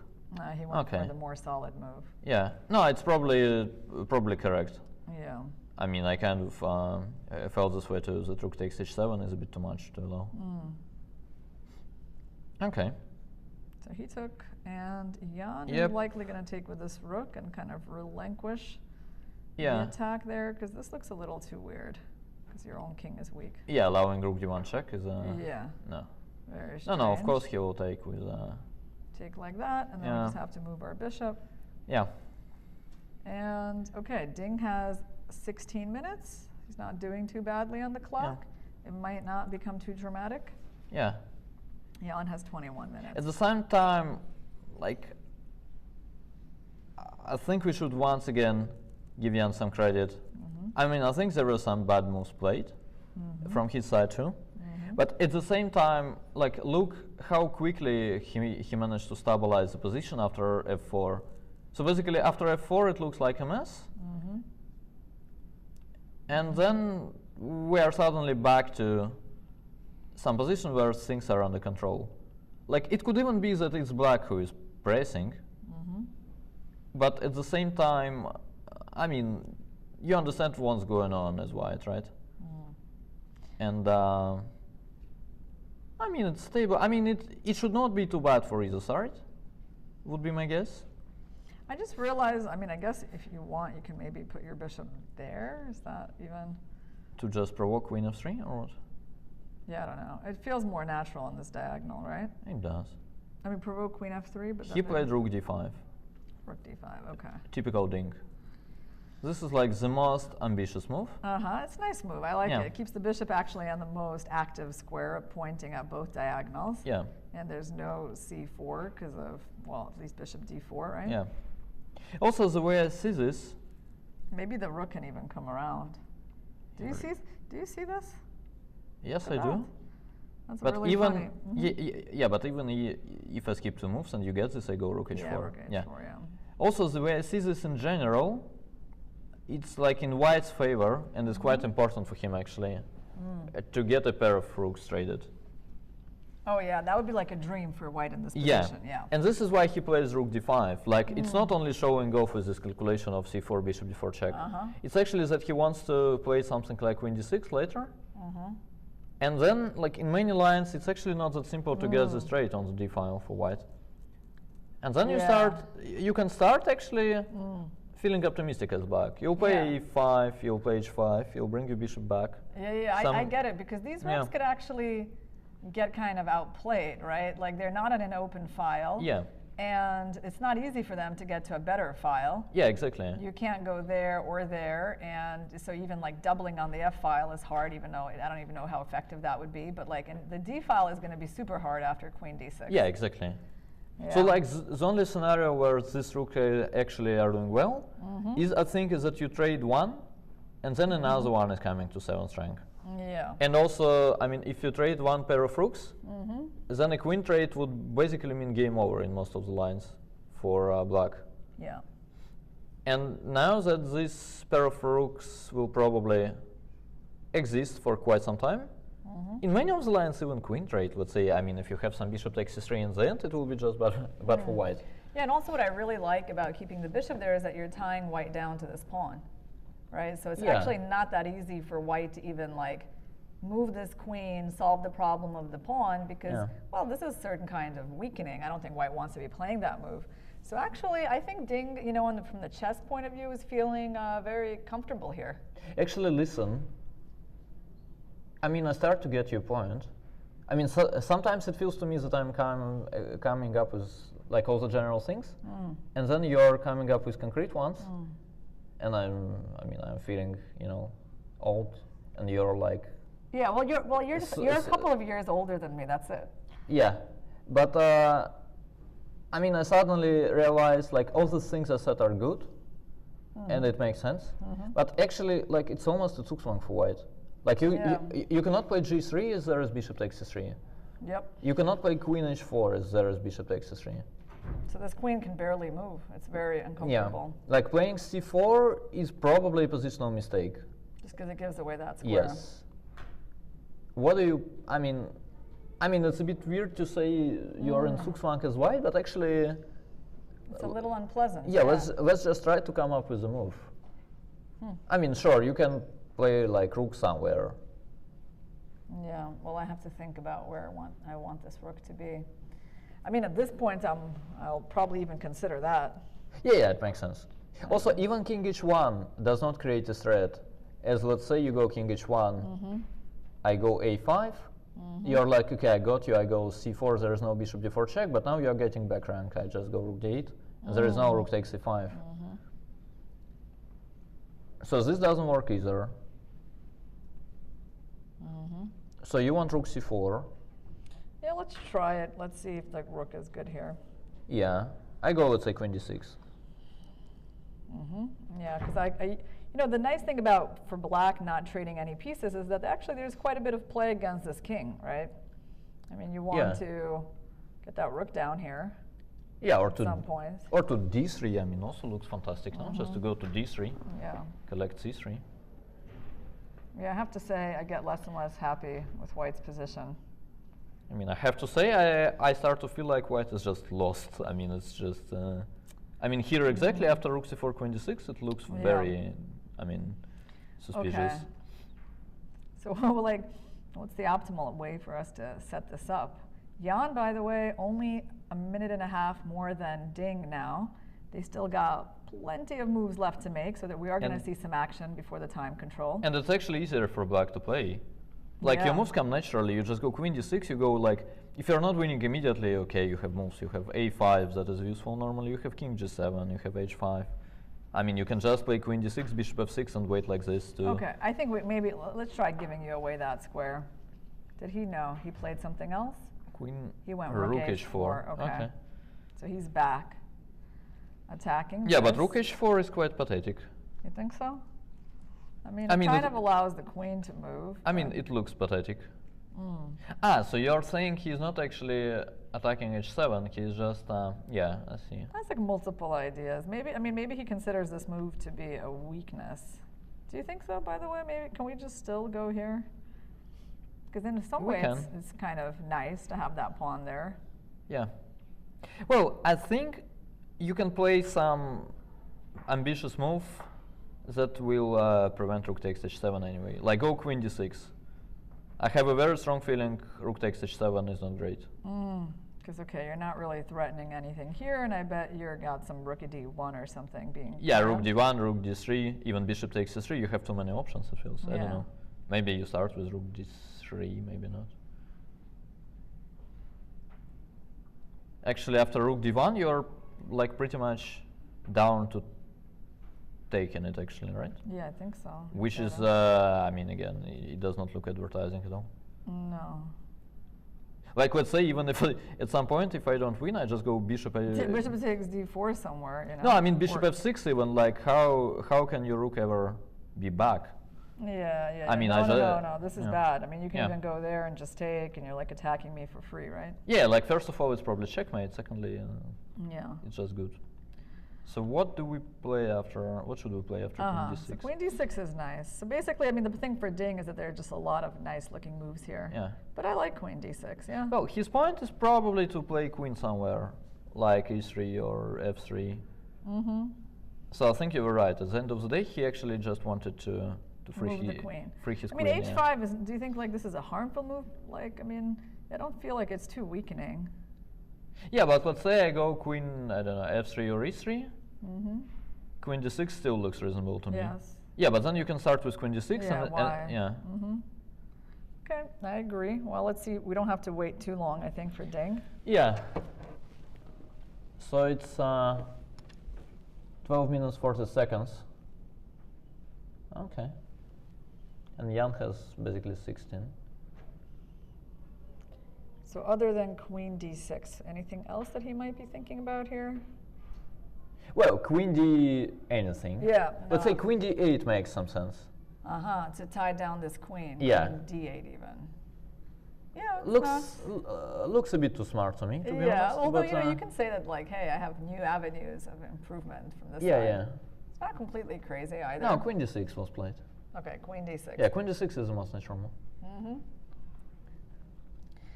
Yeah, so now what do we expect Jan to do if he tries to backtrack with his queen somewhere? I guess queen f3? Or e3. e3 I kind of like better as a square. Okay, because you don't want me to go there, so you can take. Yeah.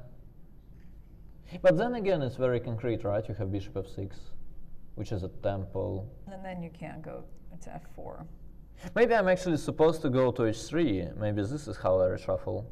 Oh, I probably go to h3 and then try to get the queen in. Yeah, and then or rook f1, rook h to f3. It's pretty smart. And actually doubling on the f file is not the worst scenario. Even like that. Okay, hold on. So that's the points of Jan idea. It's actually a very nice idea of like going to h3 like that. So let's take a look. He did rook h4, queen d6.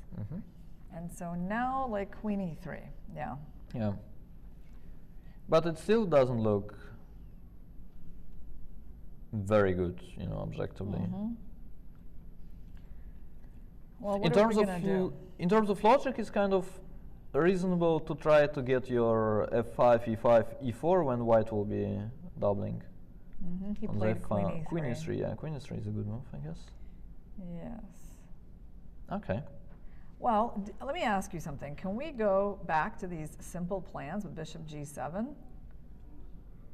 And then if you go like rook h3. Just go to second rank, maybe?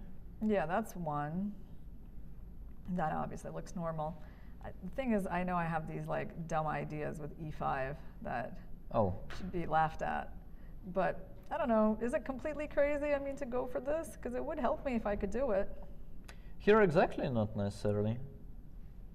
I mean, you can't really challenge me for the d file, and like, what are you threatening me with that rook on h3?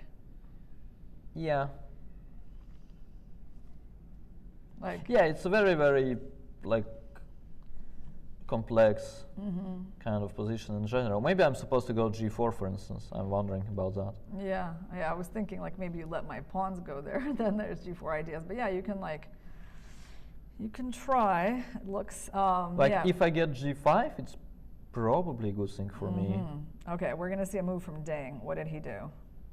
He went h5. Okay. All right. So that's a normal looking move. I mean, he's making sure he'll never be checkmated with queen h6, and he's like, okay. Like after bishop f6, rook h3, the issue would still be there, maybe. Yeah.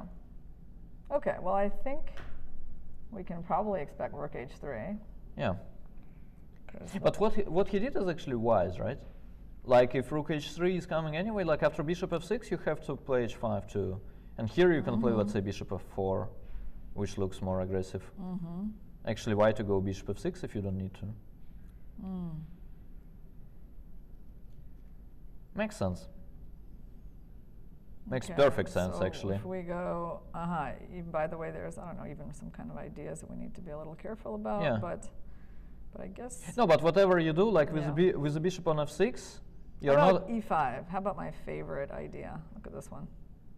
It's kind of cool that I was about to say that this like battery with the queen on e6 and bishop on e4 is attacking h2, and there is no rook f3, and this is brilliant. But you're going e5.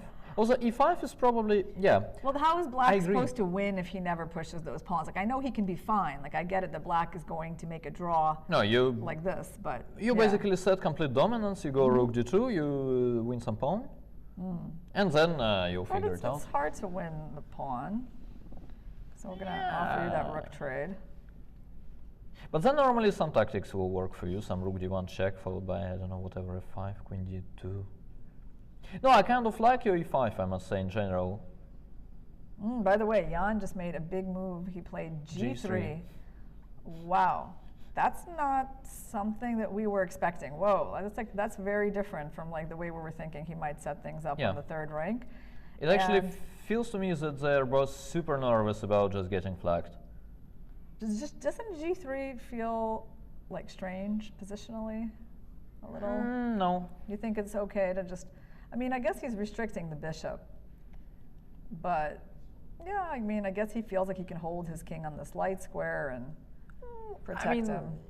Say, if he thought it's given that he basically has to do something about this pawn on h2, then I clearly prefer g3 over h3.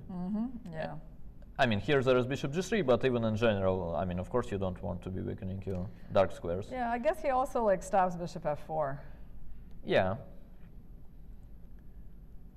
So right now, Ding is going to move this bishop somewhere? Yeah, the question is what happens after, exactly. There you go, bishop f6. Okay, so on rook f4, it's important there's bishop g5. Yeah. So where's this rook going? Yeah, listen, this is a very, very like unpleasant scenario for Jan. And Ding's got less than 10 minutes for his next 10 moves. Yeah, and also it's like so easier for black to play. You play this rook d5, queen d6, h5, bishop f6, you go rook d3. Like if there is no tactics, you can play king g7 any moment, exactly. And this white, you're trying to be like brilliant with this strange like shuffling, rook h4, queen e3. You wanted rook h3, f3, didn't work, you go g3. Now bishop f6 followed by rook d3 is coming. Like it's very difficult for black to kind of blunder badly, I would say. Like the only thing you can blunder is basically like white doubles on f file, you chill for like 30 moves. Okay, he went to c4. Yeah, but what's the plan after? After rook d3. Right? Queen takes c5 is the plan. Okay. Okay. And then I saw there is takes, bishop takes c3, and it's important that he has rook c8 check. Yeah, not to run into bishop d4. Exactly. And then black is not really aiming for this position. So, okay, so he's trying to hold him down to the c5 pawn. Yeah. But I mean, still. I mean, there are many reasons why it does not look fantastic. The question is, like, if it's really bad or black is just a bit better.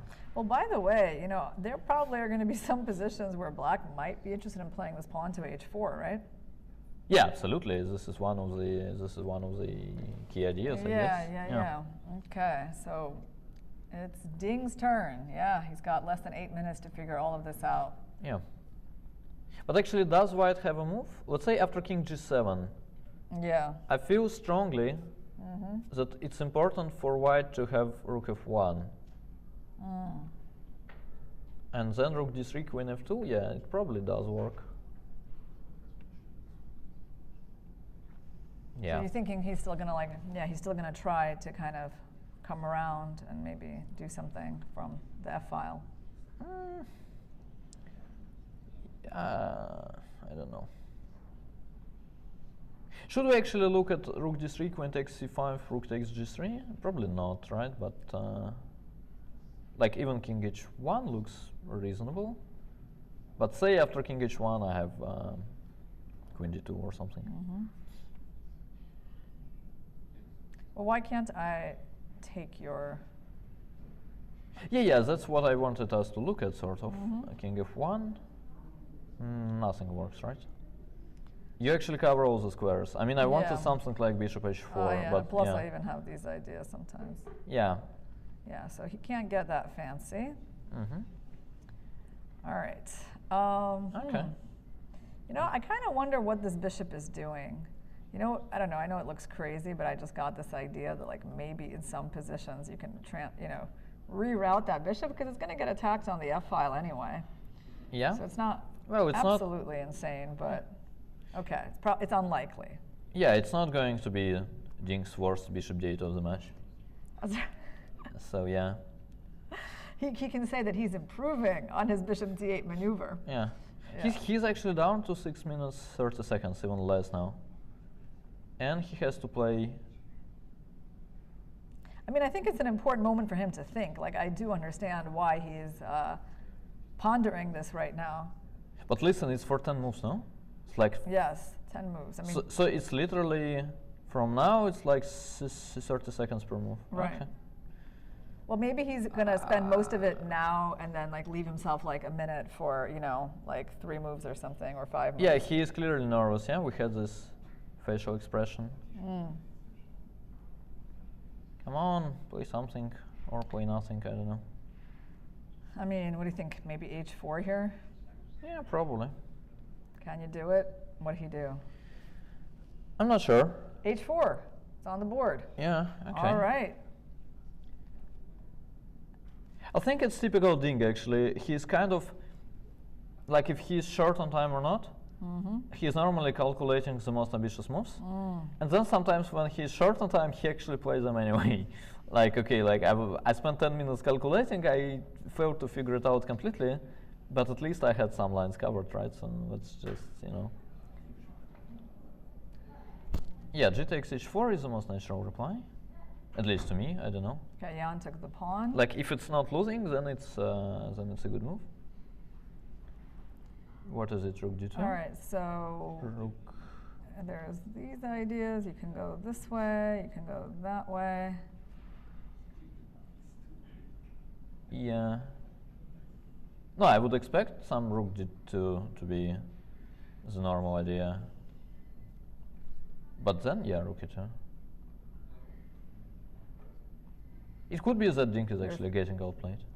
Really? Yeah, just rook e2. Rook e2. I mean, rook d1, king g2. How do you... Yeah, you're kind of covering the light squares here, yeah? Every check I give you. Yeah, this is where your bishop d8 could help a lot, but it's probably a bit too late. Like imagine playing bishop f6 to c7 here. This would be just insane after rook d1, king g2, but yeah. Oh, playing bishop d8 right here? Yeah, that would be unusual. Okay, he's under 5 minutes now. Yeah, he's probably going to lose. But then why do you play h4? I mean, I don't get this. You're short on time, you cannot, justify h4. Like maybe he just feels like intuitively this is good, but well, I agree. It's kind of a big move to play that you don't have to play. But yeah, it's certainly not good without the follow-up. I'll say. I mean, it could be good, but if you don't, see the follow-up, don't play it, right? 4 minutes. So I mean, wow. what do you think is the point? I mean, is he trying to get this pawn back, or? I don't know.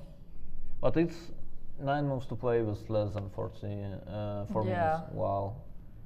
That's tough. All right, Ding, you got to hold it together.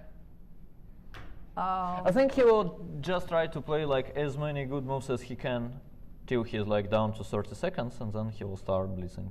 Yeah. Maybe it kind of makes sense. Right. The moment does feel critical. Like if there is some good decision here that helps black a lot. It's kind of worth spending, you know. Some time to find I mean, it. even 2 more minutes out of 320, you have to figure it out. I would just say you don't play h4 normally. I mean, okay, rook c4, you're like, okay, it's sad that rook Well, d3. maybe he didn't expect him to take like so quickly. Because I mean, taking wasn't absolutely forced, right? I mean, I guess the pawn was trying to get here, or do you think he was just trying to take? No, I think h takes. Just takes, yeah. No, but also, I mean, it's like a gambit, right? I mean, in a way, you basically expect the gambit to be accepted sometimes. Come on, Mr. Ding.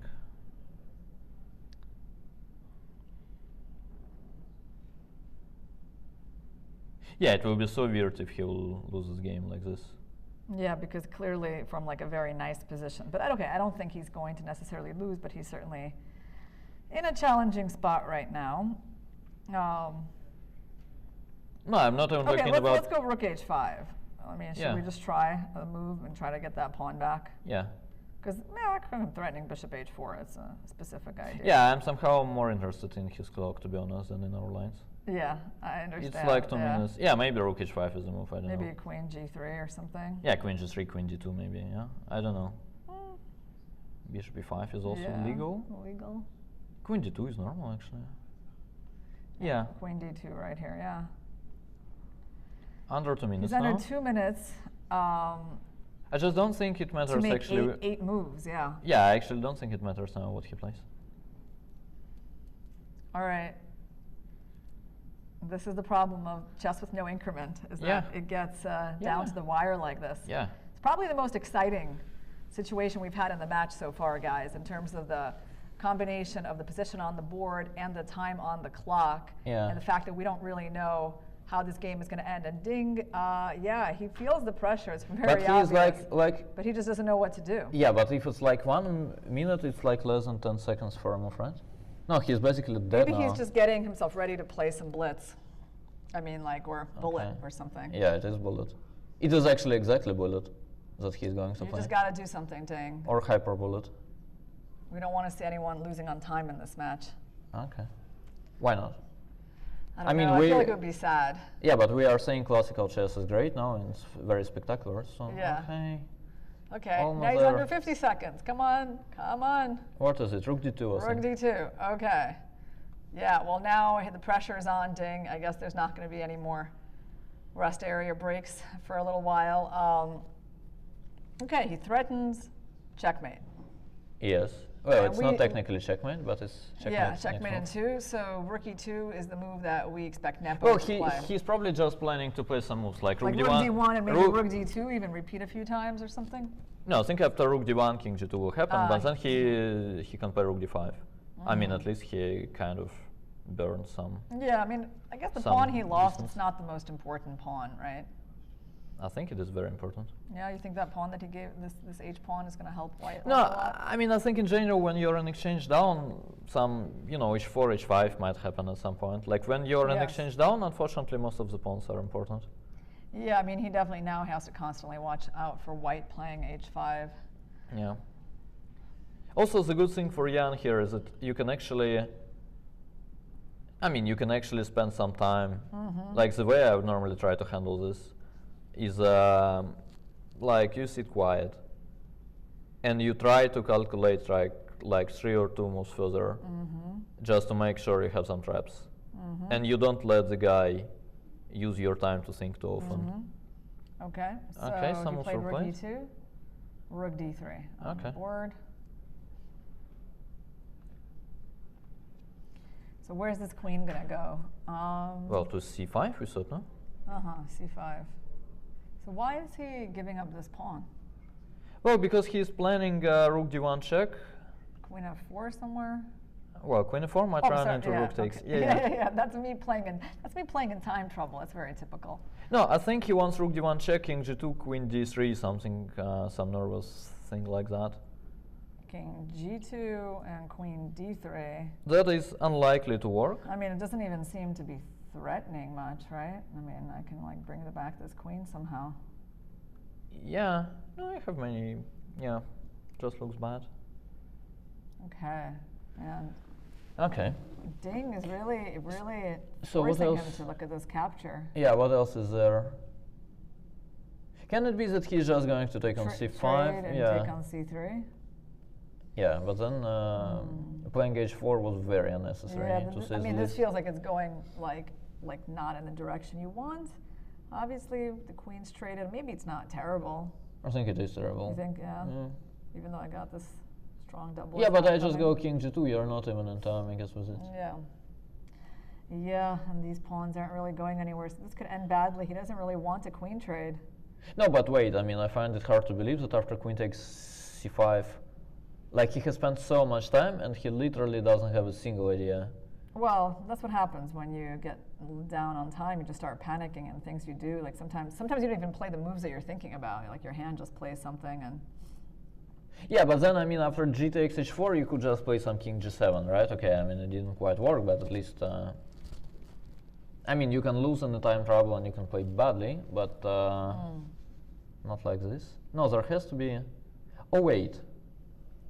Oh, wow. There's a point here. How about bishop takes d4 check? Oh, wow. Oh, wow. Wait. Here? Yes. Oh, wow. How's that working? Wow. Okay. No, I'm just... like what? He wants to sack and go queen f4? Yeah, I'm losing it, yes. Wow. Oh, wow. Rook d1 check, king g2, queen f4. Is that possible? And then you did this interference, huh? It's like an improved version. That's pretty crazy. This is one of the, I mean... Is that the trick? I'm losing it. I mean, trick is... you've got like some pretty big mating ideas, and White's gonna have to defend themselves. We're also threatening, okay, you're also threatening just the rook. No, but I mean, no way. Wait, no, I Queen mean, e5? that's so pretty, I mean, hold on. Queen e5 is at the end of the line, actually. Yeah, so let's just show people again. If the queen takes the pawn right now, that this is actually a possibility. Because you can't take with the rook because of queen c5. Yeah, you can take with the queen, but then, like black is... He took the pawn. Oh, rook, it didn't happen. But why then? Okay, rook d1 happened. No, but then you're just... Huh. So I yeah, mean, why didn't he try this move? If this was good, then it will be really heartbreaking for Ding. So c takes d4, rook, I mean, he will lose this game anyway now. So let's just have a look at this. So c takes d4, rook d1 check, king g2, queen f4. It could be that I was overreacting. Maybe there is some simple way here for white, like queen e5. Defending everything. Yeah. Still, it's hard to believe that you don't even have a perpetual after queen f1, king g3. Yeah, well, maybe you do. I mean, like, why you do have a perpetual? Here it is. Yeah, king f2. Oh, can't come back here. Yeah, but you're probably winning. You go queen g1, rook f1. Yeah, here. Yeah, but then there is king e4, wait. Yeah, well, we can explore this maybe later, yeah, but later when we get a chance to come back. Right now, in my recap. But listen, like, I have a, I mean, I don't know, but I have a very strong feeling bishop d4 check was actually working. Could be even winning, to be honest. Well, we're going to come back to that moment, but for now, I mean, once you see that, you, yeah, I mean, it strikes you immediately, right? I mean, you. So this queen is probably okay. How did he protect the rook? He just moved it away. Yeah, I was probably a bit too excited about it. I'm sorry. Now in the game he's just lost, but. Yeah, he still unfortunately cannot get this pawn. So he's really kind of self-destructed. Yeah. He's given up the c5 pawn. He's given up the h5 pawn. And he doesn't quite seem to have like a way into this king. Yeah, but also he's not attacking anything. Like rook c to f4 is coming. Yeah, and he has 17 seconds. No, but now after rook c to f4 he will just resign. Oh man. Or maybe not. He'll probably play e5 and then he has some like little tricks. This is so tough though to be in Ding's shoes right now. Yeah. Like knowing how the position was just like 5 moves ago. Yeah. No, but he doesn't know it, right? No, but I mean like 5 moves ago before all of this happened, before h4 happened, like he knew he was doing absolutely fine. Yeah, rook f4 played. The guy will probably go e5 and then it doesn't work. And he will resign. Oh man, it's really a heartbreaking game. Down to 5 seconds. This is the first game that, no, I said but he I will wanted just to lose see on like, time. No. You think he's going to lose on time? Yeah, and he resigned. Oh okay. man. Okay. Oh, yeah. No, this is... But listen, I can't wait. Let's just... Let's just look at it? Great game, but let's look at bishop d4. Yeah, with an engine. Okay. You don't want to try to figure it out on our own? Let's try it a little bit. Okay, sure. Okay. No, it's clear to me that basically if I'm in Ding's shoes and I see it... But wait, first of all, there was this, right? Yeah, but then I take, okay, I'm in a great shape for sure. Yeah, you think so? Queen c5 now, I mean, come on. No, you're probably okay as white, but I am not too worried. Yeah. So what's going on? Yeah, e5, I mean, you know. Yeah. Yeah, but just f5. Normally when you have the spawns with the queen, it's normally okay. Yeah, Ding is gonna certainly, I mean, it's just crazy to how many, well, we did want a decisive game today. That's what we got. Yeah. And we did want kind of a closer game, which I think we also got, because basically we didn't know how this was going to end until the last, you know, really the last few minutes. Yeah. And I have to say, I mean, you know, good job by Jan, again, in keeping up the pressure on Ding. I think Ding, you know, needs to find a way not to, like, let Jan into these positions that Jan is very comfortable with. Although, you know, ultimately Ding managed to emerge from it just fine, but he needed so much time. Yeah, exactly. I mean, it's very much result-oriented, what we're saying. Like, I think Jan was completely outplayed at some point. And he was clearly worse. And then, like, it's a fact that Ding is not capable of playing, like, 5 reasonable moves having 10 minutes is not exactly something that... He was just, you know what it was? That he was just so ambitious. No, but let me look at this again. Okay. Like, we don't have an engine. Like, if it works, it was probably shown by, like, all the broadcasts in the world. But we don't have an engine, so I could be wrong, actually. All right. But it looks so nice. Yeah, I mean, if you see it, you certainly do it, right? I mean, like in the game, you're just lost. And here, it's not even clear that you're not winning. It could be anything, you think. Right. Yeah, you can gamble on it for sure. Yeah. Okay, so let's try to defend this a little bit. So this is the really big threat. These two threats are really big. So bringing in the queen makes sense, right? But then we were going into this. No, but let's just slow down and think about it a little. We have queen g4 check too. I mean, I have a feeling like it shouldn't be very difficult to calculate. Let's just not rush. Although it's tempting to rush. I mean, when you'll calculate it till the very end, I mean, feel free to go. Yeah. All right, at the very least we have a draw, I guess. We go queen f1, king g3, we go rook g3. Now I think if you play king g4, then queen f3, king g5, f6 check is winning. Or at least you got some sort of queen h5, rook f3 at the very least. Yes. And well, king takes g6 is there, unfortunately, but give me a break. Okay, this is actually annoying. Because you're basically like running. You're running somewhere here. No, here white is probably winning. Okay, didn't work. Let's go back.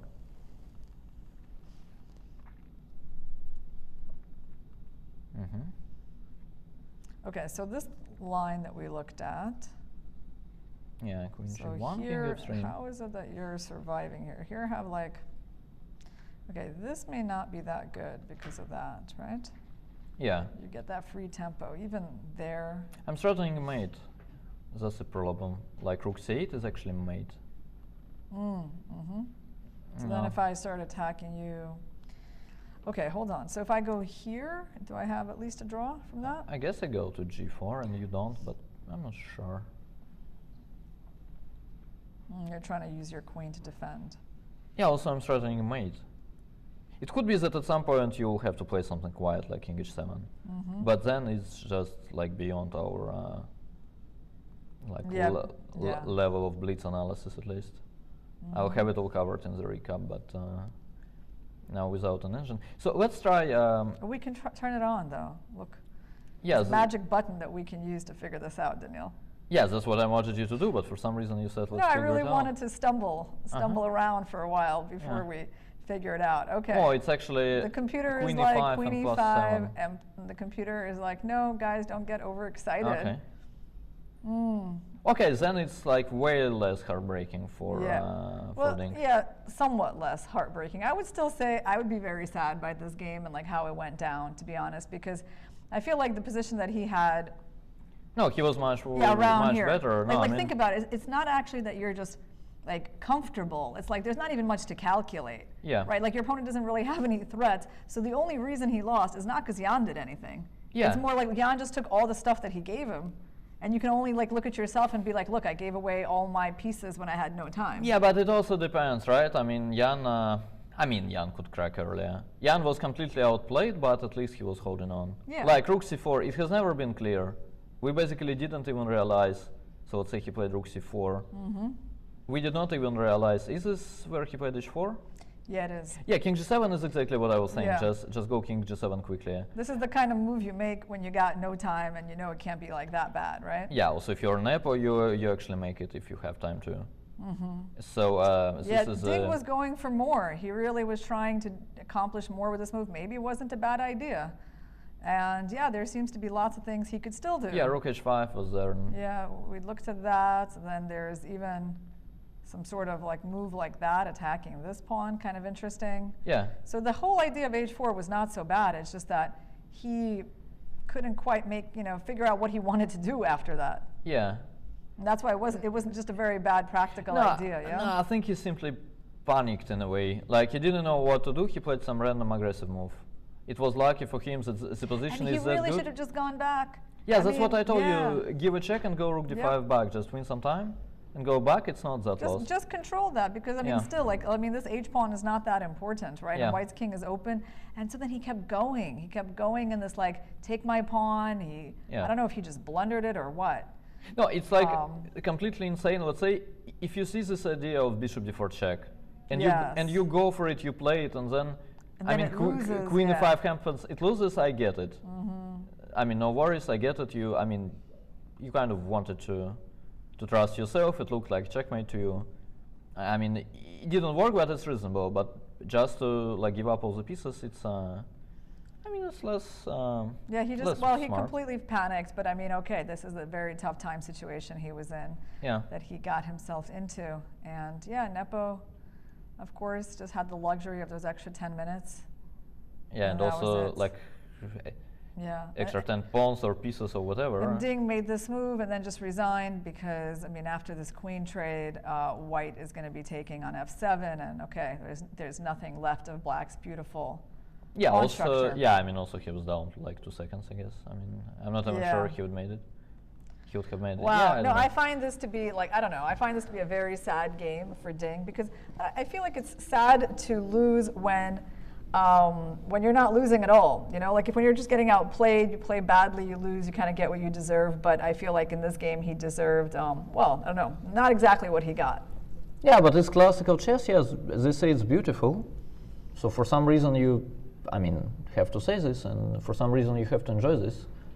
If Levon says, if Levon says it's such a brilliant game and it's so nice to watch.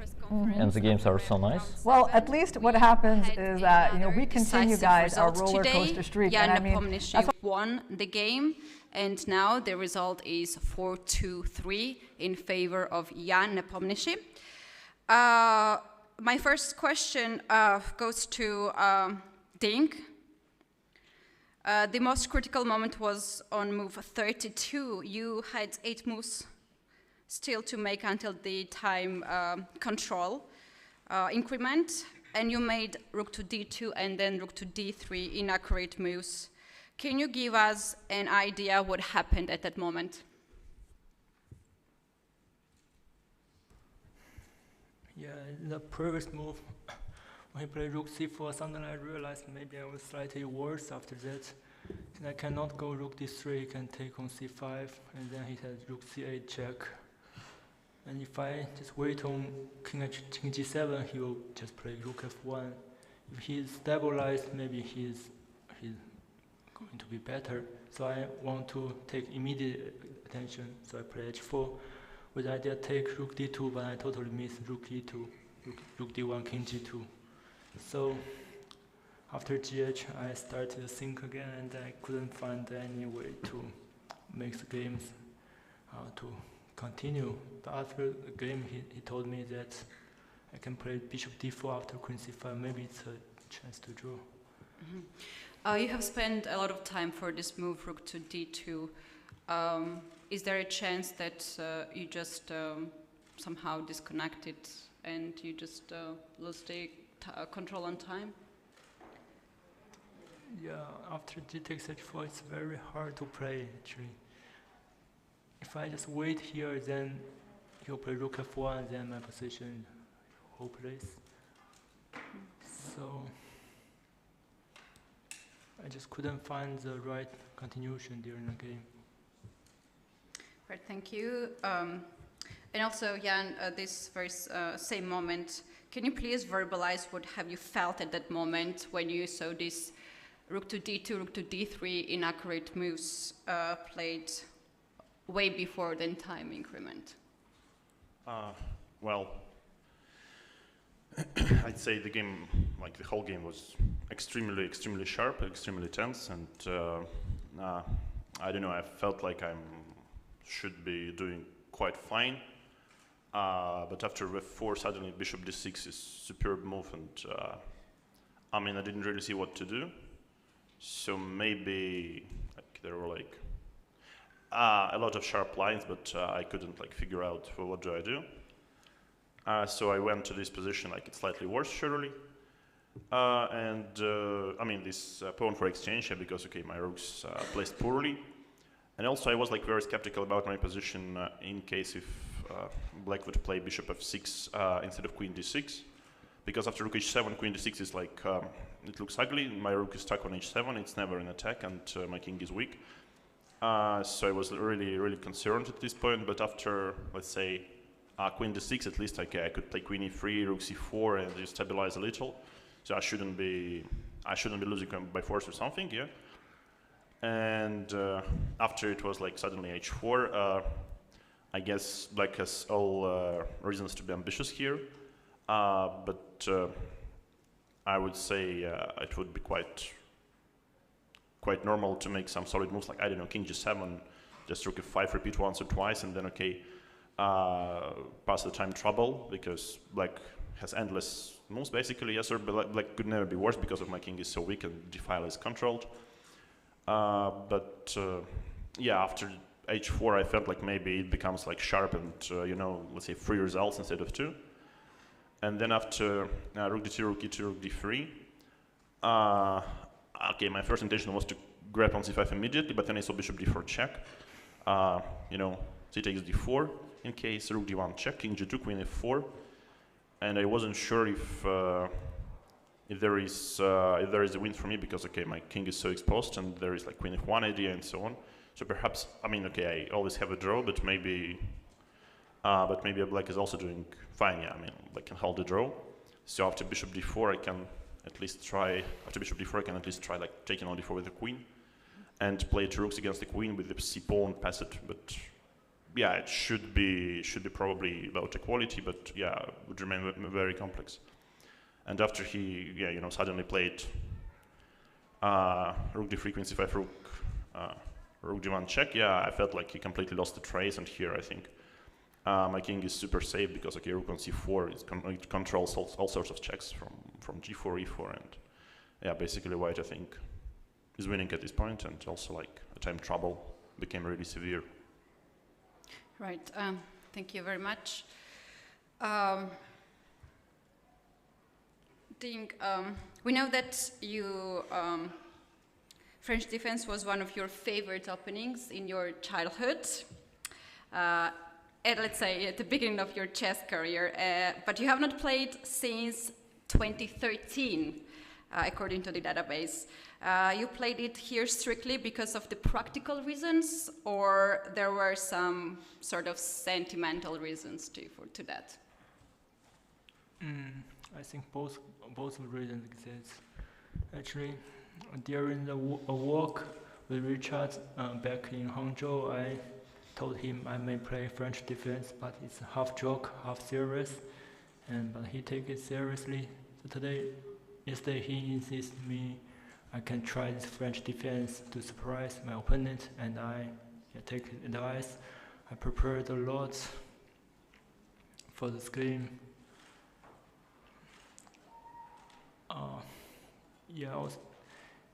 The opening phrase was,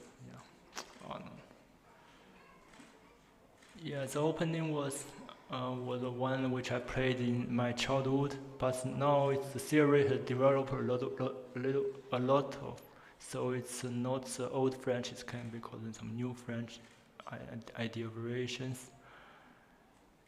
Yeah. So, but I played the game, I think, not so bad, but just in the end, I messed up things. Right, and we saw on cameras that when Jan played the first move, you took some time to make your decision. Was that your decision that you made on board, or you were already prepared? You made this decision earlier. It's just you were going through some process. Of course, I prepared a lot for this game. The French defense, I just want to recall a lot of things, then play this move. Okay, thank you.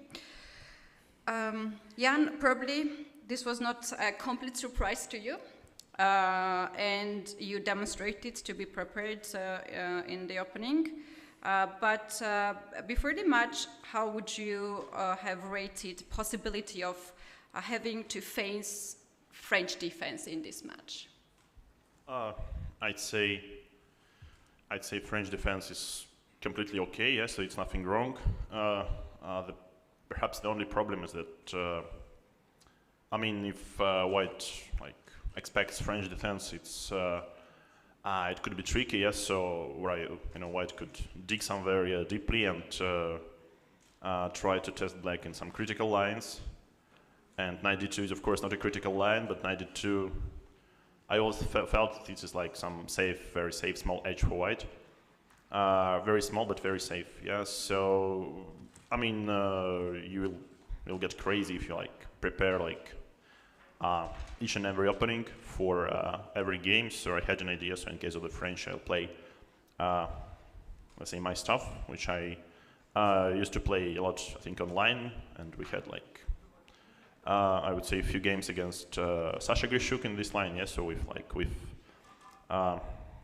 successes from both sides at some point, yes. So, but I always thought that this Bishop e7, knight c6 should be somewhat forced for Black, and I was slightly surprised because I think Black is trying to be more, let's say, more principled in this line, like after knight d5, some Bishop c5 ideas, or even b6, Bishop b7. At least I can recall Sasha played something like this against me.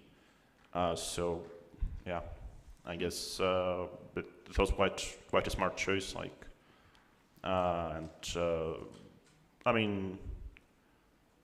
Probably every side got what he wanted. All right, thank you. And Ding, there was the moment on move 8, knight to c6, if I may ask about that move. You ruined the pawn structure with that move on the queen side. Can you explain the advantages of this move, why you went to that decision? If knight c6, knight c6. Forgot my preparation. I guess I remember it was part of my preparation. Just end up take, castle, something like this. Have you planned some potential kingside attack with that, with bishop e7? No, my preparation basically ends there. Oh, okay. All right. And also, every day you come here with the surprises in the opening. Is that the part of your general strategy for the match to be unpredictable in the openings? I can only say that this French defense is until now is only for this rounds. Yeah, I don't know what will happen next. All right, thank you. And my last question to Jan, and then I'll give the floor to journalists. Jan gave us the impression of been a little bit tired today. Could you rest well yesterday on the rest day, or were you still affected by the things how it went on game 6? No, I wouldn't say I felt like extremely tired. I'd say after a rest day, normally you're not too tired. But since we have like sofa in the lounge, I felt like I got to make some use of this. Yeah. All right. Thank you for the answers, and now it's time for the press. Please, Mike. Thank you. Mike Klein with chess.com. My question is for Grandmaster Jan Nepomniachtchi. Going into this match, when you saw that the time control had no increment until move 60, this was the first day where I think it really mattered a lot. Did you think that was an advantage for you, this time control? No idea. So it could be like a vice versa situation, yeah. Like, but I'd say maybe I played slightly more games with this time control recently. But I don't think it makes some difference. Yeah, so I guess today, like, I was sort of lucky to see this h4, and like suddenly Black has to make some strong moves to keep up the initiative. Otherwise, it's just like a free pawn from me, and which is also important. It opens some like nice files for rooks like gf and then h5, and yeah. My king would go to h3, yeah, so in some lines. So I guess, yeah, as it happened, of course, it gave me some favor, but I wouldn't rely on this too much. Thanks. Thank you. Do we have more questions from press? Please feel free to come forward. We have microphones on both sides. Mike, let's go. Second question. Still for Jan Nepomniachtchi, now that we're halfway through the match, I know you said going into the match you wanted to play perhaps a little truer to your style in this match. Do you feel like now that we're halfway through you can say that you've done so to this point? Well, depends on what you're supposed to be closer to my style, yeah. So like no draws or something, yeah, or what? Okay, I just try to play chess, yeah, but I mean, whatever you do, like however you play, you get to play well. I mean, and the game is not like won't end in the opening, yeah, or right after the opening normally, yes. So it's still everything to be decided later. So well, I just try to play, yeah, like. I don't think I can even try to specify. The results are so completely different than from 2021. Do you feel different given the fact that we have such a seesaw battle? Well, I mean, okay, yeah, clearly I didn't expect anything like this. So like a lot of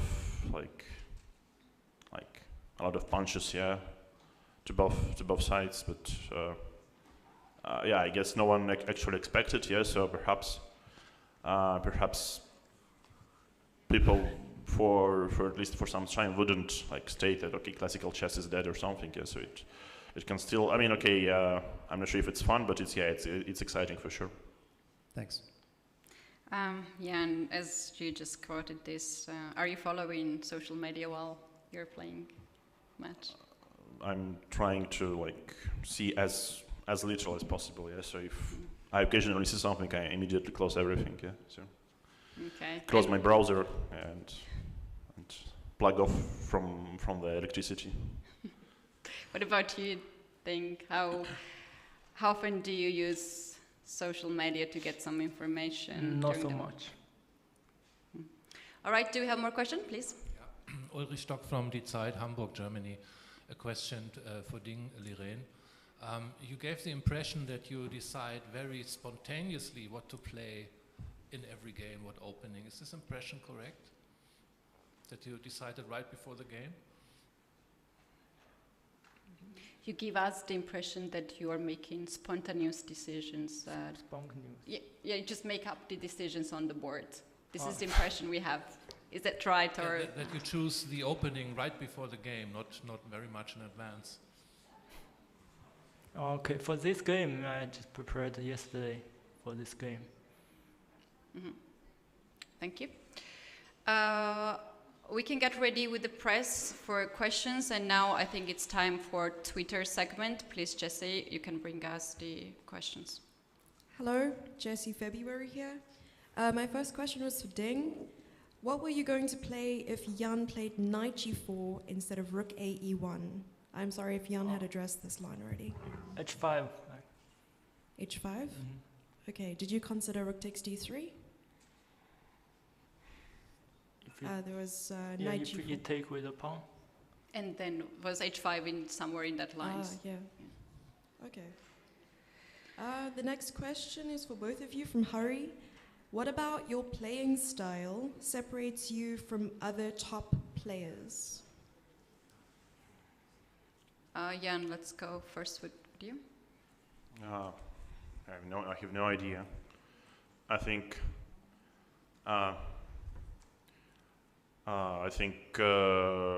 okay, there are like some players whom you, I mean, if you're given just the game without the names, yeah, you wouldn't recognize like this or that player. So I think from some point it applies to me equally. So it's like pretty much trying to find the strongest moves, and like as much as like my opponent lets me play, I try to play.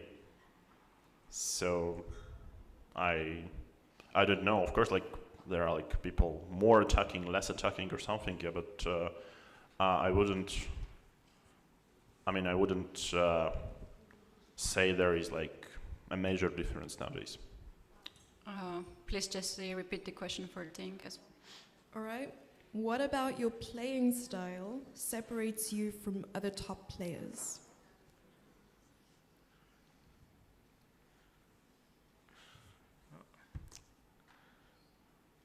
I don't know which kind of playing style for me.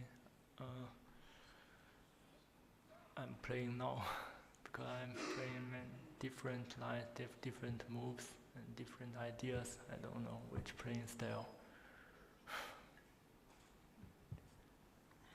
Okay, that's fine. We can go to the next question. Sure. All right, the next question is from Jack. Ding, did you and your team know about the 1987 game between Krupa Dokheim? No. Okay. You answered so fast, Ding. Yeah. That's so suspicious. No. Okay, do we have more questions from Twitter? Yeah, I have one Please more. One. Jan, what was going through your mind when Ding's time was running low near the end? One more time. Okay, surely I didn't mind.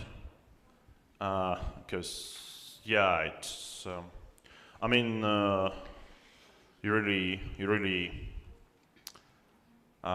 won't see these too often, yeah, like, so literally like few seconds for a few moves.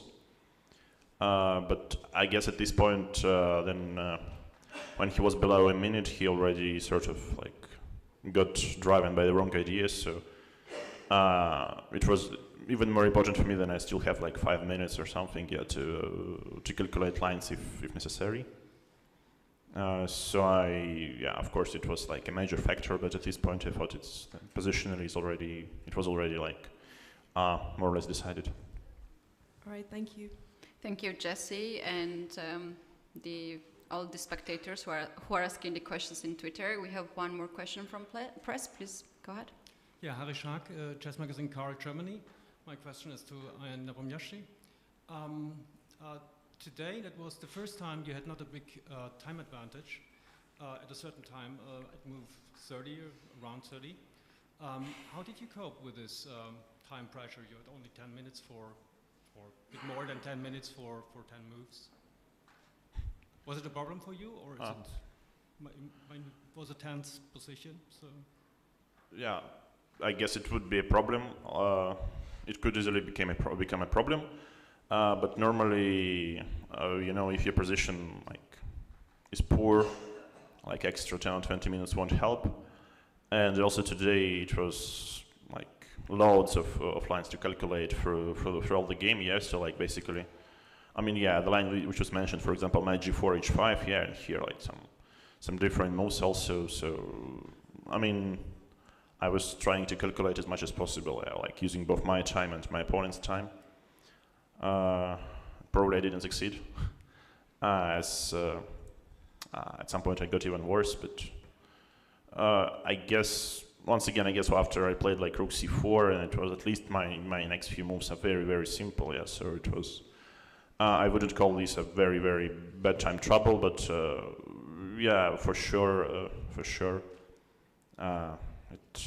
it could turn either way. Thank you for answering the questions. Do we have more questions from press? This can be our last question if anyone is willing to ask.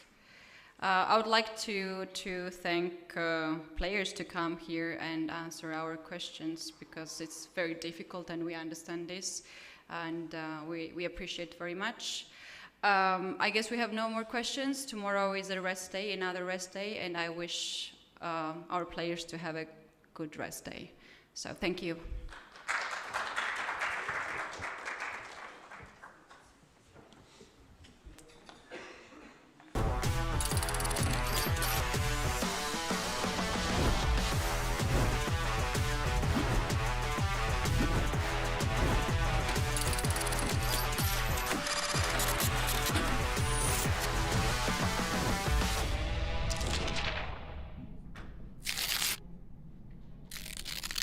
So one of the greatest side events during the match, Nepo and Ding, it is the women's team's encounter, the world.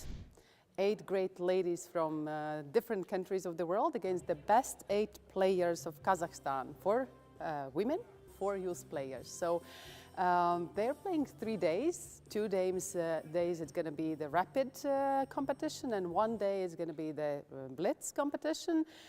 Scheveningen system, which means every lady plays against the opponent's team's representative. And we've managed to gather an excellent combination of the champions and great chess personalities here, starting from Hu Yifan, who is the 4 times world chess champion, Harika Dronovalli, the 3 times bronze medalist in the world, Nana Zagnidze, Gunay Mamadyarova, Zsoka Gal, and other great players. So I think this format is special because the girls, they have not used to play in one team, at least the world's team, and it was quite a challenging thing to make a team out of them in such a short period, because normally they've used to see the ladies on the other side of the board, right? And to fight against them, not together with them. The match is a great endeavor in promoting the women chess. So I do have my personal dream that one day a lady would play the World Universal Chess Championship match. So this is one step closer to that. These kind of matches, I think they not only are exciting for the chess world, but they are very interesting for the general community, for the people, because it's a kind of a nice encounter, the home teams against the world teams, so a lot of emotions, a nice clash, even more so given that the Kazakhstan team is a very strong one, yes, starting from Bibisara Asadayeva, Dinara Sadvakasova, Jansai Abdulmalik, and the young talented players. That is a great, amazing team with an excellent fighting spirit. Yes, so the first day has already showed that the tension is there. I mean, friendly, but still a tension, and we still cannot predict what the final result there will be. Me, as the world team's captain, I do, of course, hope, regardless of the great hospitality of the Kazakhstan team here, that the world would win. Because it's still, I mean, participation is nice, but you'd like to win. There have been such matches where USSR was playing against the world. The last grand match, or the most visible match, took place in 2002. in Moscow when Russia was playing against the rest of the world team, and that was, I think, the first encounter when the world won with a minimum result, but still. And I think what is very special is that one of the critical games back then was among Judith Polgar and Garry Kasparov when she won against Garry, and that was kind of the turning point of the match, and that's probably one of the highlight games in her career as well, giving the answer that yes, women can play chess, they can play good chess, and they can play better chess than men.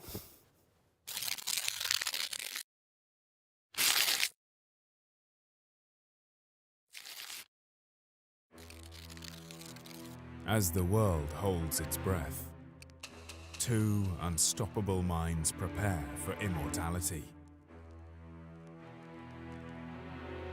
One from the land of the dragon, the other from the land of the bear. Together, they will write history.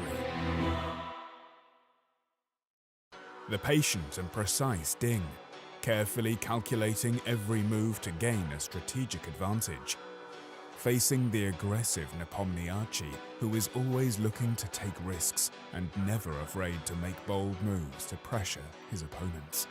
Their eyes might be fixed on the board, but their minds will be focused on victory. These two titans of the chessboard have fought their way through the ranks, demonstrating skill, strategy, and a fierce competitive spirit. Now they will go head-to-head and fight for the ultimate title, the FIDE World Championship crown.